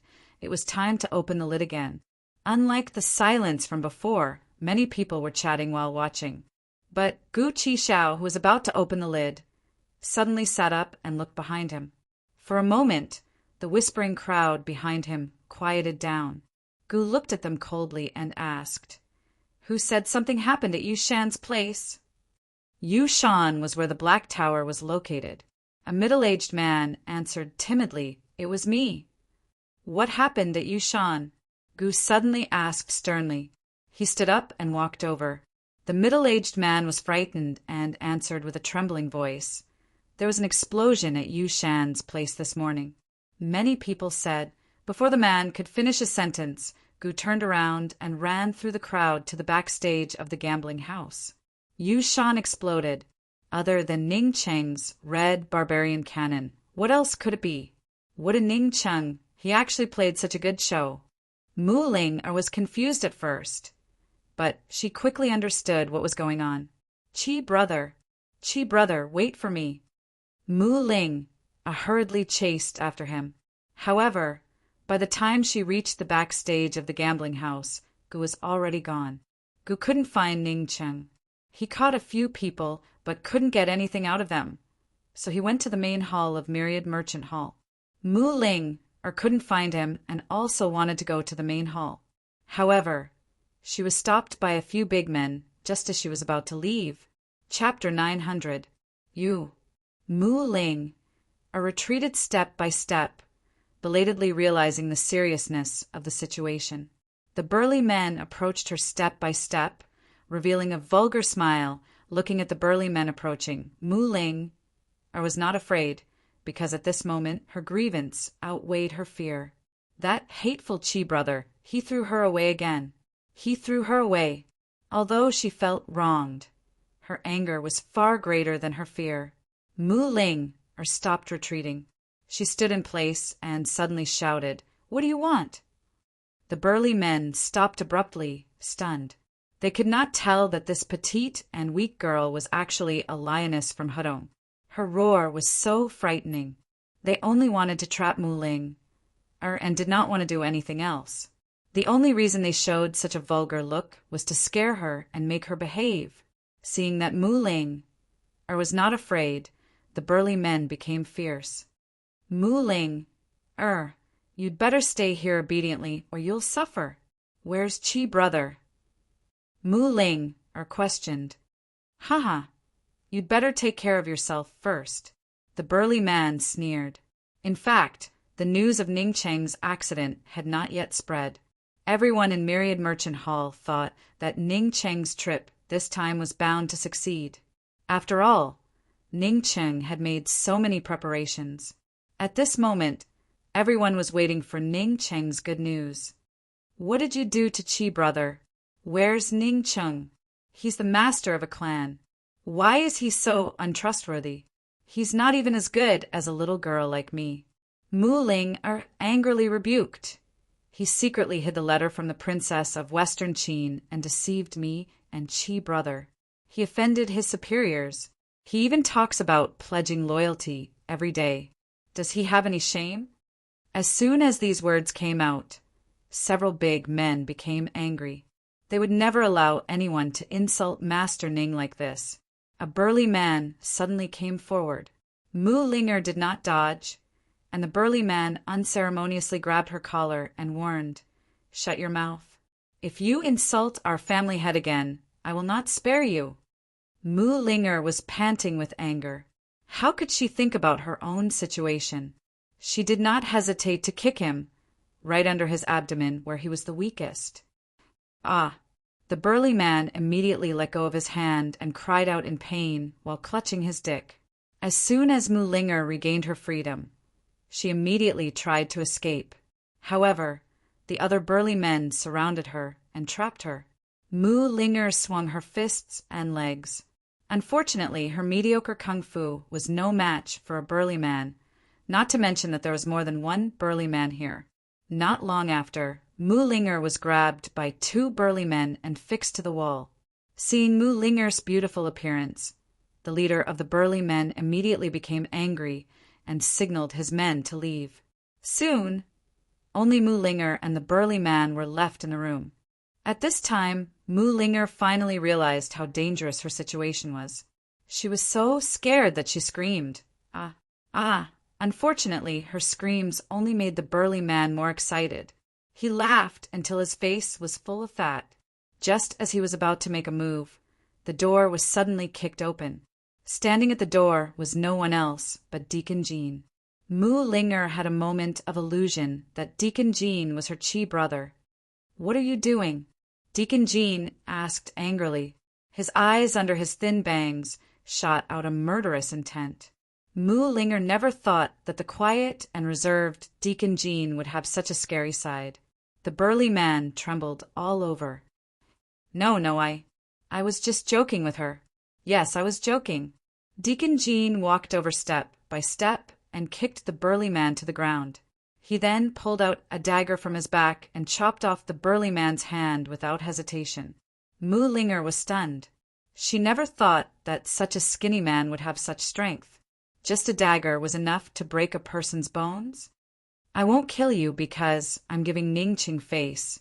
Scram!" Deacon Jean said coldly. The burly man got up and fled. Mu Linger looked at Deacon Jean in panic and asked, "What is your relationship with Ning Cheng?" If this guy was really the 1,000 Gold Halls deacon, how would he dare to call Ning Cheng by his name? Deacon Jean seriously wiped the blood off the dagger as he replied, "I am the owner of the East Valley Private Bank in the three-way black market. I am Ning Cheng's friend and was entrusted by him to manage the 1,000 Gold Casino." When these words came out, Mu Linger was really frightened. No wonder this guy would agree to her unreasonable request and give Gu a limitless gold card so easily. It turned out that this guy was the boss of the three-way black market's underground private bank. There were many private banks in the three-way black market, but the East Valley Private Bank was the most famous. This was because the East Valley Private Bank did not belong to any power and was independent of the three powers of the three-way black market. They only did one business, and that was lending money at high interest rates in the casino. Mu Linger stared blankly at Deacon Jean. Deacon Jean allowed her to stare. Since young, he had been stared at by women of all ages and was used to it. Who knew that Mu Linger did not stare for long? She quickly laughed and said with a fawning expression, "Big Boss Jean, can you let me out?" "No," Deacon Jean replied heartlessly. Mu Linger's expression immediately changed. "Jackals of the same lair, scram!" Deacon Jean was stunned. Looking at Mu Linger's angry little face, He almost could not help but laugh. Luckily, he did not laugh. This was the first time he heard the word scram in front of a woman. Deacon Jean really turned to leave. He walked very slowly as if waiting for something. Unfortunately, even when he was at the door, Mu Linger still did not beg him. Strange. Didn't women pester and beg many times when they begged? This girl only begged once. Deacon Jean finally turned back. For his freedom, he was ready to risk everything. The explosion at Yushan must have succeeded. He had succeeded in keeping Gu. Now, as long as he could deal with this girl, Ning Chung would return his indenture contract to him. He had been sold to the three-way black market and sold to the Myriad Merchant Hall since he was a child. Over the past 20 years, he had suffered a great deal before he was able to monopolize the usury business in the three-way black market's casinos and establish his own bank. Even so, he was still a slave of Myriad Merchant Hall. He had once wanted to trade the entire East Valley Private Bank with Ning Chung for his indenture contract. Unfortunately, Ning Chung thought it was too little. He wanted to leave this shady place and return to his hometown. He only knew that he was from the Winter Crow clan and nothing else. Ning Chung wanted him to deal with Mu Linger because he had his eye on the Mu clan behind her. According to his understanding, although the Mu clan in Medicine City had fallen, Long Fei Yi and Han Yunqi had repeatedly pressured the elders of Medicine City to remove many restrictions on the Mu clan.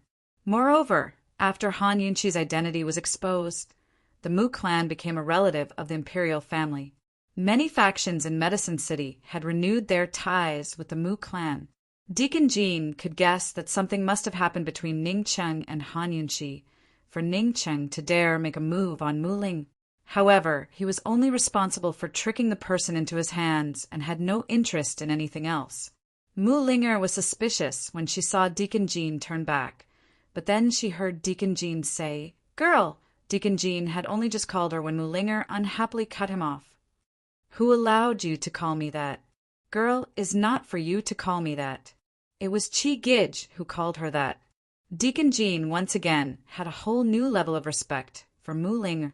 He usually ignored women, let alone called her so intimately. This was the first time he had been rejected like this. "Miss Linger, I have no ill intentions. I just want to tell you that I can't take you out of the three-way black market, but I can take you to the East Valley Private Bank and guarantee your safety for the time being.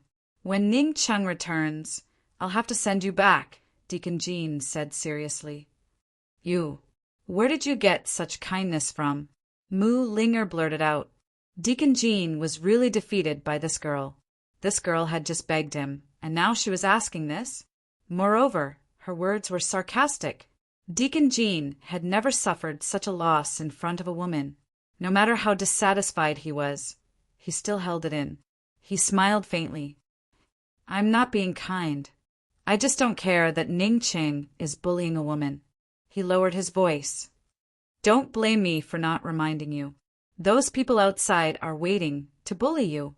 Mu Linger was so frightened that goosebumps appeared all over her body. "I didn't expect Ning Chung to be such a jerk. Too disgusting. I'll definitely tell my sister." Deacon Jean laughed inwardly. After being friends and foes with Ning Chung for so many years, he finally managed to trick him. Although Mu Linger didn't completely trust this Deacon Jean, she still followed Deacon Jean out of the casino. Along the way, she asked about the situation at Black Tower several times, but Deacon Jean's answer was that he wasn't sure. She didn't expect Chi Brother to come back to save her. She only hoped that Chi Brother would quickly go to Black Tower and salvage something. At this time, Gu had just come out of Myriad Merchant Hall. He couldn't find Bai Yuqiao, and he couldn't find out anything about Black Tower even after capturing a few people. He could only leave as soon as possible and rush to Black Tower. The people of Myriad Merchant Hall were afraid of his poison skills and didn't dare to stop him. He had completely forgotten about Mu Linger. However, just as he left the three-way black market, a servant from Golden Wing Palace came to find him and whispered a letter. "Master, an urgent letter from Medicine Ghost Valley." What urgent matter could there be in Medicine Ghost Valley at this time? Why would they send an urgent letter to Golden Wing Palace?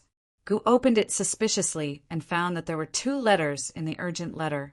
One was from Medicine Ghost Valley's butler, and the other was from Gu Beiwa. It had to be said that when he saw Gu Beiwa's handwriting, Gu's heart skipped a beat. It turned out that Gu Beiwa had used a group of old goshawks that had grown their beaks to send a secret letter to Medicine Ghost Valley, asking for his help. When an eagle reached a certain age, its beak would grow longer and longer, almost reaching its chest. If it didn't grind its long beak off or knock it off, it would become more and more difficult to survive. Therefore, the eagles would find a cliff and knock their beaks off.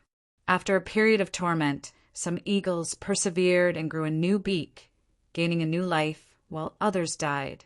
Medicine Ghost Valley had a cliff where herbs that could help the eagles survive were planted. Every year, a large group of old goshawks would be attracted there. Medicine Ghost Valley's medicine boy would pick up the beaks that were knocked off and make them into strange medicine. Gu Beiwa happened to meet an old goshawk when he was under house arrest, so he took a gamble. Fortunately, he made the right bet. Not long ago, when the medicine boy went to pick up the goshawk's beak, he saw a secret letter tied to the goshawk's leg. Gu looked at Gu Beiwa's letter and laughed foolishly. He looked up to the sky and laughed. I got it without any effort. Gu Beiwa's letter said, Chapter 901. In his letter, Gu Beiwa requested Gu to rescue him and explained in detail where he was being held captive. Although he had no idea where he was being held captive, he'd been there for so long that he was familiar with the terrain and the distribution of medicinal plants in the valley. He mentioned his own guesses that he was somewhere between the borders of Tianing and Western Zhou. He even noted down a few rare medicinal plants he'd seen in the valley. It had to be said that Gu Beiwa had made the wisest choice by asking Gu for help, because Gu had an idea as soon as he saw the description of the valley and the distribution of medicinal plants. Who was Gu Qishao? Gu was the pill fiend. He knew better than anyone else what medicinal plants existed in every corner of Cloud Realm continent. Black Yimi flower? Only those 3 places, Gu muttered to himself. Gu Beiwa's letter had mentioned a medicinal plant called the black Yimi flower. Normal Yimi flowers were multicolored, with each petal having a different color, but the black Yimi flower was black from head to toe. It was a type of medicinal plant that had strict requirements for soil and climate. You couldn't find it anywhere else, but Gu had seen it in 3 places. Moreover, the topography and distribution of plants in those places matched Gu Beiwa's description. All 3 places had deep streams and valleys with black soil that was dark and damp with many ferns and plants. They were all near the 3-way battlefield, Soaring Dragon Valley on the western border between Tianing and Western Zhou, Tiger Roar Valley on the eastern border between Tianing and Northern Li, and Phoenix Cry Valley south of the 3-way black market in Tianing. Gu naturally started his search from Phoenix Cry Valley, which was closest to the 3-way black market. He was about to leave when his servant reminded him, Master, are you planning to rescue them all by yourself? Gu turned back and asked impatiently what else. Master, Bai Yanqing is not easy to deal with. Why don't you go with the princess of Western Qin? The servant asked. Gu still misunderstood that Han Yunqi was under house arrest in the army by Ningcheng. He didn't answer the servant. A sinister look flashed across his eyes as he muttered to himself, Ningcheng, just you wait. Ningcheng had used the red barbarian cannon, which meant that Bai Yanqing must have arrived at the black market. Without Bai Yanqing by Gu Beiwa's side, it was the perfect opportunity for Ningcheng to rescue Gu Beiwa. He didn't care about the East, Western Qin. He knew that there was a price to pay for tricking him, and the poison girl who tricked him was even more unforgivable. After Gu hurriedly left the 3-way black market, he disappeared. The people of Myriad Merchant Hall knew that he had left, and assumed that he was hurrying to Black Tower, so they did not pay much attention to him. The first elder in charge of Myriad Merchant Hall was still dealing with Tang Li and his wife. The first elder had already hinted at Ning Jing countless times, whether it was through his eyes or his words. He didn't understand why a smart person like Ning Jing couldn't understand what he meant. He only needed Ning Jing to find a chance to talk to him alone. Why hadn't Ning Jing been more than a meter away from Tang Li since last night? At this moment, Tang Li and Ning Jing had just finished their breakfast. Tang Li had taken out a set of dice from somewhere and was playing with them. Ning Jing sat to the side, her eyes downcast as she pondered her escape plan. The first elder entered and purposely made a big commotion. Unfortunately, the couple ignored him and went about their own business. The first elder chuckled and said to Tang Li, "Son-in-law, you're up so early. Why don't you go to the casino and play a few rounds?" Tang Li pursed his lips at Ning Jing but didn't say anything. Those who didn't know better would think he was a henpecked husband. Just as the first elder was about to speak, a servant hurried over. "First elder, there are a few transactions at the auction hall that require your signature."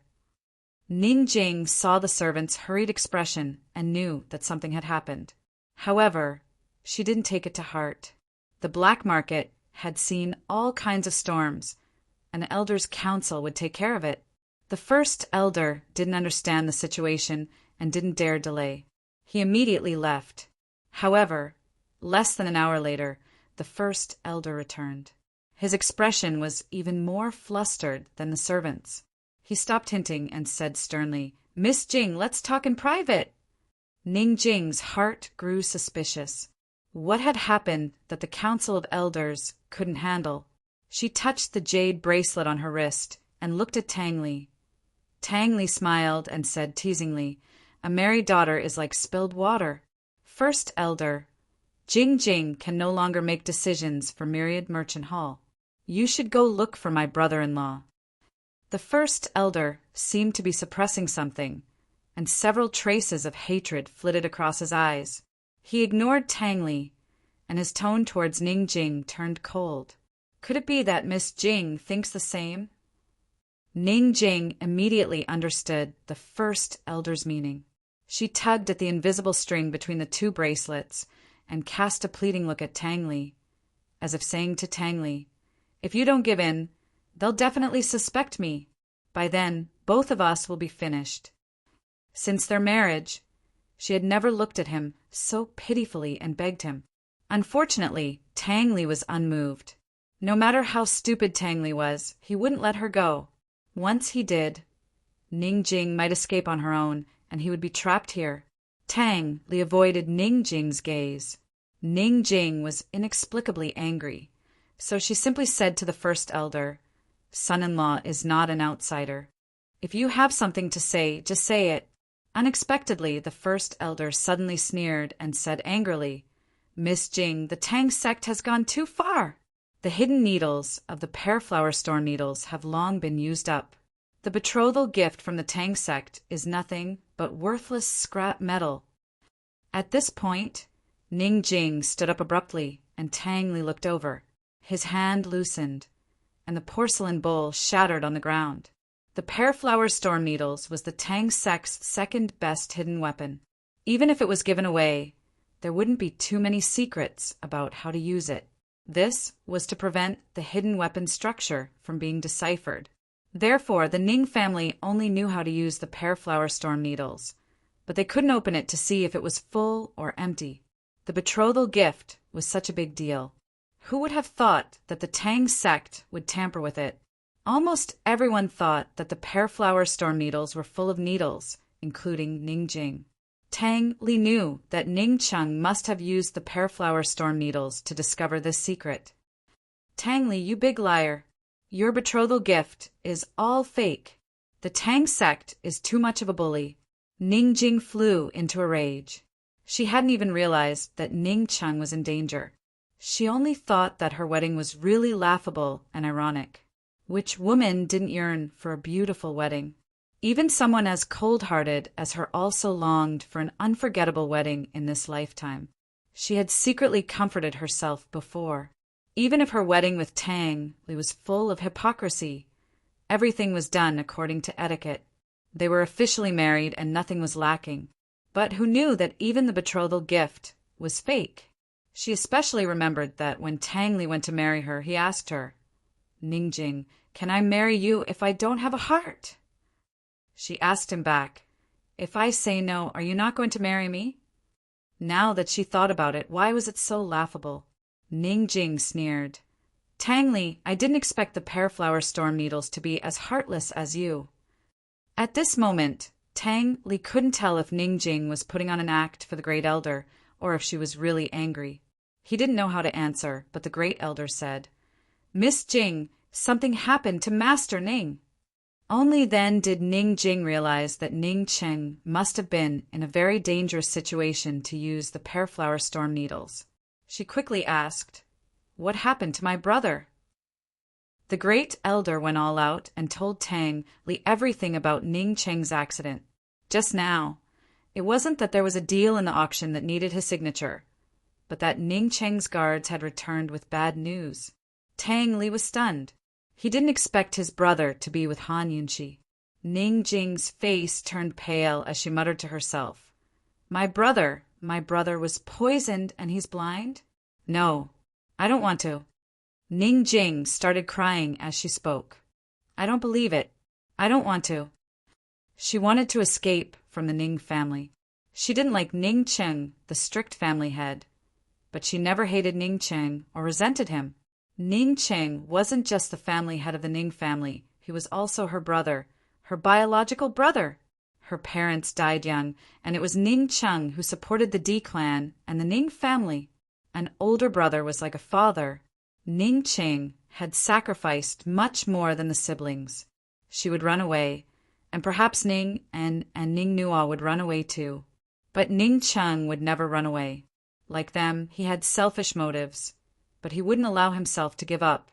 No matter how serious the injury was, as long as he could endure it, there would be a day when he would recover. But how could his eyes be healed when the needle was poisoned? Even the head of the medical city, Gu Beiwe, wouldn't be able to save him. Ning Jing suddenly slapped herself. Tang Li couldn't help but ask, "Ning Jing, what are you doing?" What was she doing? If she controlled her selfishness, if she controlled her feelings that she shouldn't have, Ning Cheng wouldn't have fallen to this state today. She should have told Ning Cheng about the relationship between the Tang sect and the Long Fei Yi. If she did, Ning Cheng would more or less doubt the authenticity of the pear blossom rain needles. But she didn't. She was also one of the sinners. Ning Jing, who had always been stubborn, burst into tears in front of outsiders for the first time. She couldn't control herself. "Brother, I'm sorry." Great Elder didn't want to believe it either, but the guards and archers had seen it with their own eyes, so they had no choice but to believe it. But how could Great Elder know what Ning Jing was thinking? He said angrily, "Miss Jing, it's all because of the pear blossom rain needles. If it weren't for that thing, Master Ning wouldn't have fallen to this state." Ning Jing's eyes were blurred with tears as she looked angrily at Tang Li. At this moment, Tang Li knew that the agreement between him and Ning Jing was invalid. The game of truth and lies had come to an end. He thought that Ning Jing would question him further, but Ning Jing didn't. She raised her hand and asked coldly, "Tang Li, are you going to let go?" Tang Li hesitated, but Ning Jing didn't give him a chance to hesitate. She said coldly, "Men, chop off young master's left hand." So ruthless. Tang Li untied his bracelet and shrugged. "Ning Jing, you win. Keep an eye on him." Ning Jing turned to leave after she finished speaking. Great Elder glanced at the bracelet on the ground and finally understood why Ning Jing couldn't leave Tang Li. He couldn't understand why the two of them had to use that kind of bracelet, but he didn't have time to ask. Because the D clan was not only facing Ning Cheng's misfortune, but also Myriad Merchant Hall's crisis. Chapter 902. No one knew who was behind this. But in just a short time this morning, Myriad Merchant Hall's auction house had been exposed for fake goods, and several casinos had been exposed for cheating. The auction house and casinos were the most profitable pillars of their business. Now that they were in trouble, Myriad Merchant Hall suffered a great loss. Ningjing was far away in northern Li. Before the princess came over to preside over the situation, the Council of Elders could only rely on Ningjing. The Council of Elders couldn't make a decision on such an important matter. As Ningjing hurried to the assembly hall, she asked in a daze, "Isn't Han Yunqi in the army? Why is she with Long Fei Yi? What does she mean? Why is my brother hiding it for her?" The head elder also wanted to know the answers to Ningjing's questions.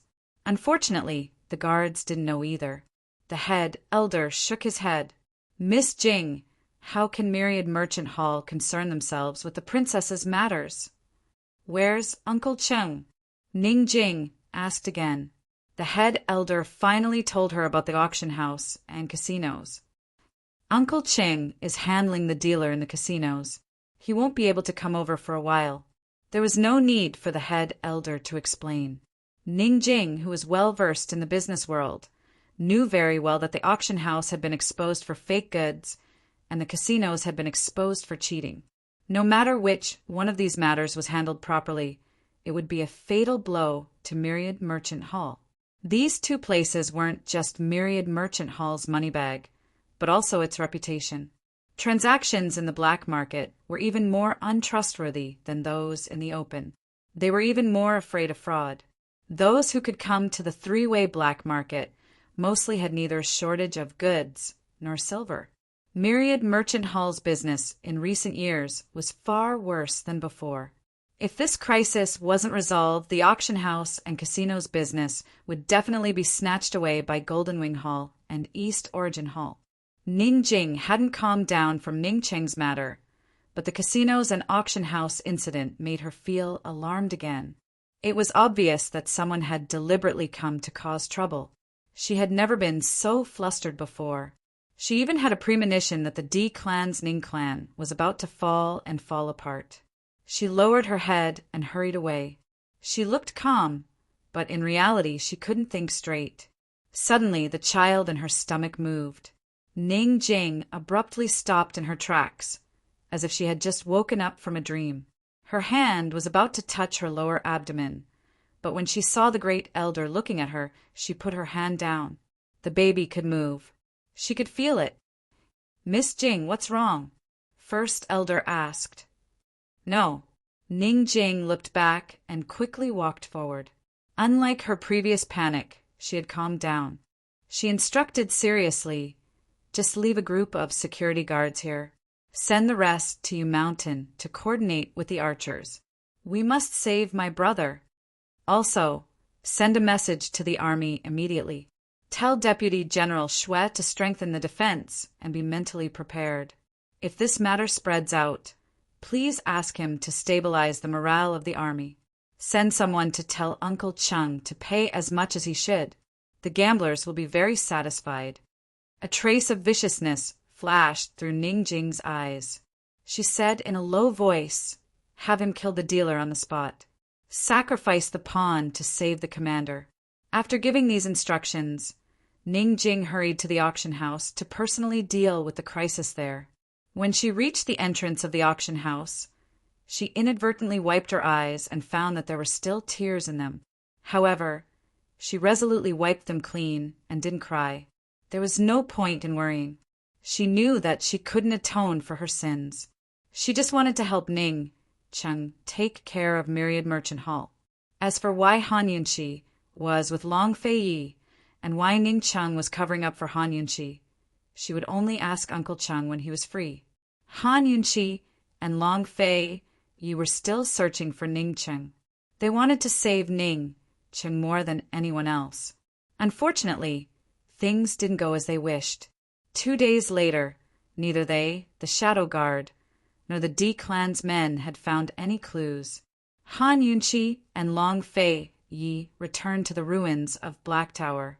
Han Yunqi said indifferently, "Could Bai Yuqiao have met up with Bai Yanqing?" Bai Yanqing rushed to Black Tower so quickly. He must have a hiding place near Three-Way Black Market. Long Fei Yi nodded and ordered Su Donglin to increase the search. "Let's search in the nearby valleys and streams." Han Yunqi didn't sit for long before standing up again. Let the subordinates search. We'll go back first, Long Fei Yi said indifferently. It was already very unusual for him to personally search for Ningqing.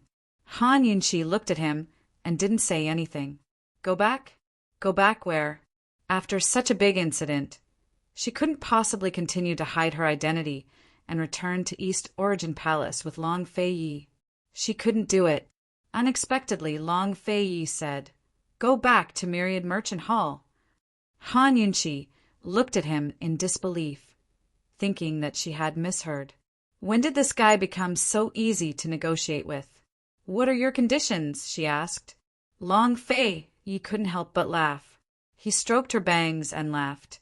You didn't become stupid this time. Sometimes she would rather be stupid.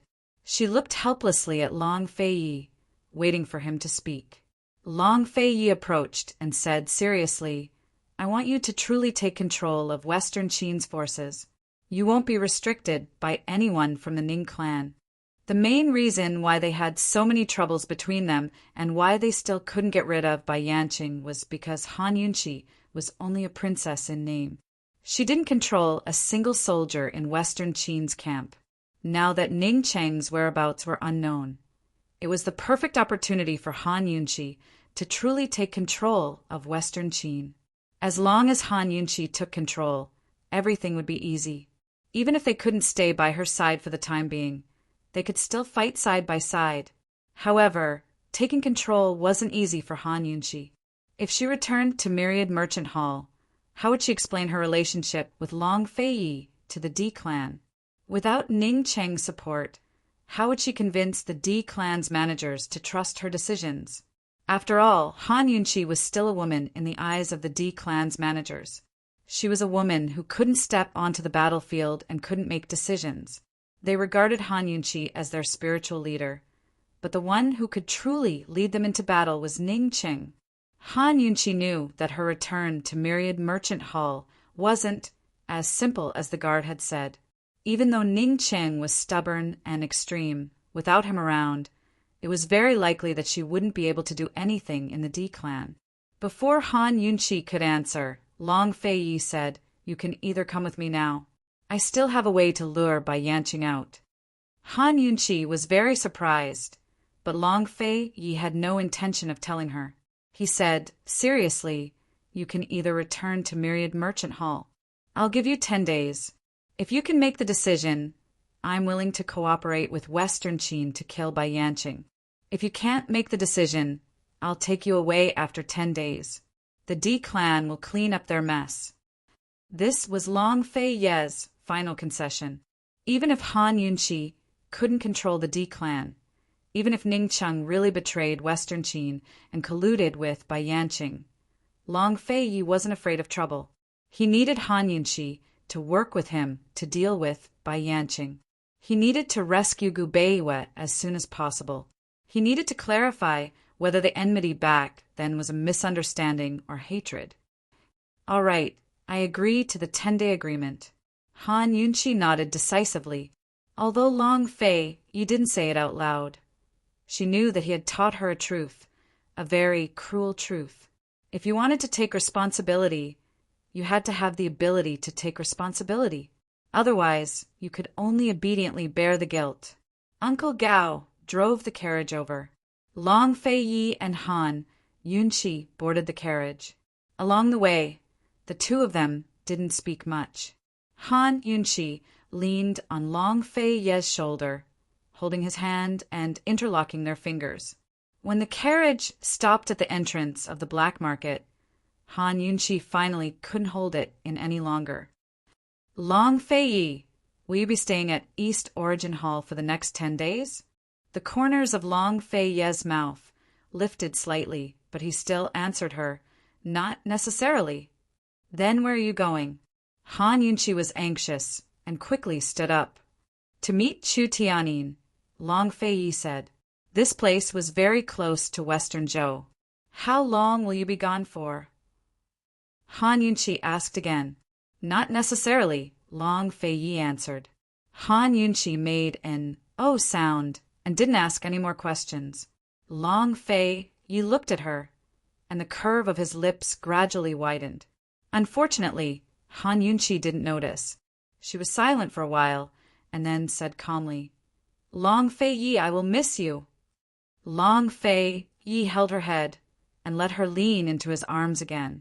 It was because of this action that Han Yunqi didn't see how handsome Long Fei Yi's silent smile was.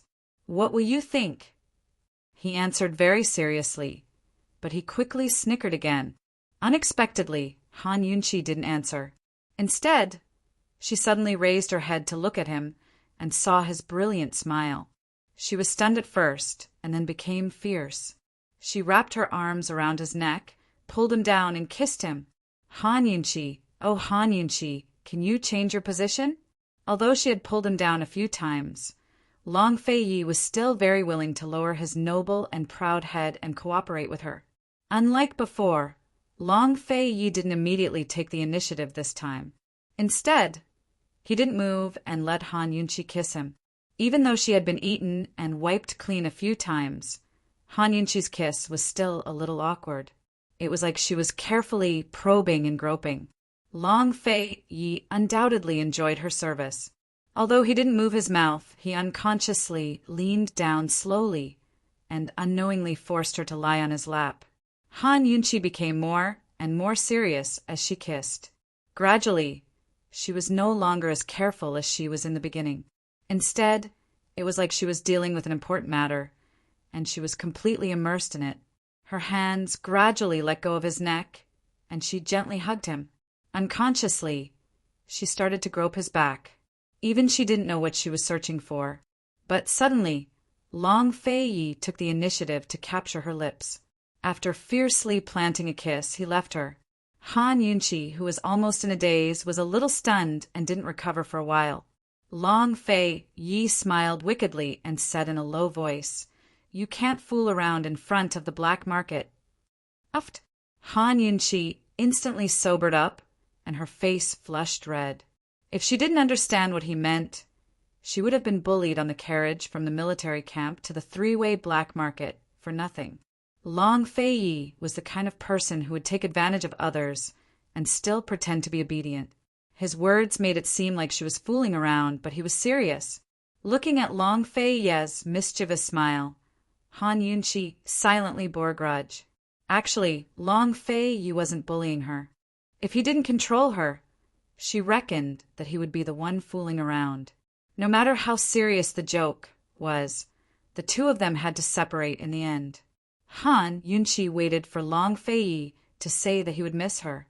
Unfortunately, Long Fei Yi didn't say it. After alighting from the carriage, Han Yunqi and Long Fei Yi went to East Origin Hall to tidy up and change back into women's clothing. Long Fei Yi wanted to personally send her to Myriad Merchant Hall, but Han Yunqi stopped him. "Su Donglin, send me there." Chapter 903. When Su Donglin heard that the princess wanted him to send her off, he was so scared that he didn't dare to look at His Highness. He felt that he had stolen something from His Highness. It was too scary. "Your Highness, if you go over, I might not be able to enter that door." Han Yunqi teased Long Fei Yi. Although it was a joke, Long Fei Yi still understood her meaning. Ning Cheng didn't publicize the hostage situation, so it was even more impossible for her to publicize her relationship with Long Fei Yi in the D clan. Therefore, Han Yunqi still had plenty of room to explain. If Long Fei Yi wanted to send her over, it would definitely arouse the D clan's hostility. At that time, she would be in a difficult position. Long Fei Yi was silent for a long time before saying coldly, "Su Donglin, you must send her in." Yes, Su Donglin really didn't dare to raise his head. Long Fei Yi watched Han Yunqi leave before instructing the shadow guard beside him, "Send a message to Chu Tianyin. Tell him that this crown prince is at the three-way black market. Tell him to come see me." Saying that he wanted to go to Western Zhou was just to fool around with Han Yunqi on a whim. He definitely wouldn't leave the three-way black market for the next 10 days. As for whether he would sneak into Myriad Merchant Hall, that was hard to say. It was already evening. The crisis in myriad kindness halls, gambling house, and auction house didn't subside because of Ning Jing's appearance. This was because Golden Wing Palace unexpectedly exposed the shady dealings of the black market's auction house and gambling house at this critical juncture. Golden Wing Palace even sent a few dealers to sit across from Thousand Gold Hall and perform slow-motion tricks in public. In just a short while, it attracted countless spectators. This kind of shameless behavior undoubtedly made it impossible for Ning Jing and the others to solve the problem. Even the stupidest person could guess that Golden Wing Palace was the mastermind behind this crisis. However, even the smartest person couldn't figure out what kind of deep hatred Golden Wing Palace and Myriad Merchant Hall had for them to destroy Myriad Merchant Hall at all costs. Among the three major forces of the three-way black market, Myriad Merchant Hall was the most dependent on the casino and auction house.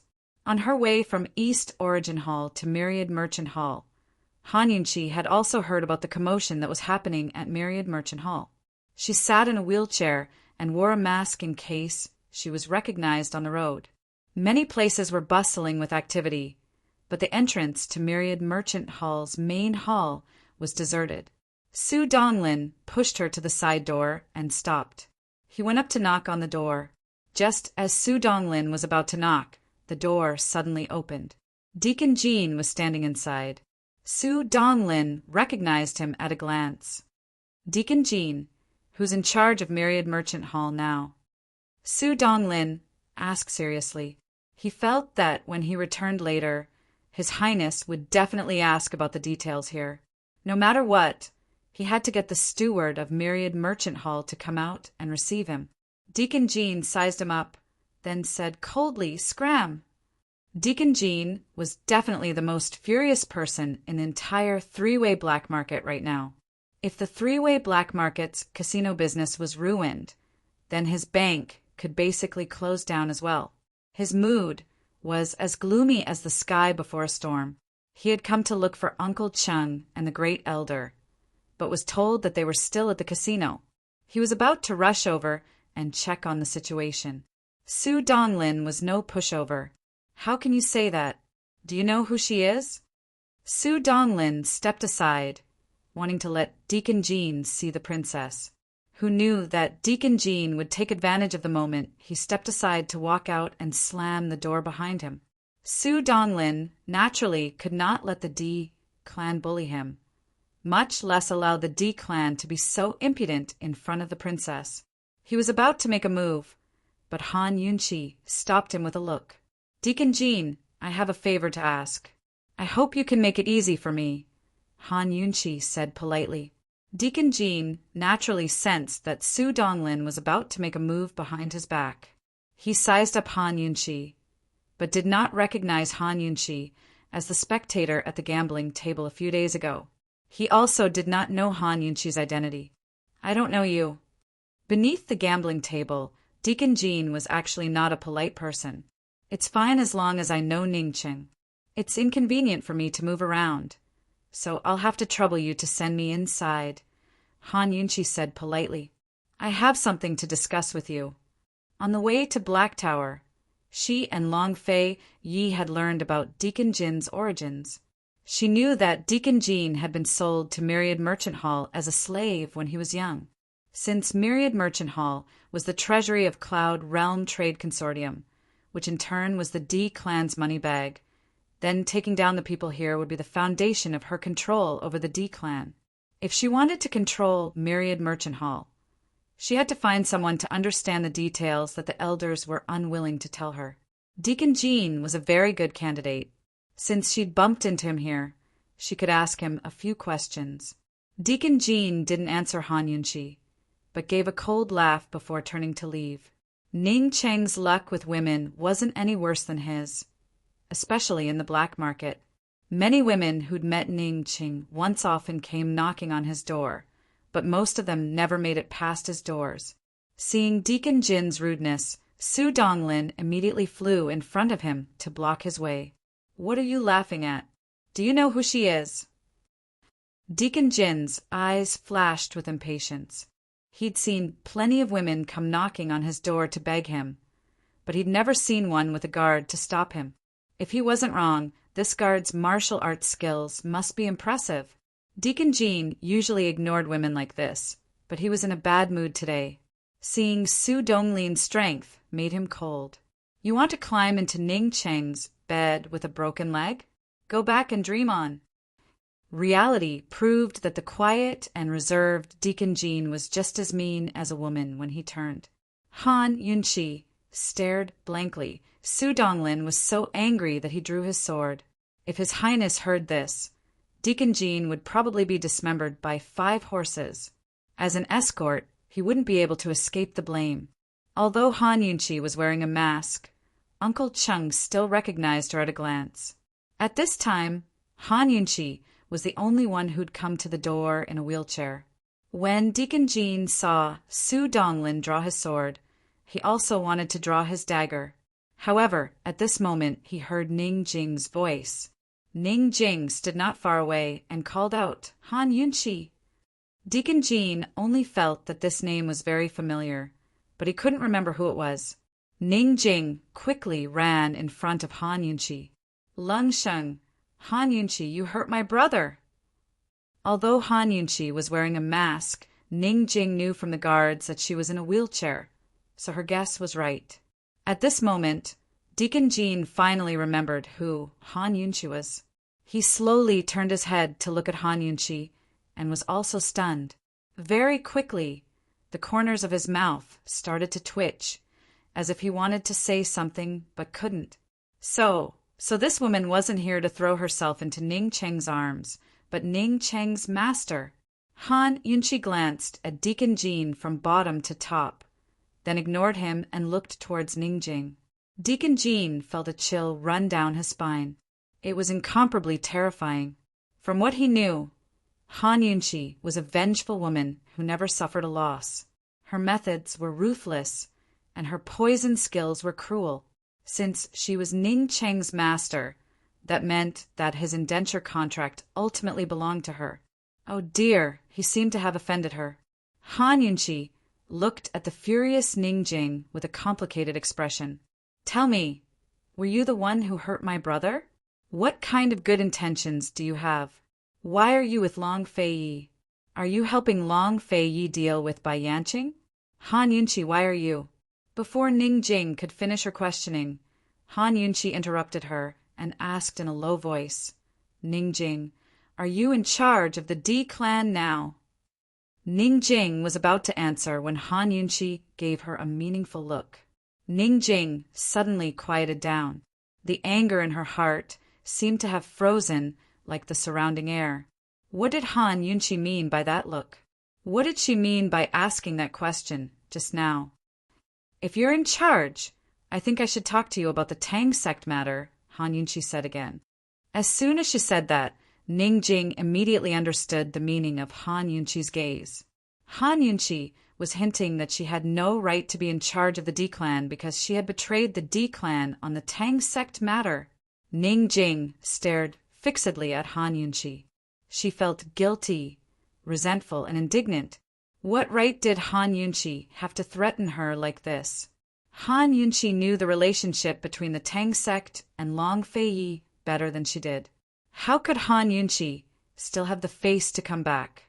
As the princess of Western Qin, where was her sense of responsibility and shame? Ning Jing wanted to say something, but stopped. She calmly walked in front of Han Yunqi and leaned down. She put her hands on the back of the wheelchair, and her lips were almost touching Han Yunqi's ear. "Your Highness, how do you want to talk to me about the Tang sect matter?" Deacon Jean and Su Donglin looked at them with different expressions. The smell of gunpowder between the two women was very strong.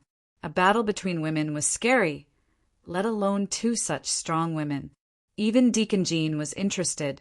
He wanted to find out why Ning Jing dared to challenge the princess of Western Qin. Han Yunqi recalled how Ning Jing had scolded her in Medical City and saw the resentment and provocation in Ning Jing's eyes.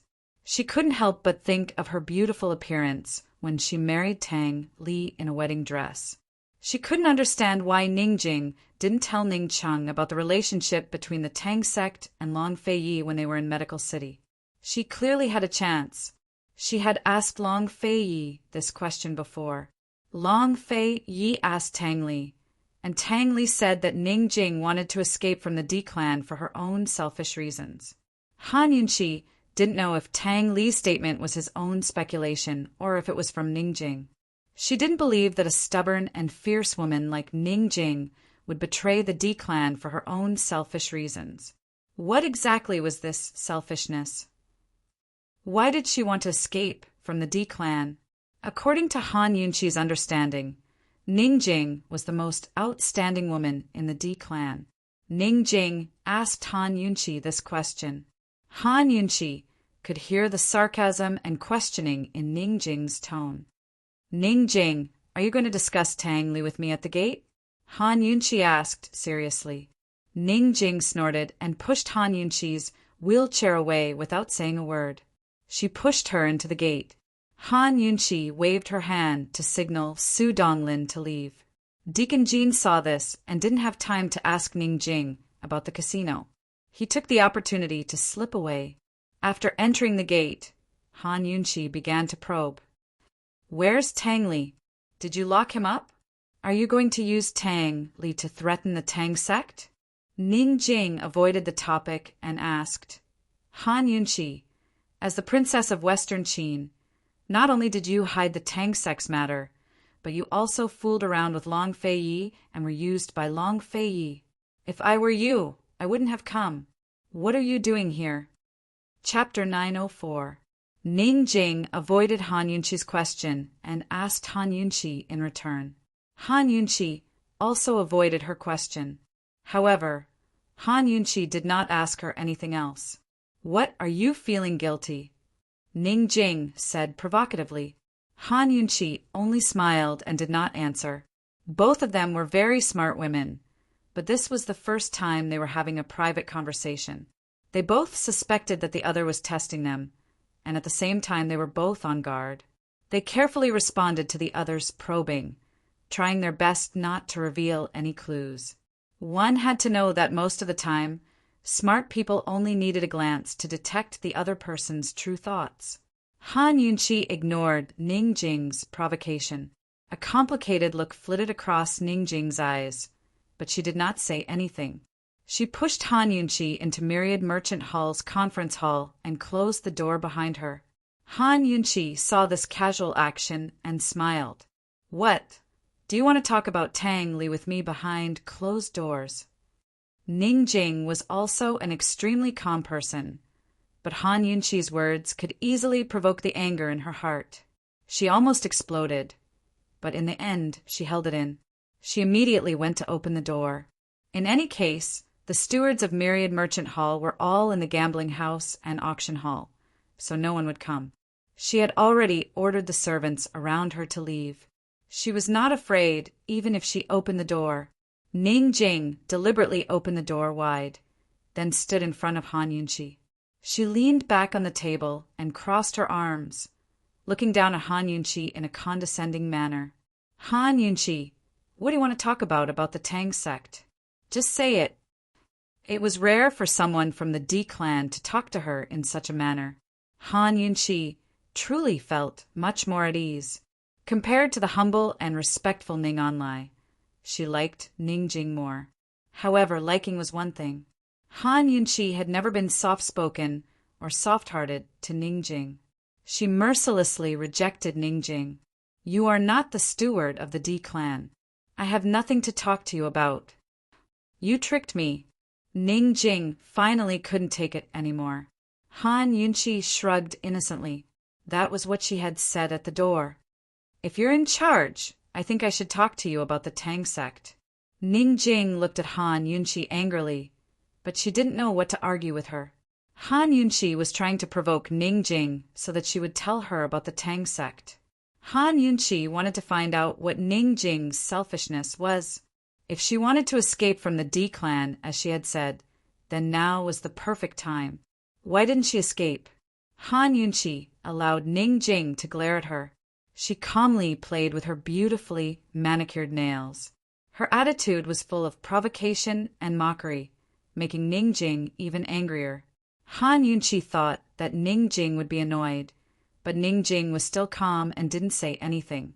Ningjing's attitude made Han Yunqi even more curious about the truth. Han Yunqi said, "Ningjing, I'll have to trouble you to call over all the elders in charge of Myriad Merchant Hall. I'll talk to them about the Tang clan." "You're not worthy," Ningjing said coldly. Han Yunqi was very calm. "It's not up to you to judge whether I'm worthy or not. It's up to them to decide whether I'm worthy or not." Ningjing stood there motionless. "What, guilty? You don't dare?" Han Yunqi goaded her. Ningjing took a deep breath. "Who's afraid of who? Just you wait." Just like this, Ningjing left Han Yunqi with an especially free and easy back view. Not long after, she really did call all 5 elders of Myriad Merchant Hall over. Although the storm in the gambling house and auction house had yet to subside, no matter how big the storm was, it wasn't as important as the return of the Western Qin princess. They were the same as Ningjing. They knew nothing about the hostage incident and knew nothing about the hostage situation. They really wanted to know why Han Yunqi was with the East Qin Crown Prince. Even though they had their doubts, the 5 elders were still very respectful when they saw Han Yunqi. They all respectfully bowed. Ningjing struck first and said seriously, "The princess has personally come to Myriad Merchant Hall. If there's anything you don't understand, please ask. It's not easy for us to meet the princess." Everyone present could hear that Ningjing's tone was not good. The great elder knit his brows as he looked at Ningjing, hinting for her not to be impudent. Ningjing acted like she didn't see anything. Han Yunqi's smile was very amiable. "What are you all standing there for? Sit down." Everyone gave their thanks and sat down, their nervous hearts relaxing a bit. Who would have thought that before they could sit down, Han Yunqi would throw out a sentence that immediately made the atmosphere tense again. Han Yunqi said, "I heard Ningjing say that someone is slandering this princess behind her back. They said that this princess and the East Qin Crown Prince are still together, that this princess is ashamed of the D clan's loyalty and is not worthy of being Western Qin's princess." When these words were said, everyone who had just sat down stood up. Ningjing did not even have time to react before everyone looked at her with questioning gazes. Han Yunqi's display of strength was truly unexpected. However, Ningjing was not willing to be outdone. She immediately stood up. "Princess, there are no outsiders here. So why are you beating around the bush? The one who said this is me. The princess should be in the army camp. So why are you with the East Qin Crown Prince? Why are you helping the East Qin Crown Prince deal with Bai Yanqing? I heard the archers from the Black Tower say that the princess has been held by the East Qin Crown Prince the entire time." Although Ningjing's question was everyone's question, Ningjing's straightforward question made everyone's hearts beat faster. After all, this question was too sensitive. Ningjing's question was simply not giving them any face at all. It had to be known that this Western Qin princess was not a normal girl, but rather the famous Han Yunqi. It was unknown when the large discussion hall had become very quiet. Han Yunqi looked at Ningjing, and Ningjing met her gaze without any fear.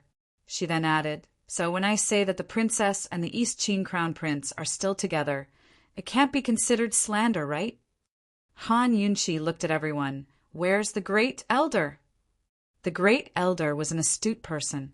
Although he was the head of the Council of Elders, he would not easily stand up. If Ningjing did not mention this matter today, he would have asked the princess in the name of the Council of Elders. But now that Ningjing had directly asked this question in front of everyone, why would he stand up and be the bad guy? Anyway, no matter what his attitude was, in this situation, the princess had to give an explanation that could convince everyone. The great elder lowered his head and did not reply. Who would have thought that Han Yunqi would actually say, "Second elder, what about you?" Was this the rhythm of going to point by point? No one would be able to escape? Everyone was slightly shocked. This girl Han Yunqi really lived up to her reputation. She was so powerful. Han Yunqi was indeed powerful. Everyone present was an important member of Myriad Merchant Hall, so she had to figure out everyone's attitude before she could make a decision. The great elder finally could not help but stand up. Princess! This subordinate welcomes the princess on behalf of Myriad Merchant Hall. With the princess's arrival, Myriad Merchant Hall has failed to welcome you. This subordinate is ashamed. This subordinate. Han Yunqi stopped here and directly asked, "The great elder also agrees with Ning Jing's opinion? You feel that this princess and the East Qin crown prince have an affair?" The great elder was forced to the point where he could no longer be perfunctory.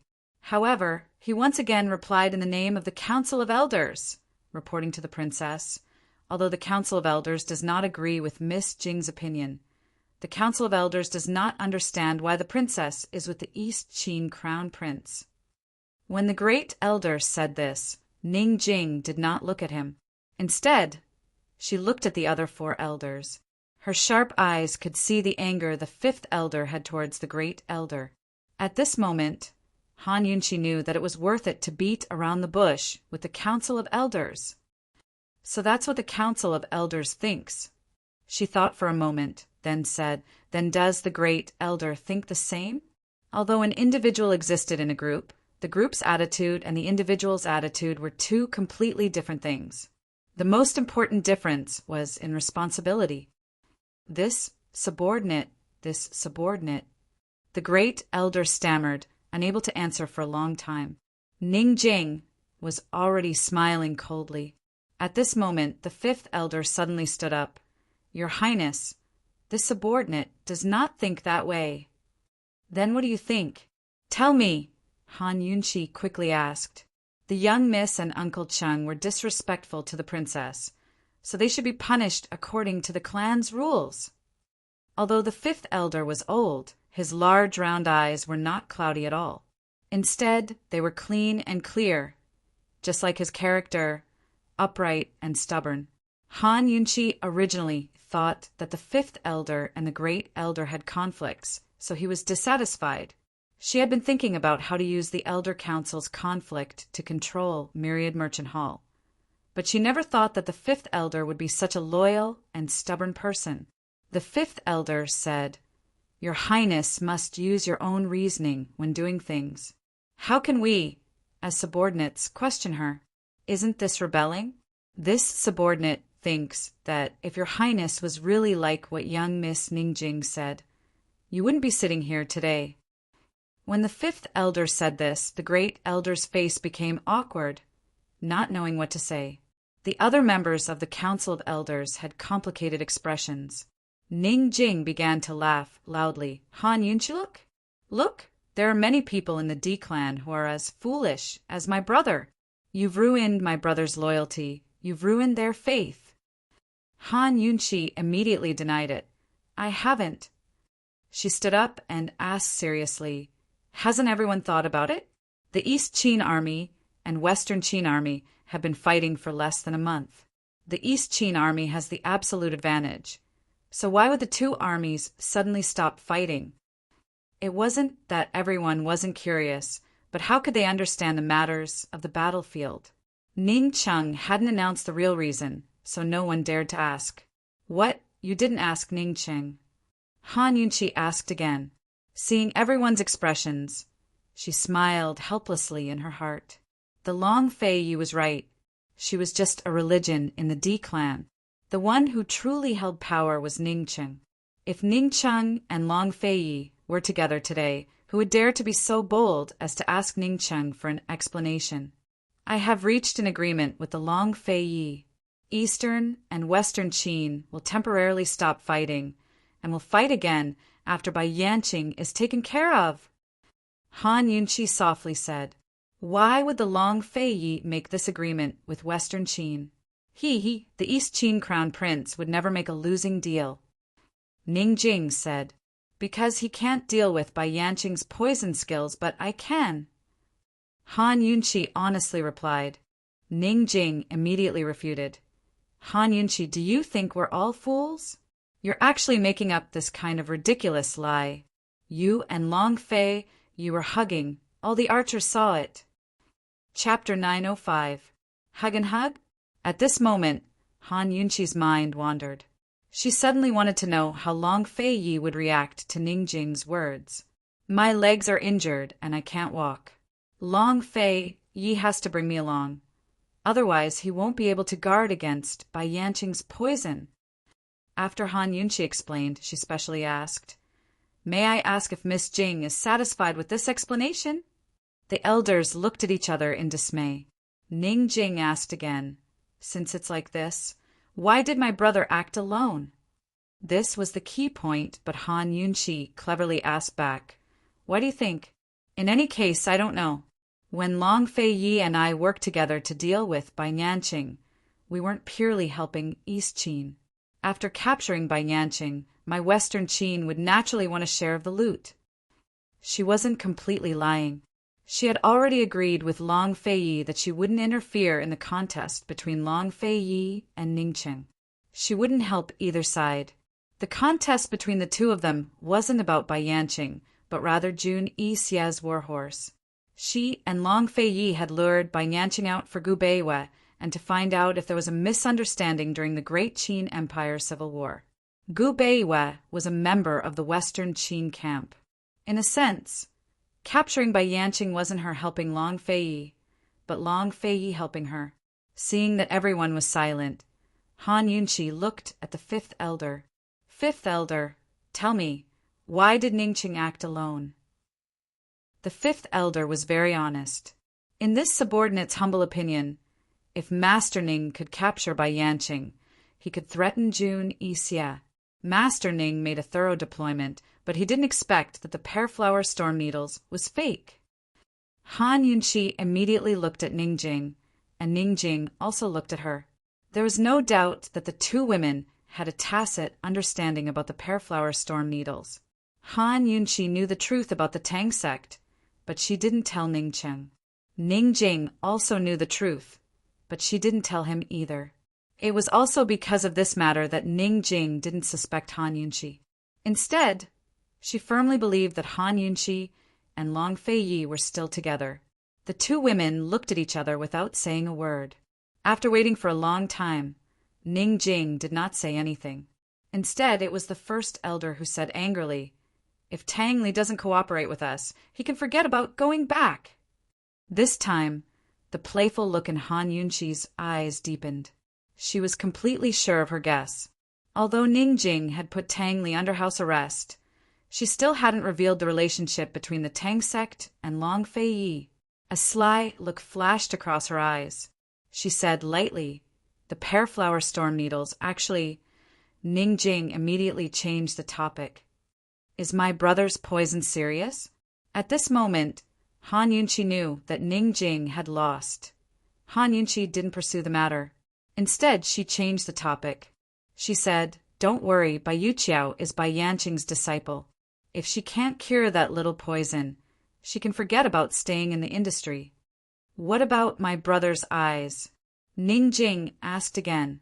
Han Yunqi's originally bright eyes dimmed. She wasn't sure which part of Ningqing's the needle had pierced, but he had lost so much blood that she knew that she shouldn't have had any hope.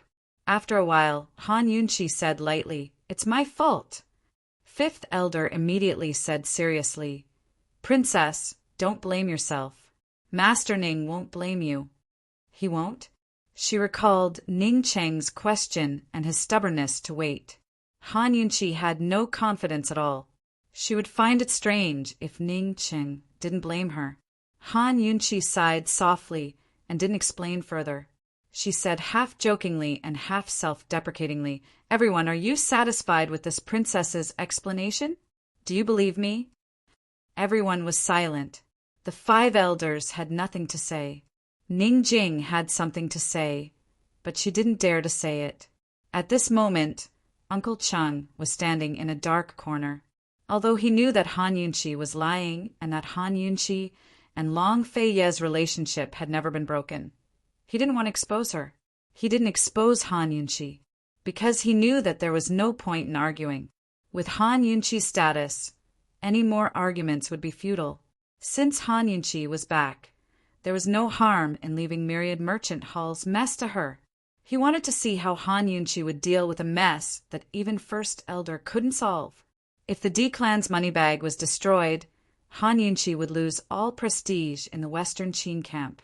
When the time came and he exposed her affair with Long Fei, Uncle Chung firmly believed that the D-Clan would no longer be loyal to this princess and would have thoughts of rebellion.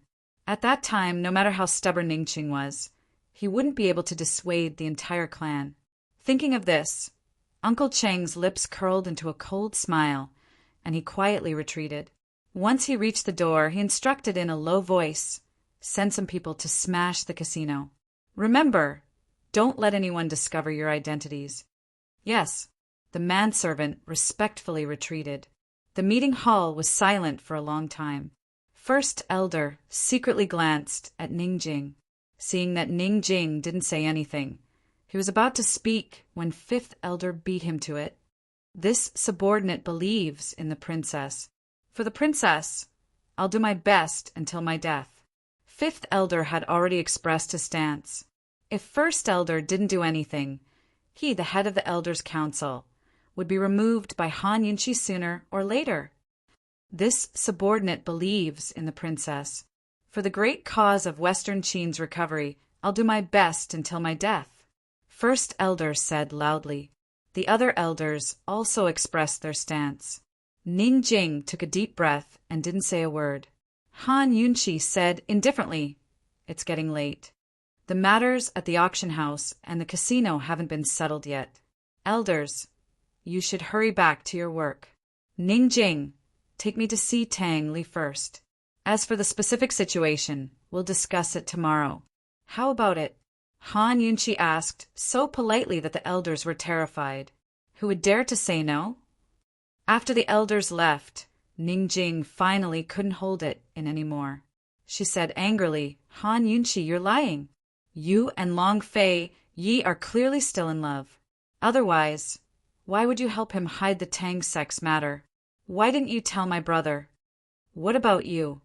Han Yunqi raised her eyebrows and asked in return. "Ningjing, Long Fei Yi, and I are still in love?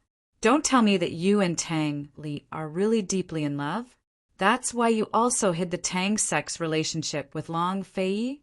"I didn't." Ningjing immediately denied. "Then why did you betray your brother and the D-Clan?" Han Yunqi laughed coldly. "Ningjing, when you criticize me, I'll have to trouble you to think of your own actions."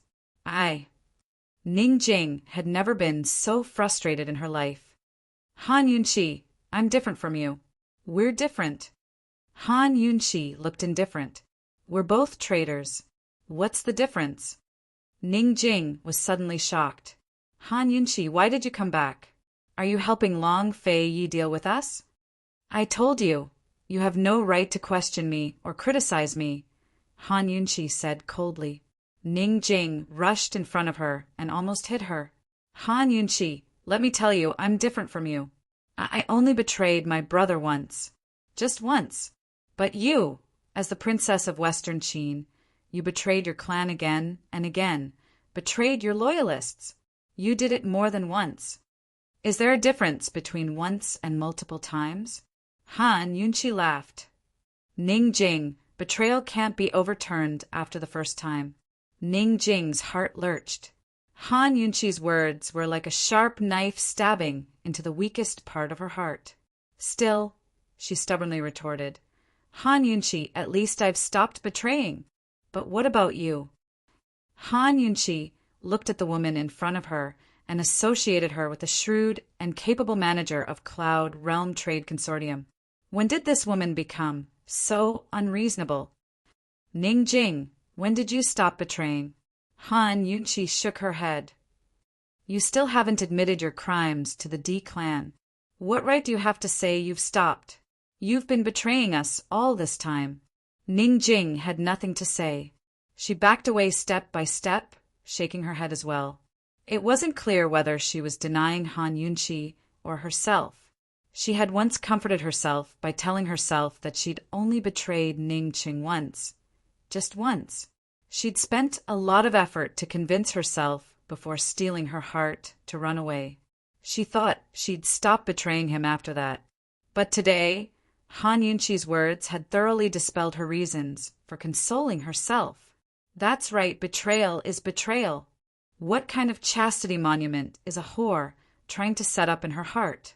But she never wanted to set up a monument to her chastity. If she didn't keep hiding the relationship between the Tang clan and the Long Fei, both she and Tang Li would be in danger.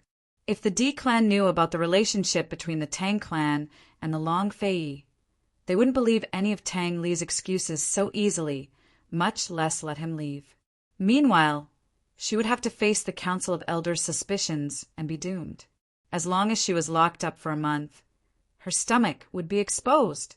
She wouldn't be able to bear the consequences then. The D clan would never allow her to be pregnant with the child of someone from the East Qin camp. Absolutely not. Ning Jing retreated step by step until she finally leaned against the wall. She suddenly felt like crying. She really didn't know what to do. Before Han Yunqi appeared, she was still calm. She still wanted to do her best to settle the storm at Myriad Merchant Hall. When Ning Nua rushed over, she would leave. But now that Han Yunqi knew her secret, how could she leave? Did she have to beg Han Yunqi? Did she have to continue betraying the D clan with Han Yunqi? She couldn't do it. Ning Cheng was already like that. How could she do it? After a while, Ning Jing finally met Han Yunqi's questioning gaze. Coldly, she retorted, "Yes, I did betray the D clan. So what do you want?"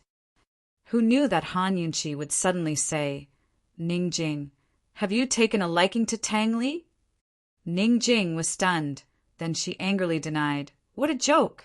Han Yunqi, please show some respect with your mouth." Such an intense reaction made the playfulness in Han Yunqi's eyes rise again. She didn't argue with Ning Jing and just looked at her meaningfully. Ning Jing felt guilty and avoided Han Yunqi's gaze. After probing for so long, Han Yunqi finally understood that Ning Jing's so-called selfishness wasn't a selfishness at all. It was her compromise, her helplessness, her guilt, her reluctance to part, her contradictions, her pain, her grievances, her loneliness, and her lack of a place to express them. They were both in the same boat, so Han Yunqi was all too familiar with Ning Jing's conflict and position. Thus, after probing for so long, she was almost certain that Ning Jing had concealed the relationship between the Tang sect and Long Fei because of Tang Li. Han Yunqi's voice finally softened. She said, "Ning Jing, I love Long Fei. Even though I'm prepared to meet him on the battlefield, I still love him. What about you? Do you love Tang Li?"